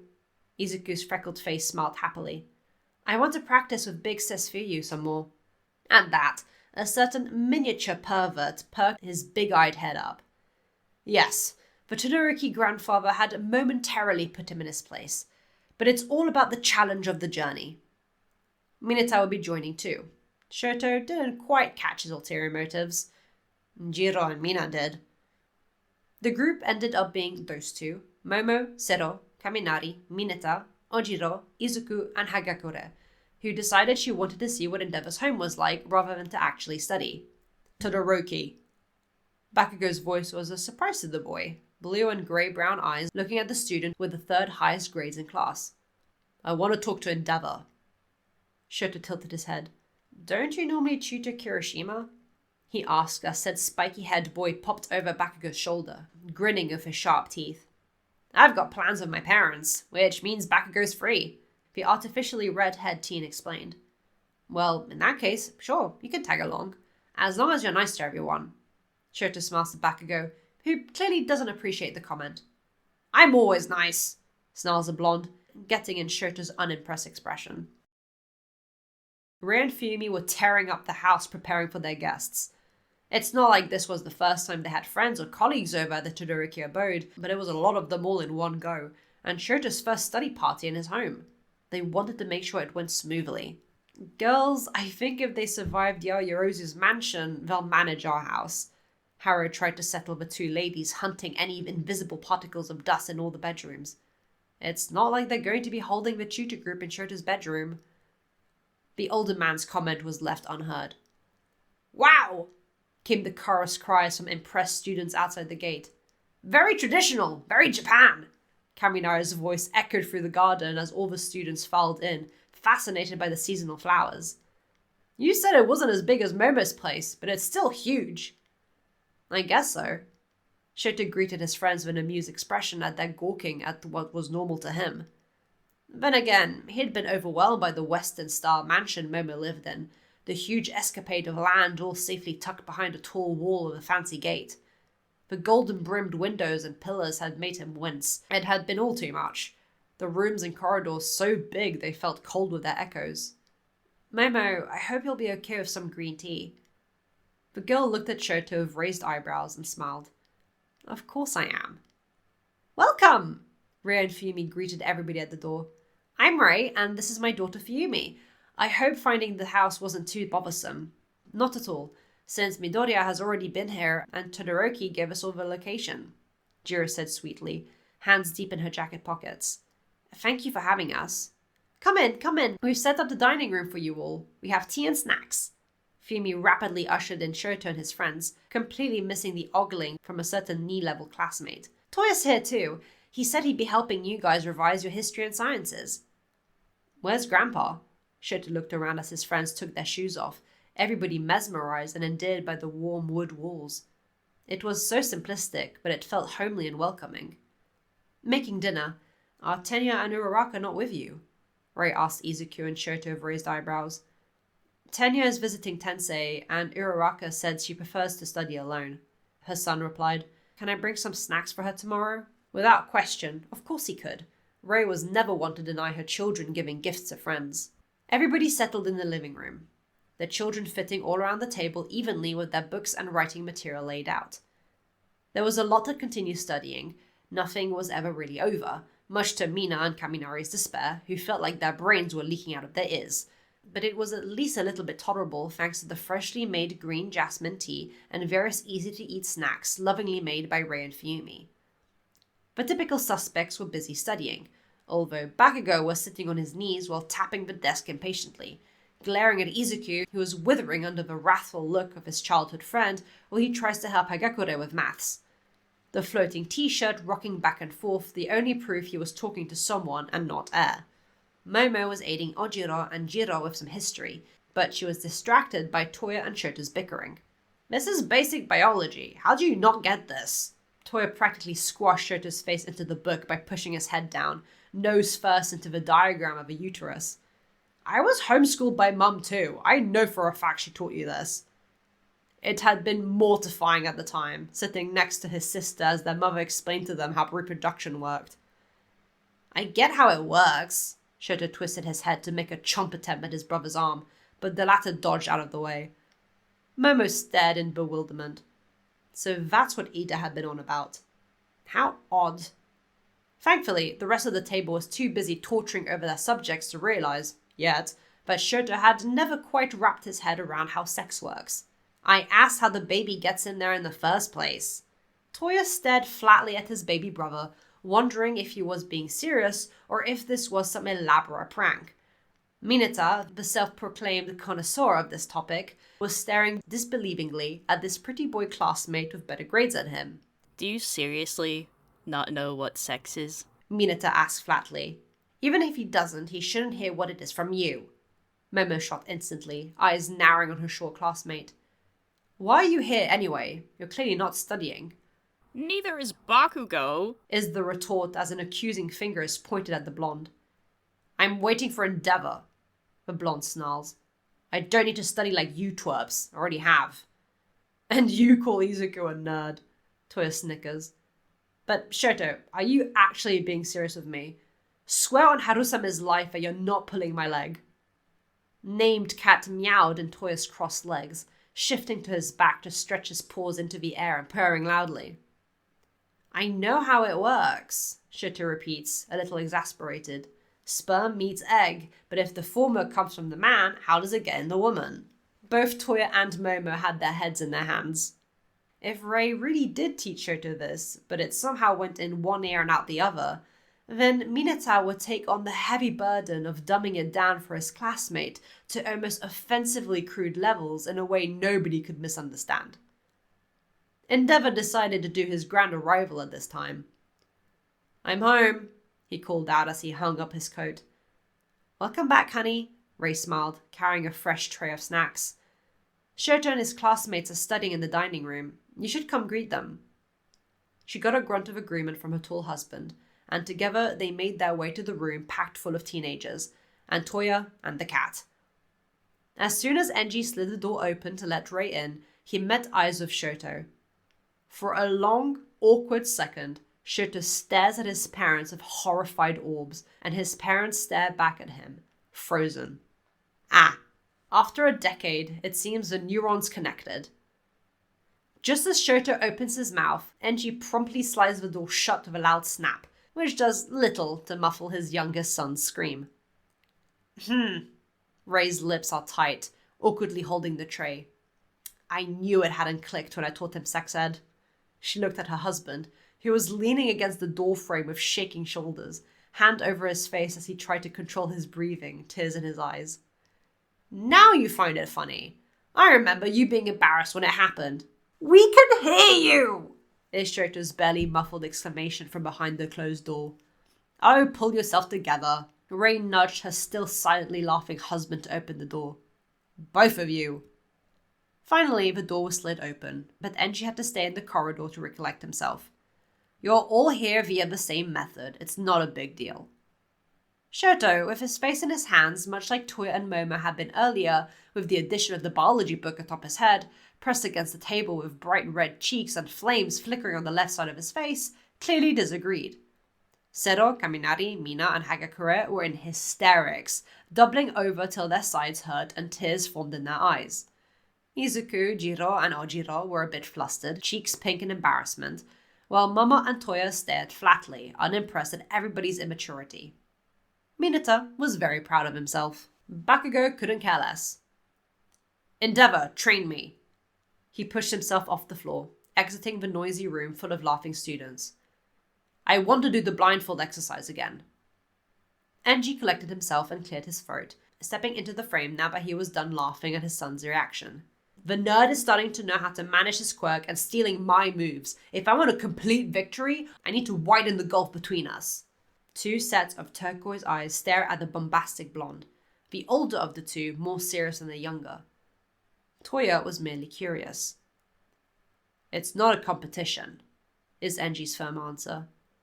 A little rivalry is healthy, but seeing your classmates, future pro heroes you'll be working with, as your enemy to beat, isn't the right attitude to have. That kills all the fire in Bakugo's tense shoulders, and he stares at the number 2 hero. The rest of the class has fallen silent as well, eyes wide at seeing their usually heated classmate be shut down so easily with few words. Izuku and Ojiro, is it? You two wanted to train as well. Just some tips, Endeavor, sir. Ojiro stands up suddenly at attention, tail straight up in the air. Outside, you three. The red-headed man led the trio outside, leaving his wife to refill the others' drinks and their snacks. Shoto still hadn't recuperated. Mineta got an earphone jack in each eye for continuing to smug like the cat who got the cream. Haruo and Fuyumi were both cooking in confusion, not understanding what the scream that wasn't Toya for once was about. They both laughed uncontrollably when Ray filled them in. Outside, Bakugo was screaming. Again. I don't want to fight alongside the nerd! He pointed angrily at the blight on God's green earth that was freckled-faced Midoriya, the boy withering at the finger jabbing his plain face. I want to completely and utterly beat him! Bakugo was promptly ignored as Enji started talking to Ojiro about his tale. Don't ignore me! You might currently be stronger, but at the rate Izuku is growing, he'll beat you before the end of the year. The words shot through Bakugo like lightning. Izuku thought he was going to die, seeing the murderous expression on the boy's face, even if it wasn't directed at him. And I don't mean strength. Agility, smarts, stamina, all of it is important. What martial arts have you trained in? He's not looking at Bakugo as he's speaking, focusing on the other blonde instead, who shows him some of his moves using his tail, but also the basics. Bakugo's fists are shaking, and suddenly they're aimed at Izuku's face. Izuku dodges. One for All activates to make him crouch and instead kick Bakugo straight in the stomach. The force of it makes the blonde gag, but instead of falling to his knees like a normal person, Bakugo swings both of his arms down onto the green-haired boy, his explosion igniting to body the teen.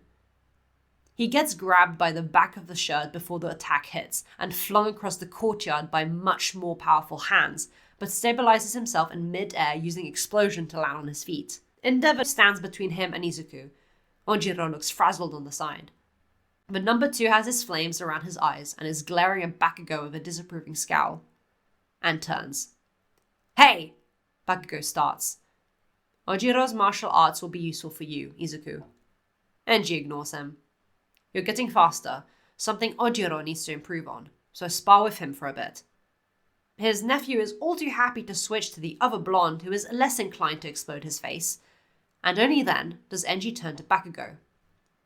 Come at me. What? Bakugo scowls, not understanding the prompt. Come at me. Everything you've got. Endeavor's flames explode around him at full force, licking his eyelashes and heating up the air. His fire burnt off his civilian clothes completely, revealing his dark blue hero suit underneath, just without the arm braces and gloves. You want to be number 1, but can you even beat the number 2? Those fighting words trigger something in Bakugo, and he flies into the sparring match. Everyone pause! Toya exclaims with dramatics, throwing his pen aside with such vivacity it almost leaves an indentation in Mineta's forehead where it smacks him. Endeavor's fighting! Number 1 daddy's boy is out of the room before it can really register to the rest of the study party what that means. As soon as it clicks though, everybody is stumbling out of the room to catch up with the in-training doctor. Flinging the door leading into the courtyard wide open, the once cold evening air has been replaced by engulfing humid heat, like it was the middle of summer, and they're met with the sight of Bakugo being thrown into the dirt with a feral cry. Zero and Kaminari wince despite their grins as their classmate hits the ground with a thud and scrape, but the blonde picks himself back up and roars as he attacks Endeavor, who easily catches his wrist after dodging it, and once again flings him into the darkness. Somewhere in the bushes, Ojiro and Izuku are huddling and taking cover, because there's absolutely no way they're sparring as that's happening, not when it's cloudy with the chance of Bakugo. What's Bakugo doing? Jiro says, exasperated the boy's anger. He seems particularly riled up. Quite unsightly, Hagakure sighs dramatically, her invisible head shaking. Very unattractive. His dad isn't even trying. Shoto can tell. Yes, his flames are up, but he's merely sidestepping Bakugo, who is blinded with some frustrated rage that he can't begin to understand. Blast up! Toya's yell makes everybody jump, including Bakugo, who aims his explosion downwards and propels him upward to avoid a fiery fist to the shoulder. Left! The command makes him avoid a shot of fire. Right! Rinse and repeat. Down and uppercut! If Endeavor had been any slower, that would have worked, but the uppercut falls just short of hitting his chin and instead kicks Bakugo away. Ooh, close! Dad mainly uses his fist. Aim for the legs. He just kicked me, yells the blonde. Kick him first then, Toya yells back, meeting the boy's energy. That attempt lands Bakugo in the koi pond. Leave my fish alone, Raid joins in on the yelling. Enji, don't throw Shoto's friends. I'm training him. Of course, Enji's voice is the loudest. Momo stares as not only the married couple is yelling at each other, but also Toya and Bakugo, who is soaked with a red and white koi fish nipping at his elbow. All the while, Izuku and Ojiro are hiding in the flowers like they were expecting bombs to start raining down. I think that calls for dinner, Haru sighs, Shoto and his classmates looking up to the older man with greying hair. I hope everybody likes curry. Yes, sir, Mina grins, already salivating at the delicious smell wafting through the air. Wait, we haven't met. Who are you? I'm Haru Todoroki, the big fella's dad. With kindly turquoise eyes and a wrinkled smile, he's quite the contrast to the yelling, fiery hero who is fishing Bakugo out of the water while Ray all but whacks him with a wooden spoon, yelling something about the koi fish needing a therapy session of Dr. Tsuzura. Can you kids clear up the table? Fumi will be in to set it. Soft eyes turn sharp as they narrow on Mineta. Eyes and hands to yourself, little man. Yes, sir, Mr. Todoroki, sir. Yeah, that's definitely Endeavor's dad. As the house is preparing for dinner, Fumi happily chatting with the girls in Shota's class as she asks them how they're finding UA and sharing stories from general studies, Bakugo is sent to have a shower lest he starts smelling of moldy grass and fish. He angrily scrubs himself, gritting his teeth as he wipes over the scratches and scrapes that the training, beat up, session gained him. A knock on the door as he dries himself up makes him lift his gaze, a towel around his waist and another in his hair to pat it dry. I have dry clothes. Shota picked them out. It's Endeavor. Just give me my old ones back. Bakugo snarls, fuming and his pride hurts. Race put them in the wash. She didn't want Bakugo's mother to have extra chores when it was caused by her husband. They'll be dry by the time dinner's over. With a tone of finality that Bakugo couldn't argue with, the door was opened and a large hand holding the clothes Shoto was lending Bakugo were presented. Stop fussing. Bakugo seethed, but stayed silent as he snatched the clothes without so much as a thank you. He got dressed, but stopped at the t-shirt. It's an All Might one. Banana yellow with a big toothy motif and a printed replica of number one's hero signature. I can't wear this, Bakugo hisses under his breath. Shoto says All Might is your favorite. Endeavor's voice is outside the door, leaning on the frame. I never told him that. The snarl is followed by a rustling of clothes before the door is flung open, Bakugo holding the two damp but neatly folded towels. Bakugo noticed that the man was in new clothes, a sweater and jeans. Nor Toya. But All Might is your favorite. Enji is unfazed and takes the towels from the blonde. Why fight it? Bakugo says nothing, just stares at the ground with clenched fists. His build fills the banana-coloured shirt almost to the point of stretching the seams, what with being a bit buffer than Shoto is. You're skilled. You could have landed some hits on me if you weren't so blinded by this strange rage. Shut up. I know. There's no bite to those words. If you know, why are you giving in to it? Silence. Neither move. I'm taking this to the laundry room. Enji starts walking. Not to the stairs, but to the same room Bakugo's clothes are getting washed. The boy hesitates for a moment, then follows, and starts muttering. Downstairs in the living room, Toya is rambling on about each of the kids' quirks. Sneak and surprise attacks are great for Hagakure, but she shouldn't ignore her physical strength. You never know where you might need to throw hands. Sero's tape needs to strengthen, while Mina and Kaminari should focus on building tolerance to their quirks. Especially Kaminari, because Toya is concerned he's frying brain cells. Jiro muffles and giggles at that. Jiro, how much can you handle loud noises? Toya points his chopsticks at the girl, who jumps. 'Cause if somebody uses your own quirk against you and explodes your eardrums, you're in for a bad time. What about me? Ojiro leans forward a little, hoping for some feedback. I'm quite mundane, so Nothing wrong with that, Toya states bluntly. Dad was really impressed by your moves. Your forte is your simple aesthetic. Your flashy martial arts combined with your tail is what's going to make you stand out. When you have the likes of All Might and Endeavor blinding the citizens, down-to-earth guys like you are essential. Ojiro blushes, a smile on his face. He gets an invisible nudge from Hagakure, but he can tell she's smiling at him just from the way her t-shirt's shoulders are moving up and down. You two need to lean into your smarts more. Toya speaks to Momo and Mineta. Your quirks only become an advantage when you're using your big brains. Dropping in confidence and having a self-deprecating dialogue will only hold you back. Momo stares at Toya, before turning her head to Shoto, who is sitting beside her. The boy is suspiciously avoiding eye contact as he noisily sips his jasmine tea. Izuku, do you want to spar after dinner? Fumi pipes up sweetly, delighted at having so many young people in the house. Izuku meets her sweetness with a bright yes, but he quickly shrivels and leans into Harrow when the door slides open and reveals Enji coming in with Bakugo, in Shoto's bright yellow All Might t-shirt. Oh, I'm glad. I was worried Shoto's clothes might be too small. Bakugo shoots a comically furious look at Shoto, who smiles with pure innocence and a mouthful of beef curry. Hey, Endeavor, a real nice house you have. Casual and peppy Kaminari bounces up and down on his knees, spoonful of rice in his hand. Momo's was maximalist to the max, but yours is pretty traditional and minimalistic. We've experienced the full spectrum of richness this week. Momo's face flushes as Enji sits at the end of the dinner table next to his wife.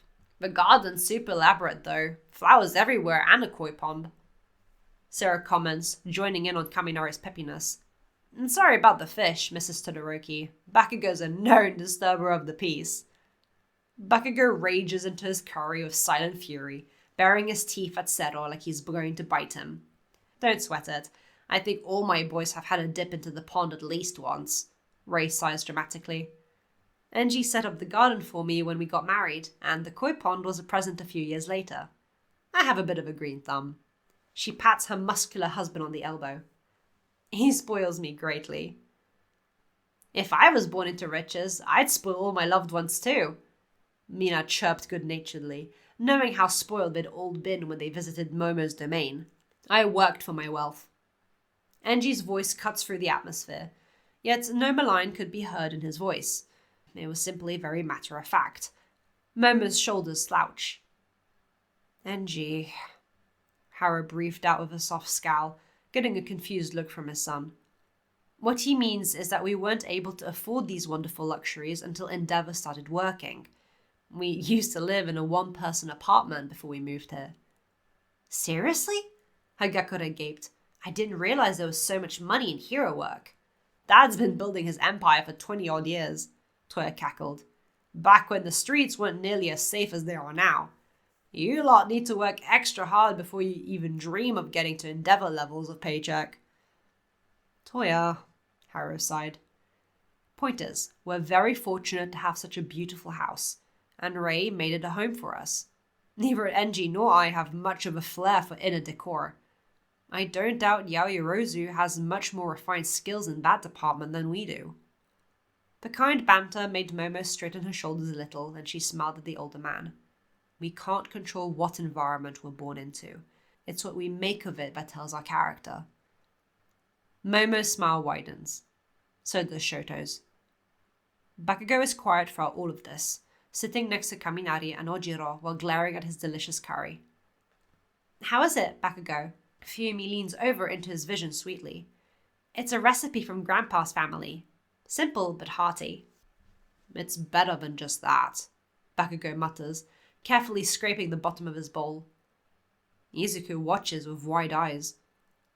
For a split second, red meets green before Bakugo quickly looks away to finish the rest of his rice. Thanks for the food. Share your recipe with me. I'll text it to Shoto. Fumi is all too happy to oblige. Are you a cook, Bakugo? Hara asks, smiling at the boy. A man who can cook for himself is important. We try to teach our boys, but, well, they're not allowed in the kitchen, Ray huffs. They've never quite gotten the oven to its previously pristine state, but charcoal remains of chicken would forever haunt it, even after they'd all long gone. The rest of dinner was peaceful, and studying resumed for everyone, except Izuku, who sparred with Fumi, getting some dodging and grappling in, and Nojiro, who was getting tips and advice from Endeavor, which turned into light sparring. The rest tortured themselves over kanji, the latter of which Zero struggled with. Toya eyed Bakugo as the boy leaned against the table with crossed arms, staring into space. After half an hour, he shifted and got up, leaving the room. Deciding that Shoto was better off in the company of Momo, the former of which was helping her with her spelling in English. Not that she wasn't amazing, but she struggled with some of the more complicated phrases. Toya gave into his curiosity and peeked outside to observe the blonde approaching his sister Anizuku. The latter looked startled at seeing Bakugo address him calmly. His startlement turned to wide-eyed surprise, before a bright smile and enthused nod followed up. Bakugo had his hands deep in his pockets and was slouching. Toya raised an eyebrow as Fuyumi stepped away with a smile, and the two boys walked to Endeavor, who was showing Ojiro some exercises that he could do to his tail to make it stronger without limiting its flexibility. Toya went to sit beside Fuyumi on the patio to watch the blonde and green-haired boy team up to fight Endeavor. No quirks, just hand-to-hand combat. Straining Izuku the day before the practical exam wouldn't be clever. "What's all that about?" Toya asks. Fuyumi shrugs. Bakugo asks Izuku if he'd be up to do the training Dad had wanted them to do earlier. That's a shift in attitude. Izuku certainly looks happy, even as his punches are eternally blocked by his uncle's meaty biceps. Toya didn't ask any more questions. Not when it started getting late and Shoto's classmates all said goodbye. Not when he took half of the kids in his car after dinner and brought them to their various homes. The other half were taken by Kurumada. Not even when it was just him and Bakugo left in the car, who still had Shoto's clothes on, but with a paper bag filled with his own freshly dried ones and some complimentary biscuits from Ray to his parents as an apology for Endeavor throwing their son around. "Night," Bakugo roughly says as he moves to get out of the car. Only then does Toya dare to ask, "Hey, you okay?" The boy stops reaching for the car door and looks questioningly at the young man. "You willingly teamed up with Izuku at the end. What did Dad say to you?" There's an air of humor in his voice, but not mocking, just pointing out the obvious. Bakugo sniffs and looks away. "Nothing." He cleared his voice. He listened. With that, he opens the door and gets out, before lingering again and leaning down to look at Toya. "Thanks for the ride, big bro," and promptly shuts in before running back to his house, which is very modern and fancy in hindsight. Toya stares and grins. He grins all the way back home. "Seriously, what happened?" he cackles as he kicks off his shoes, his father raising an eyebrow at him. "You seriously didn't say anything to Bakugo?" "No," Enji replies, Haru-sama snoring in his arm with his head blotted against the heated pecs. "I listened to him." That did nothing to satisfy Toya's curiosity, and clearly he wanted to ask more. "It's not for me to share. Go to bed. You need to drive Shoto to UA in the morning." "I drive Shoto to UA every morning," Toya huffs, extending his hand so that Haru-sama can be transferred to him. He gets a hair ruffle from his father as a goodnight before the man watches his eldest son make his way upstairs. Enji goes back to the kitchen, where his father is finishing to dry the dishes, humming some tune. Shoto, Fuyumi, and Rei have all retired to their rooms after the initial cleanup, so it's just them. Haru smiles at his son as the tall man enters and starts putting the dried dishes away in their proper places. "I'm glad they're Shoto's friends, even that short purple one," Haru comments, staring at the kitchen table with an almost finished cup of tea. "That Yaoyorozu girl is sweet." Enji hums in agreement, feeling a bit bad he'd unintentionally upset her, but grateful as always that his father had the right words to smoothen out his mistakes. Bakugo is coming around. Slowly, Enji sits opposite him at the table. "Did he speak to you about what was bothering him?" Haru's question got a grunt in reply. "Was it a complex like we thought?" Another grunt. Haru smiles behind his cup of tea, finishing the rest. "Being tight-lipped about it even with me, huh? It's nothing you're not already familiar with." Enji huffs out a laugh, rubbing the back of his neck. "Even when he agreed to work with Izuku, I could tell he wasn't happy about it. It's a shame. They make a good team." "Like you and Toshinori make a good team?" The knowing eyebrow wiggle from his father makes Enji roll his eyes. "Sure. The silence falls over the two for a moment before Enji scratches his chin like he wants to say something. Because he does. Dad, I've been thinking, meeting Inko and seeing how she is with Izuku. Haru swallows thickly, his hands tightening around his cup. At some point, not tonight, but at some point, do you want to talk about her? If Ray is putting you up to this, you don't need to push yourself. Haru chuckles lightly, eyes half-lidded. He knows his son isn't interested in his mother. No, I mean, we've talked about it before, but no, she's not. Enji reassured, taking his father's empty cup to wash it. Izuku and I don't think about our missing parents at all, but it's clear our present parents do, to some extent. The red-haired man turns to look at his father. The man's hair is graying, even the scruff on his chin isn't all burgundy anymore, and the wrinkle around his mouth and eyes have deepened. I want to know more about you. Haru wants to argue that there really isn't anything interesting about him. He's as mundane as they come. More mundane than Ojiro seems to think of himself. Okay, we can do that. At some point. Chapter 89. Muggy. It wasn't training. It wasn't training. Are you still on about that? Enji, his coat half shrugged on as he stood in the doorway of the kitchen, sighed upon hearing Shoto's mumblings as he swayed with a blank expression over his breakfast. You better not have stayed up antagonizing over it. The final exams are today. You said it was training! Shoto exclaimed, his chopsticks clattering. Who trains in bed? Your mother called it training. Enji retorts flatly. Lock your doors! You're the only one who ever walked in on us. Shoto's defeated cry as he covered his ears was honestly pretty funny. Enji didn't think Shoto was able to have these sorts of reactions, especially not that scream yesterday. Here, snacks for Uraraka. Enji placed a small, neat package Ray had made last night in front of Shoto, before he ruffles the boy's hair. Good luck. Message me when you're done with the exams. That seems to calm Shoto's turmoiled memories, and he smiles at his dad. Okay.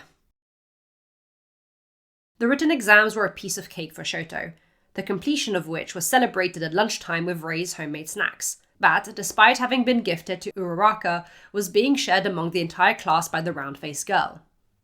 Yummy! Uraraka cooed, cheeks filled like a chipmunk. So good!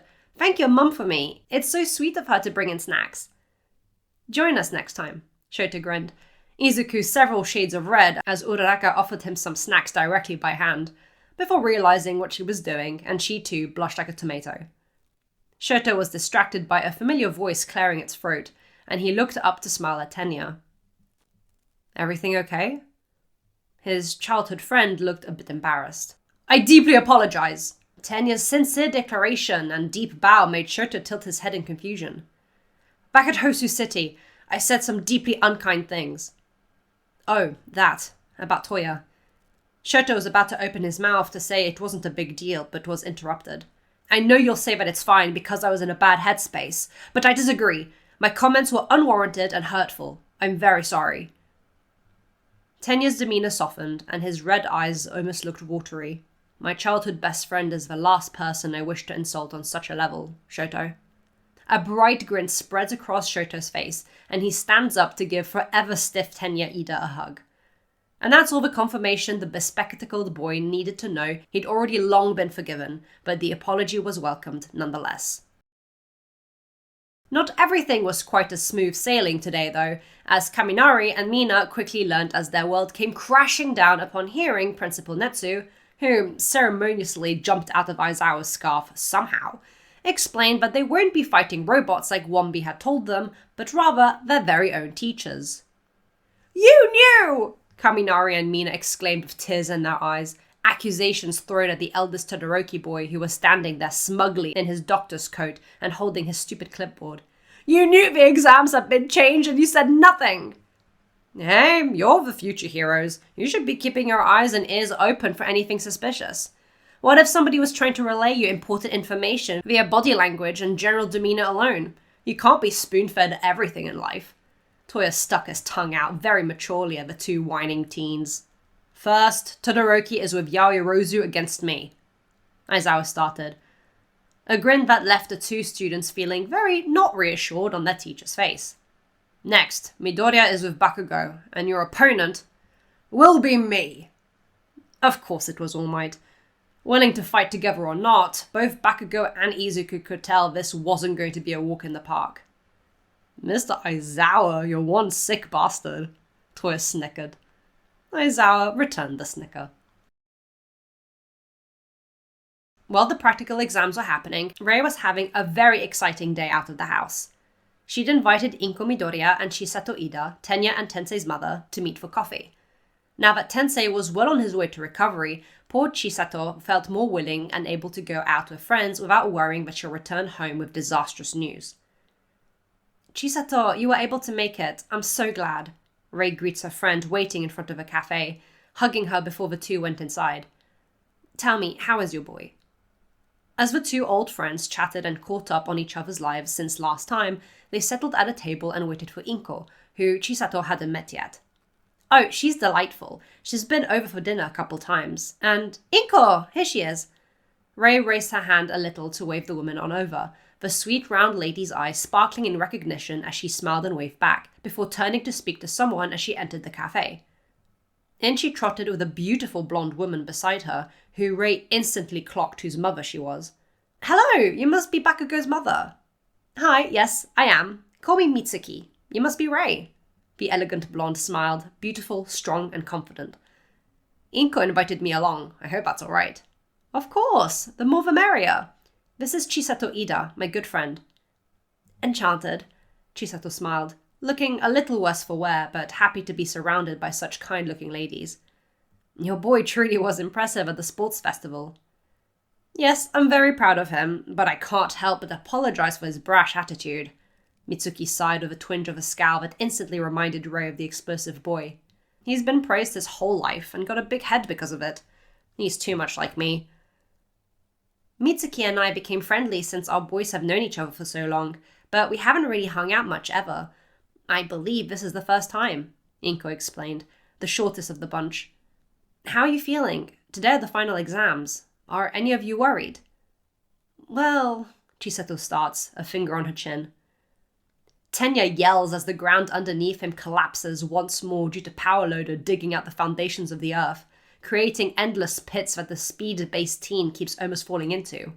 I don't think the written exams should be a problem. Mitsuki replies with a hum.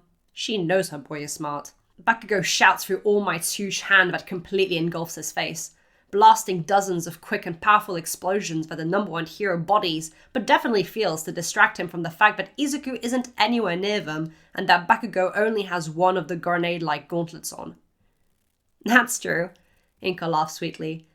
The practical side of things has to be harder, right? Shoot! Bakugo's roar is muffled, and from behind the symbol of peace, Izuku uses his childhood friend's gauntlet to blast All Might, reinforcing his shoulder with one for all lest Bakugo's explosion breaks his shoulder. Something Bakugo warned him about when they made their plan. Run, nerd, to the exit! Right! Izuku keeps up using one for all with Bakugo, who is aerodynamic. From what my husband and middle son have told me, Yui doesn't mess around, though my eldest has shared that they're being particularly tough with them this year. Rei pondered as a waitress came up to them with menus. It was a fancier coffee place that Rei was treating everybody to. Although, Eraserhead has always been ruthless, according to Natsuo. Ouch! Shoto cries as Aizawa's scarf that isn't actually a scarf but an attack item, and what the hell is that thing made out of anyway, wraps around him and leaves him dangling in midair. His situation is not helped by the caltrops his teacher throws all over the ground.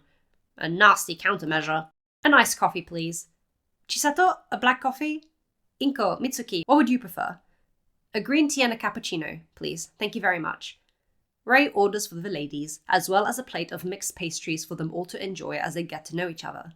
Their exams aren't what I'm worried about, admittedly. Instead, it's all these attacks and threats that have been happening recently. Right, like... Mitsuki stops and gives Chisato an empathetic look. She can't imagine how horrid it is to have one of her boys attack so viciously. I was so relieved to hear Ingenia would recover. I'm not a pro-hero. I don't know what it's like being on society's front lines every day. It's a choice we make. We know the risks, Chisato replies kindly, pushing her glasses up with a tired smile. But after so many years of peace, thanks to All Might and Endeavor, the hero killer isn't incorrect. Heroes have gotten lazy, comfortable. But Tensei wasn't one of them. He's hard-working, loyal, and loved by the community. We're very lucky to have gotten so much support. Frostbite has been such a comfort to us, truly. Rei's expression is soft at the fellow mother's gratitude, and she places a cool hand over Chisato's that's laid on the table. Rei, all of us can't thank your family enough for the support you've been to our children, and also us. Inko pipes up after the waitress came back with their drinks, her gentle hands wrapped around the warm green tea. Izuku has been training with Ida to improve his kicking ability, and he was telling me all about Ojiro's martial arts that your husband encouraged him to pick up on. He's the happiest I've ever seen him. Katsuki has nothing but good things to say about your Toya as well, and he's calmed down a lot since his internship with Endeavor and Best Genist. I even saw him watching Endeavor compilation videos. To have him watch anything that wasn't All Might, I thought he was sick, Mitsuki adds, which makes all the mothers at the table laugh. You've built such a wonderful family. As have you. All your boys have been great friends to my Shoto, and my husband has praised their improvements. Rei's cheeks are pink in delight and pride of her large family. I'm so glad he's surrounded by such a wide variety of people. Shoto is cursing himself out as he thinks of ways to break out of his current conundrum. Aizawa was right, he should have listened to what Yaoyorozu had to say, but he could tell she wasn't feeling confident and had been on a self-deprecating streak as of late, so he thought taking the lead would ease some of her burden, but instead, he'd gotten himself tied up. He really wasn't ready to be any sort of leader yet. Goodness knows his dad wouldn't have gotten caught like this. Shoto! Momo's panting voice brought him out of his own unhappy thoughts, and his expression brightens at seeing her. Shoto, I'm sorry. I'm sorry! Shoto couldn't move, but just from his cry, similar to 10 years earlier that day, he swayed in his ridiculous-looking trap. I should have asked you about your plan. You have one, right? Let's do yours. Mine failed. If yours failed, what chance is there for mine to... Momo looks disheartened, worry in her eyes, and her intelligent brain is twisting itself into knots over what she should do. Run, save Shoto, or... Momo, I know yours will succeed. Shoto's voice pierced through the thickening fog of her self-deprecation like a katana through a leaf, and it made her entire body jump at attention, black eyes widening at the encouragement. You got 2 votes for class president, remember? I voted for you, because I know you're perfect for it. Even as Aizawa comes into view, Shoto can see his classmates' beautiful eyes shine with unshed tears and pride. Even if the teachers are being hard on the kids, it's nothing like a real villain. Chisato held her coffee in slightly shaking fingers. The teachers might bang them up a little, but a villain will actively try to kill them. It's not the same. There's no way for them to be prepared for the real world until they face it. I think ours have had a bit of a taste of it in Hosu City, Mitsuki hummed in between sips of her cappuccino. Is it rude to say I feel reassured we all have the same worries? I know our sons are capable, but what with you two coming from pro-hero families, I had thought mine and Inko's feelings might seem pathetic. Not at all, Rei reassured. My father-in-law, Endeavor's father, he worries the most out of all of us, and he's been with my husband every step of the way and is very close to All Might. He worries for them both. Worrying about All Might is pushing it a little, Mitsuki laughs good-naturedly, joined in by Chisato, and Inko laughs nervously beside the blonde. Of course, she knows the truth of All Might. She's grown to prefer Toshinori Yagi over the symbol of peace. He's kind and mild-mannered, and cares for Izuku like a father. But I guess even the symbol of peace needs somebody to worry for him. He's human too, after all. Rei chokes out a giggle as she sips on her iced coffee. They have no idea how true that is. All Might certainly doesn't seem very human when he's crushing you under his boot, as Bakugo has been actively learning, nor when he makes you collide with a bus and hurts your back, as Midoriya has had the pleasure to experience. But he's very human when Bakugo digs his teeth into his hand like he's copying Shoto, Owen Midoriya uses as much of One for All as he can in his leg to kick his mentor and idol in the face rather than using his arm. Toshinori feels very human when he coughs up blood. Both Bakugo and Midoriya pass. As in the test, not because of death. Bakugo is completely passed out though. You two actually work together without arguing. That's new.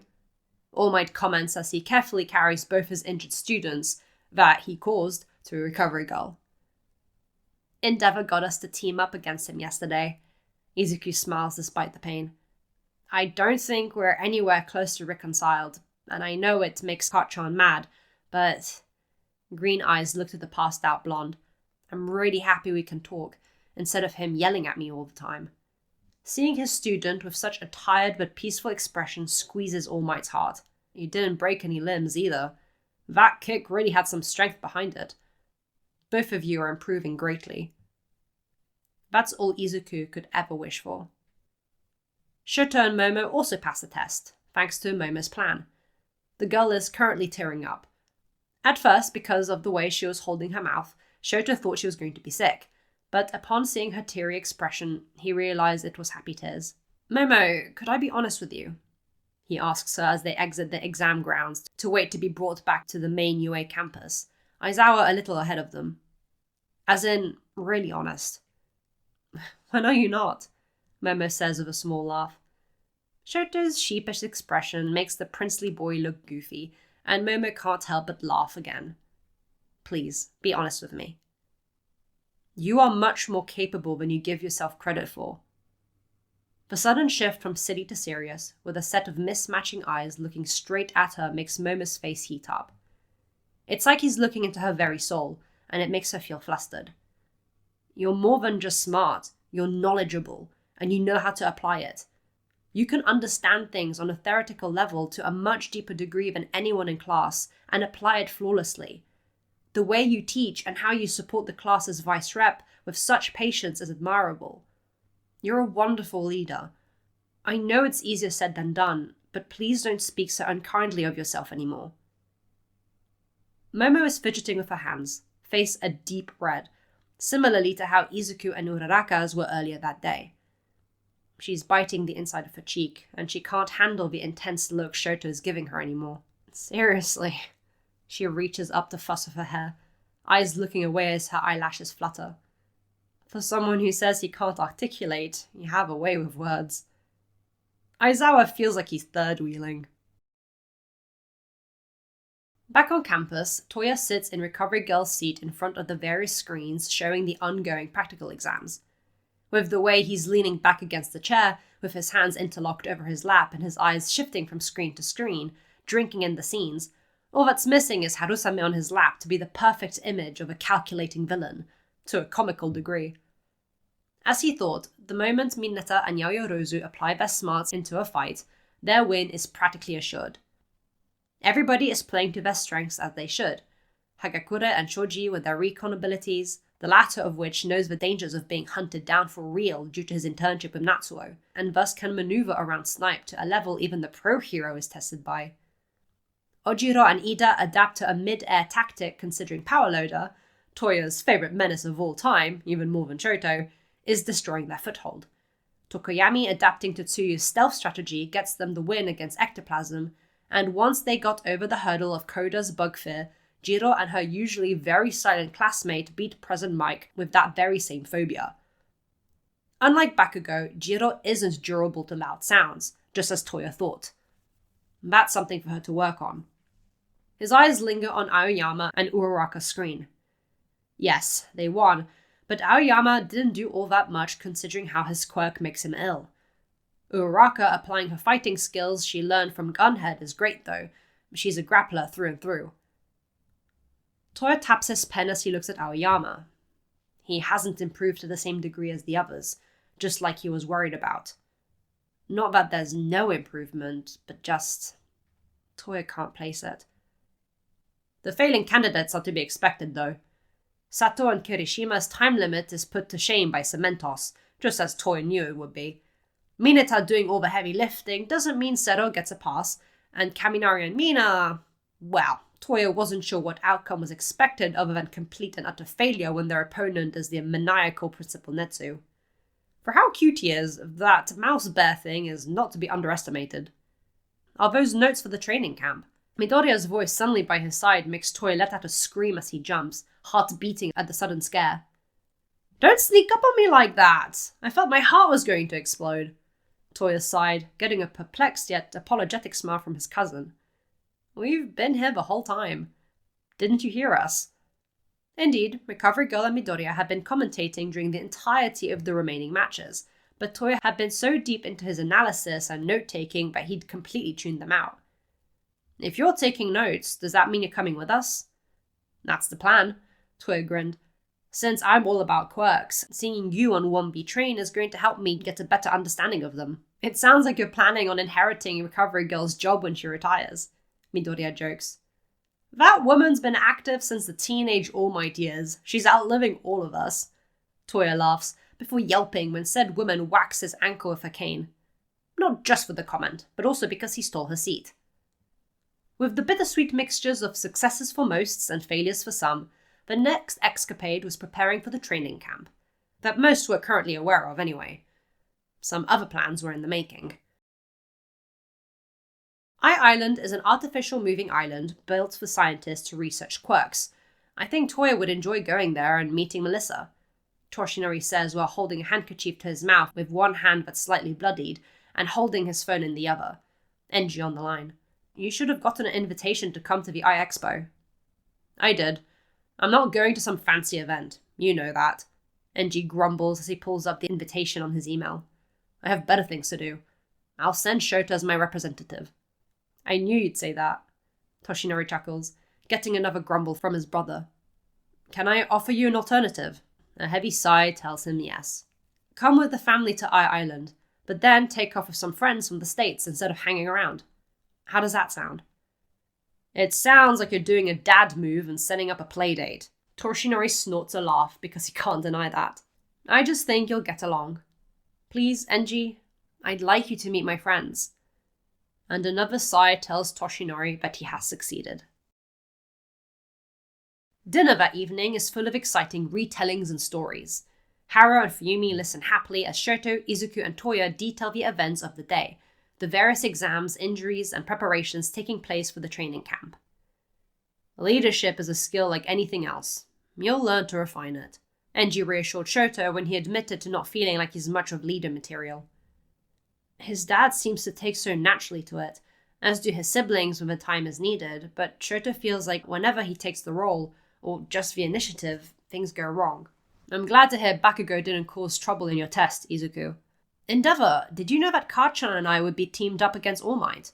Izuku asked from his spot between the scrawny symbol of peace and his mother, who was barely holding in tears at how proud she is that her baby didn't break a single bone, only bruised his back. Toya seemed to know. I didn't. Enji shook his head. But I know that if either one of you wants to improve to your best potential, whatever history the two of you have needs to be dealt with, especially on Bakugo's end. Midoriya blinks and is confused. It's not for me to share. Dad can be really cryptic, can't he? Fumi laughs. Mama, Inko, how is coffee with Mrs. Ida and Mrs. Bakugo? Absolutely lovely. We're thinking of making it more of a regular thing moving forward. Ray humps happily, enjoying the honey-glazed beef she prepared for dinner. Enji, Haro, I think you boys should do something similar. Meet up with the children's fathers. Mitsuki spoke very fondly of her husband. He sounds sweet, and you already know the Ida's father. Enji's silence was a very clear no. But Haro looked more up for it. You'll never get friends if you don't go out more. I'm not 15, Ray. Enji sighs, before pointing his honey-sticky chopsticks at Toshinori. Toshinori is friend enough. He's your brother, does that even count? Ray asks flatly. Your actual brothers? Izuku's eyebrows shoot up. He knew Shoto and his siblings called him uncle, but this sounded a lot more like family than just close friends. Not technically, but I view Toshinori as a son, Haro smiles. Just as how Shoto views you as a cousin. That was news to Izuku. You see me as a cousin? It's not like he meant to choke up, but the emotion caught in his throat as he looks to Shoto, who meets his surprise. Well, yeah, you're Uncle Toshi's student. Grandpa Torino, Grandma Nana, Uncle Toshi, Cousin Izuku, and Auntie Inko. You consider me an auntie? Inko doesn't even try to hold in the tears anymore. Yeah, nobody's normal in this family. Fumi loudly whispers to Toya, who's grinning ear to ear like the Cheshire Cat, amused at the shenanigans of the growing family dynamic. At least he isn't the only crybaby anymore. Whether Izuku realized it or not, he felt at home with the Todoroki. Having it be verbalized just hit him in the chest even more. On the next day off, Shota planned to go to the mall with his classmates to get preparations for the training camp, if only for the fun of being with friends. Thankfully, the 5 who failed would still be allowed to come with them despite needing to take torturous supplementary classes, so Shota was happy they'd get to enjoy the summer break together. Have fun, Peppermint. Thanks for letting me catch a ride with you. Haru gave his youngest grandson a hair ruffle before he went about his own way to do some shopping. Natsu's birthday had just passed, which he spent in the mountains with colleagues, making him 19, and it would be Enji's soon next month, which, unbeknownst to either, there was a special gift awaiting them at Island. What with Natsuo being so busy with hero work, they hadn't seen the boys since Hosu City, just some phone calls here and there. He said he would be visiting Rei's parents on his way back down to Musutafu in the coming week. The young man was always on his phone expecting a message from someone and would cut phone calls short because something came up. Haru was sure he was seeing someone. He hadn't said a word to the family about it yet. He could tell they were at the early stages of their relationship like Enji and Rei had been. A fragile moment for the easily flustered and scared off like Natsuo when it came to first-time romances.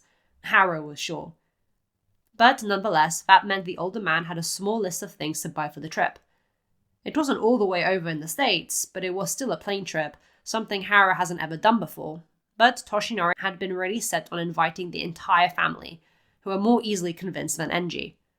Haru window shopped for a bit as he considered his list, smiling at his own reflection. He's getting old. He'll be retiring in about a year. His school is sad to see him go, but he thinks he'll still volunteer somewhere. The idea of rotting like an avocado at home terrifies him. He's been working for his income for as long as he can remember, even though he doesn't need to thanks to Endeavor's income, even before he was 18, still in high school with probably not 2 legal part-time jobs, fending for himself, unable to buy some basic necessities, always prioritizing rent, and bills with baby formula on top of it all when Akihime left suddenly. He'd done his best to not fall into debt after that while prioritizing Enji's physical well-being, but between all the monthly expenses, feeding a speedily growing child that would end up at the monstrous size of 6'5", and work, he had sacrificed Enji's emotional and mental well-being before the accident showed Haru that if a villain didn't put him in the ground, working himself to death would. And now, Haru lives in more luxury than he knows what to do with. The family is still quite frugal and minimalist despite it all, never the types to spend carelessly, what with Rei growing up with financial struggles as well, but Enji is never one to hesitate buying gifts he knows will be loved and useful, as can be seen by Toya's terrifying Endeavor collection. That should be showed off at iExpo, Haru thinks to himself with a laugh. How wonderful it is to be able to share in one's good fortune with the people around them. Enji and Rei give all they have to their children, and in turn, the children give all they have to the world around them, be it their intelligence, friendships, or gifts. Haru is a very spoiled man to be able to call them his children and grandchildren. They don't understand how lucky he is to have them. Not even just biological grandchildren, honorary ones as well. Izuku Midoriya might not be of his blood, but he fits right in. It's like he's always been a part of the family. As well as Inko, the delightful woman that she is. Speaking, or thinking, of the devil, a term that absolutely does not fit Izuku, Haru catches his mop of green hair in the window and turns to smile at the boy, only for it to drop at the sight of a hunched-over black hoodie with black sweatpants combo approaching the teenager, the hint of bluish-white hair peeking from underneath the lifted-up hood. "Oh cool, you're from UA. Can I get your autograph?" "Huh?" Izuku exclaims, unable to react fast enough to avoid the arm aiming to wrap around his shoulders. Except it never does, because Haru is faster and has caught Tomura Shigaraki's arm by the elbow, placing his body in between the young man and teenager. In that way, Izuku can't see who Haro is facing due to his height, and Tomura can't see Izuku behind Haro's surprisingly broad shoulders. Piercing blue, sharper than Toya's yet softer than Endeavor's, stare into surprised, bitter blood-red orbs. "Mr. Haro?" Izuku questions, confused as to what suddenly happened. The older man turns his head and gives the boy a warm smile. "Catch up with your classmates, Izuku." Izuku's confusion turned to a worried scowl. Toya's words ring in his ears. Instead of arguing or verbalizing his worries, the boy listens to the unusually firm tone and disappears into the crowd. Tomura is busy trying to yank his arm out of Haro's hold, but the old man is actually really strong. "Let go of me, or I dust the whole place," the young man hisses through chapped lips, only to find himself getting pulled to a bench, tripping on his own feet. "Hey! Sit," Haro orders firmly. It's not rough or unkind, just firm. Tomura can't remember ever being talked to like that, but something about it makes him want to listen, so he obeys. He sits on the stupid rounded bench, nobody even sparing a glance to the duo. Haro sits beside him, still holding onto his arm. Tomura's dangerous hand hangs in mid-air, limp. There's no intention to use it for some reason, and the young man doesn't understand what's happening. What were you going to do to him? Tomura doesn't understand the tone in the man's voice. "Nothing. Just chat," he grumbles out, looking at his red shoes. Haro's are beside him, brown loafers. "All right, let's chat." Haro still has a hold on his arm to keep him in place, but it's relaxed by his side. Tomura dares to lift his head to meet those kindly blue eyes again, and they're still there, but with stern wrinkles around them. "If you have something to say, speak to the adults instead of tormenting a teenager." Tomura finally places the tone. Authoritative. Haro is talking to him like a good parent scorns a misbehaving child. And for some reason, Tomura doesn't feel it in himself to leave. Killing him isn't even a thought. Chapter 90. Fuliginous. Shigaraki should be intimidating that damn kid, Izuku Midoriya, right now. Figure out why the teenager pisses him off so much, like the hero killer. Interrogating him until he connects all the dots, like a villain should be doing, putting pressure on a wannabe hero. But instead, Shigaraki is being forced to sit on a bench beside an old man like he's being put in timeout for playing too rough in the schoolyard. Forced isn't right. He could get up at any point, but it's like he's been nailed to the bench. For someone who wants to talk, you're awfully quiet, Haro says with that same firm tone. "How about this? I ask one thing, then you ask." Shigaraki blinks at him, startled. "I'll start. I don't appreciate you antagonizing my grandson when all he's trying to do is help." "I'm a villain," Shigaraki hisses through his teeth. "And I'm not done," Haro interrupts and watches as the young man shuts his mouth, scarred lips tight. "What you've personally said to him, I'm very upset at you for, but also what your actions represent. What does All For One want with Toya?" Shigaraki's eye twitches. He doesn't care for this demanding tone. "What makes you think I'll tell you?" he grumbles. "Because you have questions too, which I will openly answer if you answer me first." Haro is undeterred, blue eyes hard despite the gentleness in them. "I ask again, what does All For One, and by proxy you, want from Toya?" "I don't want anything." Finally the young man answers, but it's not much more than a pouting mutter, childish, like he's been caught feeding the dog something he wasn't supposed to. Master finds him interesting, I guess. He doesn't tell me everything. Haro is satisfied with that. He doesn't know All For One, only what Toshinori has said, but this is more than enough confirmation that, yes, All For One is alive and kicking. All right, your turn. Haro looks at Shigaraki, still holding onto his arm, the hand of which has sneaked back into the hoodie pocket. Ask what you were going to ask Izuku. First name basis, huh? Shigaraki pouts, before lifting his head up to glare at the old man. Fine. I hate pretty much everyone and everything, but right now, the hero killer is pissing me off. Everybody seems to think we were working together, but I never agreed to that. All eyes are on him, But my Nomu, the ones your son and other grandson defeated, are nothing but an afterthought. Why is that? Why is no one noticing me? What makes us different? All he's doing is destroying what he hates, just like me. The more the man speaks, the more bitterness enters his voice. A madness enters his ruby-red eyes in a way Harrow is unfortunately acquainted with. Enji was never this bad, but it had been there too. He'd seen it in Toya. It saddens Harrow. There's a level of relatability to him, Harrow answers, his voice gentler than it had been previously. He destroys what he hates, and he gives a reason behind it, a moral code that he abides by. He embodies a sentiment that many feel in society. Frostbite and even Endeavor saw his point of view. Shigaraki knows, he saw that on TV. But you haven't given a why. You're a mystery. If people don't approve of your actions and don't understand, you'll be overshadowed by someone who they do understand. That, unfortunately, makes sense to Shigaraki, and as he sees Harrow's mouth open, he already knows what his question will be. So, let me ask you, what is it you want to do, and why, Tomura? First name basis, huh? Destroy everything.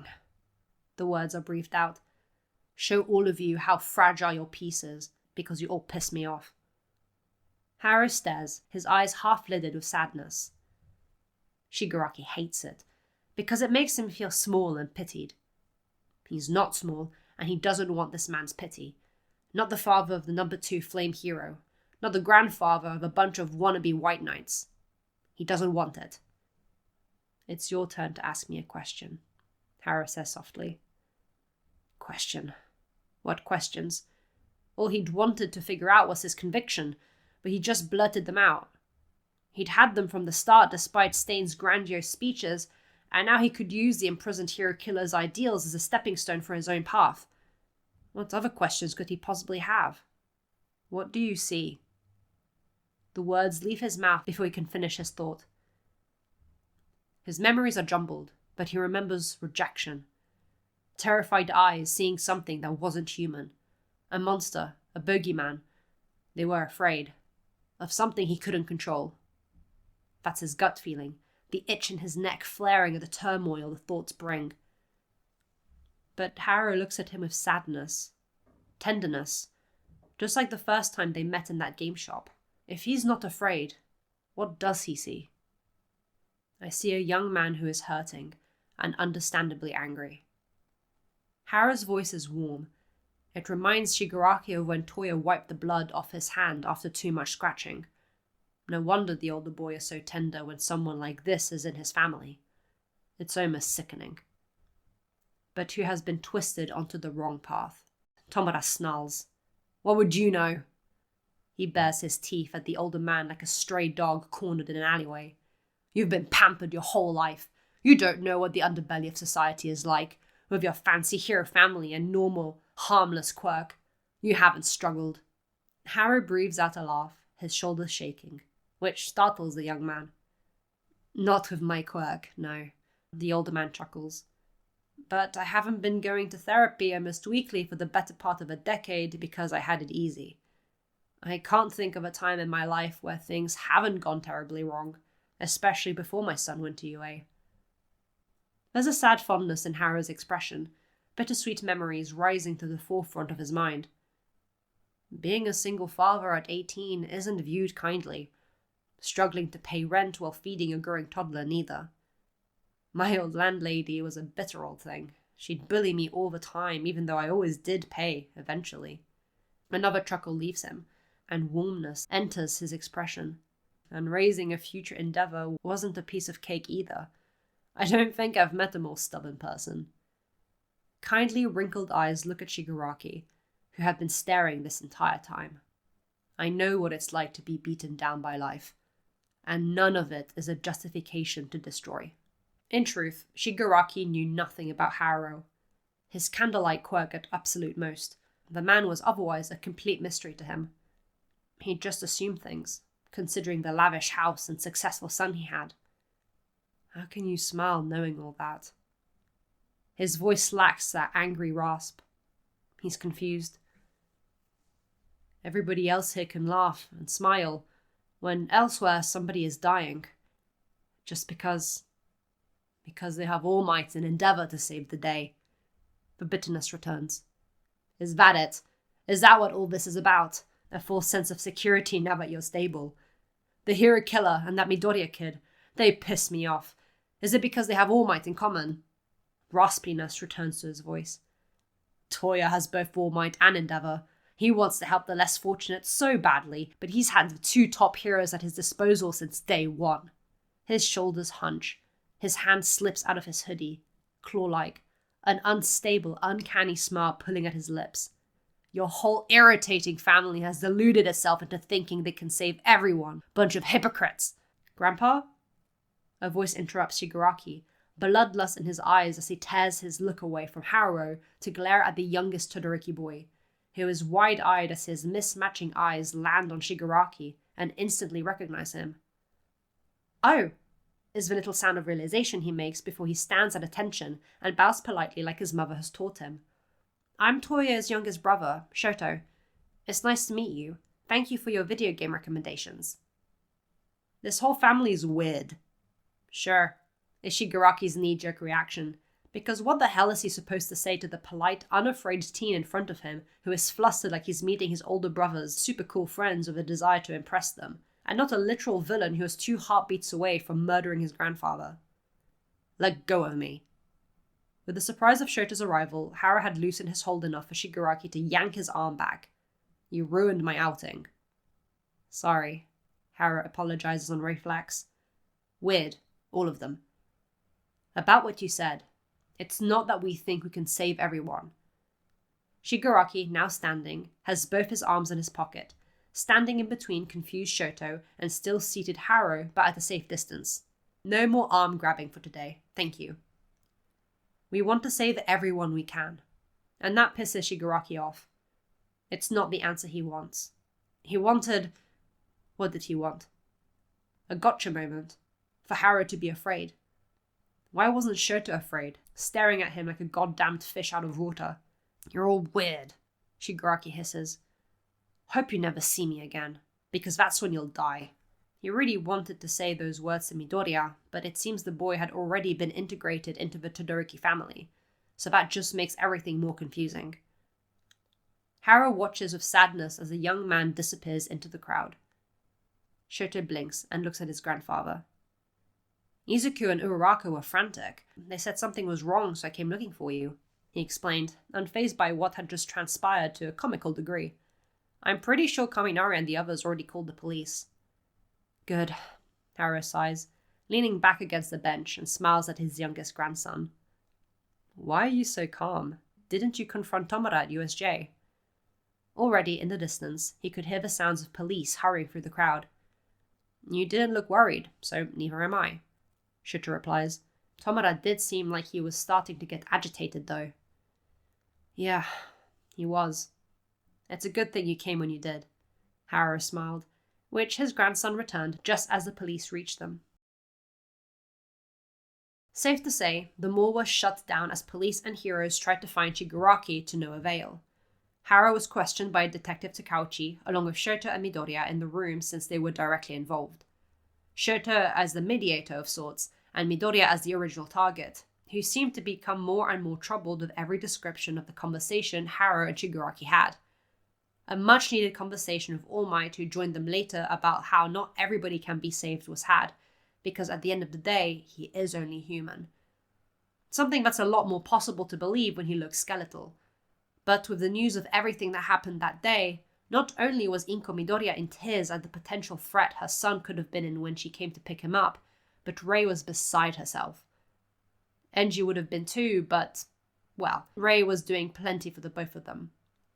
The whole family is a target then, she exclaimed, horrified, icicles forming on her cheeks as she fretted over her baby boy and less baby father-in-law.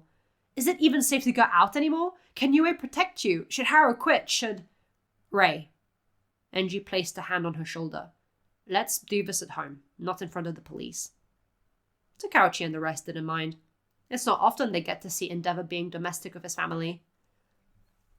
Izuku, Shoto, Dad, you're unharmed. That's what matters, Endeavor, still in his hero suit as he'd beelined for the police station as soon as Tsukauchi had contacted him about what happened, looked to his father. But that was dangerous, Dad. I'm glad you protected Izuku, but what did you gain from speaking with Shigaraki? Hara rubbed the back of his neck, a little slouched. It confirmed to me what Toya and I thought. He's a misled kid. Younger than Fuyumi. The older man mutters sheepishly. I think he's more than just a loser man-child if All for One has him as a student of sorts. He looks to his two sons, one frame wider than the other, with firm eyes. He's a kid full of hate, but a kid all the same. Dad, Rhea and I got married at his age, Enji said flatly, his little wife still fussing over Shoto as if he'd been the central focus of the situation, when really he just popped in at the end. You were already a father of a 2-year-old son at his age. He's young, but he's not a child anymore. That's technically true. But Hara's older. He's going to retire in a year. As if you don't still see Toya as a baby, he argues weakly. Enji couldn't argue that. Conversation at home wasn't any calmer. Toya wanted to hear every crude detail of Shigaraki's conversation with his grandfather, with Fuyumi fussing over the elderly man, and Rei was in a sour mood for the rest of the evening, only calmed down when she curled into her warm husband under their shed covers to sleep. Things just didn't seem to settle. Elsewhere in Japan, one of the Over Todoroki babies was giving the Himura grandparents a rare visit at his mother's childhood home since it was on the way to Musutafu from the north. Natsu wasn't particularly close with his mother's parents, none of them were, but they saw each other yearly and called over the phone a few times a year. From what he understood of his mother and her parents' relationship, that's more than either side expected, and it was a healthy balance. Now as a freshly turned 19-year-old young adult, Natsu felt he was grown enough to make his own decisions and thought it appropriate to visit his not quite estranged family. You've gotten so big, just like your father, his grandmother praised, patting his biceps softly. She was quite a lot like Rei, so Natsu felt more at ease with her, unlike his grandfather, who he could easily describe as a sleazy, self-important type, even if his heart was in the right place with all his worrying about his daughter's financial future. Not something they had needed to worry about for years. Sit, have some tea, some snacks. It's wonderful of you to visit us, Natsuo dear. Of course, the young man smiles. I've been travelling a lot throughout Japan as of late. It wouldn't be fair if I didn't stop by. He jokes slightly. Who would have thought our frost quirk could lend itself to such successful heroics? His grandfather praised in his own way, sipping some traditional green tea, as traditional as his clothes, as traditional as the house, as traditional as the garden. Everything was very traditional. How is your income, boy? Income's good. I don't think it'll ever be at Dad's rate, but I'm still in my first year. Depending on where I land in the rankings in autumn, I could get a bonus in the new year. Natsu smiled, none too fussed about the topic. I don't doubt you'll skyrocket to the top. You've been extremely active ever since you got your provisional license, his grandmother says proudly, her hand motioning to one of the walls of the living room, where Natsu can see various newspaper and magazine cutouts framed. Each one was a headline praising Frostbite. I've been very cheeky and looked at some of the tabloids. The things they're saying about you, scandalous. Not bad things from the way she's giggling. Her husband doesn't seem impressed. You have an agency in Musutafu, but you're hardly there. Does that mean you have a sidekick or two that helps manage your administration work? Important stuff, that is. His grandfather is trying to sound knowledgeable on the topic, but it's clear he doesn't have a clue. Natsu entertains him. Luckily, since I've joined the unofficial team-up between Endeavor, Sir Naitai, and All Might's agencies, all of my work gets passed on to one of them as long as I file the correct reports. Natsu replies with a smile after a sip from his green tea, and gets his phone out of his pocket to scroll through his pictures. I don't need a secretary or anything, since all phone calls and emails go directly to my phone, but a couple of Dad's sidekicks have been appointed to just keep an eye on my office while they go on patrol. He shows him a photo of Burnin and the cool horse heteromorph sidekick that towers over her, the two sidekicks posing dramatically in front of Natsu's office building, their catchphrase, "Flame on!" pasted over the photo, lovingly edited by Burnin. They give me updates every time they pass by it. His grandparents look at the picture in interest before his grandfather sighs and straightens his back with crossed arms. They do good work at the Endeavor agency, but I don't understand why he hires so many heteromorphs. Natsu blinks. Huh? That green-haired girl isn't too bad, but the horse one is pushing it a little. His grandmother hums, her mouth behind her hand in thought. I certainly wouldn't feel very safe being rescued by someone who looks like that. What? Natsu can't believe what he's hearing. Vernon isn't too bad? She's the girl Toya has his eyes on, even if he's a big coward and isn't shooting his shot. She's more than just isn't too bad. How would Toya react if they said something like that in front of him? Of course, he knew the Himura clan had a tumultuous relationship with quirks in general, what with it causing the clan's downfall, and he knew they were all about keeping the bloodlines pure, but straight up disliking heteromorphs? They can't help their looks. They're born like that. Dad hires them based on their abilities as heroes.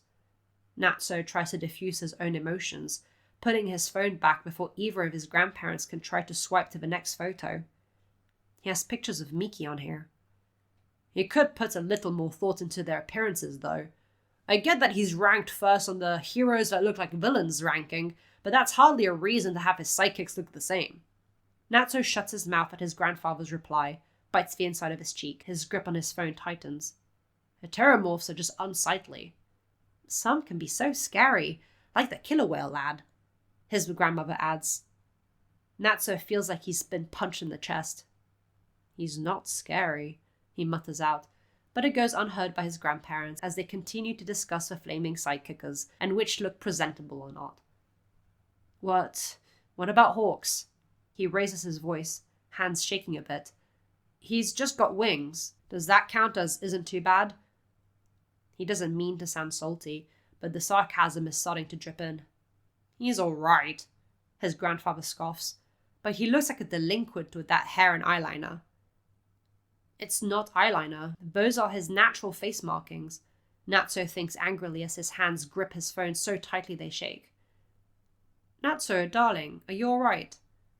His grandmother's voice makes him look up, grey-brown eyes storming with confused emotions. Both of his grandparents look at him with no maliciousness, wrinkled with whitish hair, and he realizes that they don't know the impact their words had on him. Does he confront them? Or just let them be? He doesn't know them well enough to argue, but he feels so defensive over his favorite hero, friends, recent intern, secret girlfriend, and their heteromorph features that he feels like he should say something. I disagree. I think their quirks make them look awesome, he says, carefully like he's worried about starting something. That's never been an issue before, or at least not for a very long time, so Natsu is out of practice with redirecting the conversation to something less touchy. A lot of my friends and colleagues are heteromorphs, and they're amazing people. I don't doubt they are, his grandmother smiles, but appearances matter to some extent. Sure, but calling them unsightly isn't very nice. Natsu's voice trails off, and his eyes lower. Fuyumi works hard to help little kids feel normal in their own skin. Shaming them for something they can't control is just... He stops again, feeling the stare from his grandfather as he looks at his green tea that really isn't appetizing anymore. He looks up to the elderly Himura and squares his shoulders as best he can. Are these really your own opinions, or just remnants of the Himura prejudice of the past? Excuse me? His grandfather sounds offended. His wife stops him by putting her hand on his and shaking her head. But newer generations are more open to these things, dear. Let it be. Natsu swallows thickly. He doesn't stay much longer after that. He's cautious and makes sure to keep his tone under check, but he has a feeling his grandmother knows that the final conversation soured the visit. She doesn't apologize, though. It seems she's used to it by now. He gets why his mom was so ready to leave as soon as she met Dad. On his walk back to the hotel, he calls Miki. Hey Natsu, how was visiting your grandparents? There's background noise coming from Miki's end, but she sounds peppy despite it. It sure went, he mumbles. Are you busy? No, we're doing lab work, but we're just finishing. Miki's voice is bouncy, and that eases Natsuo's turmoiled emotions. His silence must have hinted at something being wrong, because Miki herself falls silent for a moment. Did something happen? Natsu inhales and tells her everything. Mum never voiced this kind of opinion before, but she was still raised by them. Natsu says at the end of his retelling of what just happened, and now ends the explanation of his worries. I want to introduce you to the family, but I don't want to if there's a chance you'll be hurt by something they say. Has your mother ever showed any kind of distaste towards Hawks, or Burnin, or any of your friends? Miki asks, and Natsu can't decipher her tone. No, I don't think so. She likes Hawks and Burnin, and she always seemed happy about my friends.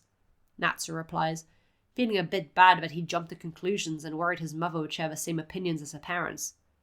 He'd never seen this side of them, so he worried maybe there was a side of his mother he didn't know. And I guess if she was to have any sort of opinion, it'd show on how she treated Toya, who she showers with love every single day despite him being a grown man. Then there's nothing to worry about, Miki chirps, unbothered.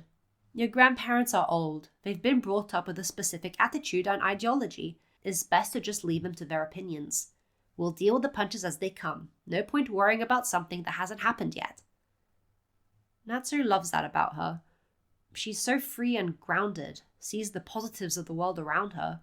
A true stop and smell the roses type. So different to the workaholic nature of the Todoroki, both of which she loves dearly. Did I react too weakly? Is what I said okay, or should I have been harsher? Natsu asks. It's one thing to deal with the concept of prejudice, and it's another to deal with the lukewarm version of it coming directly from his family members' mouths. No, I don't think being confrontational would have done anything. If they're set in their ways, it would have just made them defensive. Miki replies matter of fact, like the future psychologist she is. Maybe if one of their grandkids was being open about dating a heteromorph, they might start changing their views. Natsu could practically hear the ear wiggles as she cheekily hinted at the idea. Soon, I promise, just... He stopped to think about how his family might react. Toya would probably throw a fit that Natsu was the first out of them to get a partner. His mother would be asking 101 questions. He'd never hear the end of it from Shoto or Fuyumi. That was just a lot to deal with, especially considering the first semester Shoto had just had. Maybe Christmas, when there's a moment of downtime. Christmas it is, Miki giggles. I look forward to it. And Natsu. Her voice becomes gentle, full of fondness and light, like the morning sun. We'll be okay. Natsu smiles, face blushing as ice creeps over his cheekbones. He believes her. Toya, what do you know about Island? Enji almost wished he hadn't asked the question, because he hears a crashing of what he hopes was books, followed by galloping down the stairs and Toya all but tripping into the room. Artificial moving island created for scientists to peacefully research quirks and develop support items, Toya says in a single breath, leaning so far into his father's personal space the man was forced to lean back, almost squishing Shoto in the process who sat beside him. Why? We're all invited to go to iExpo. Yes, absolutely! My Father's Warmth is currently ongoing. I will be posting audiobooks every 10 chapters. Thank you everybody for watching, and thank you to my channel members. And because he's a good house guest, blah, blah, blah, blah, it wasn't just for students who needed to prepare for the blah, blah, blah, blah, to make them immobile, eccentricities. I can't say that word. Eccentricities. With his artificially. Okay, I think that's it. Ah!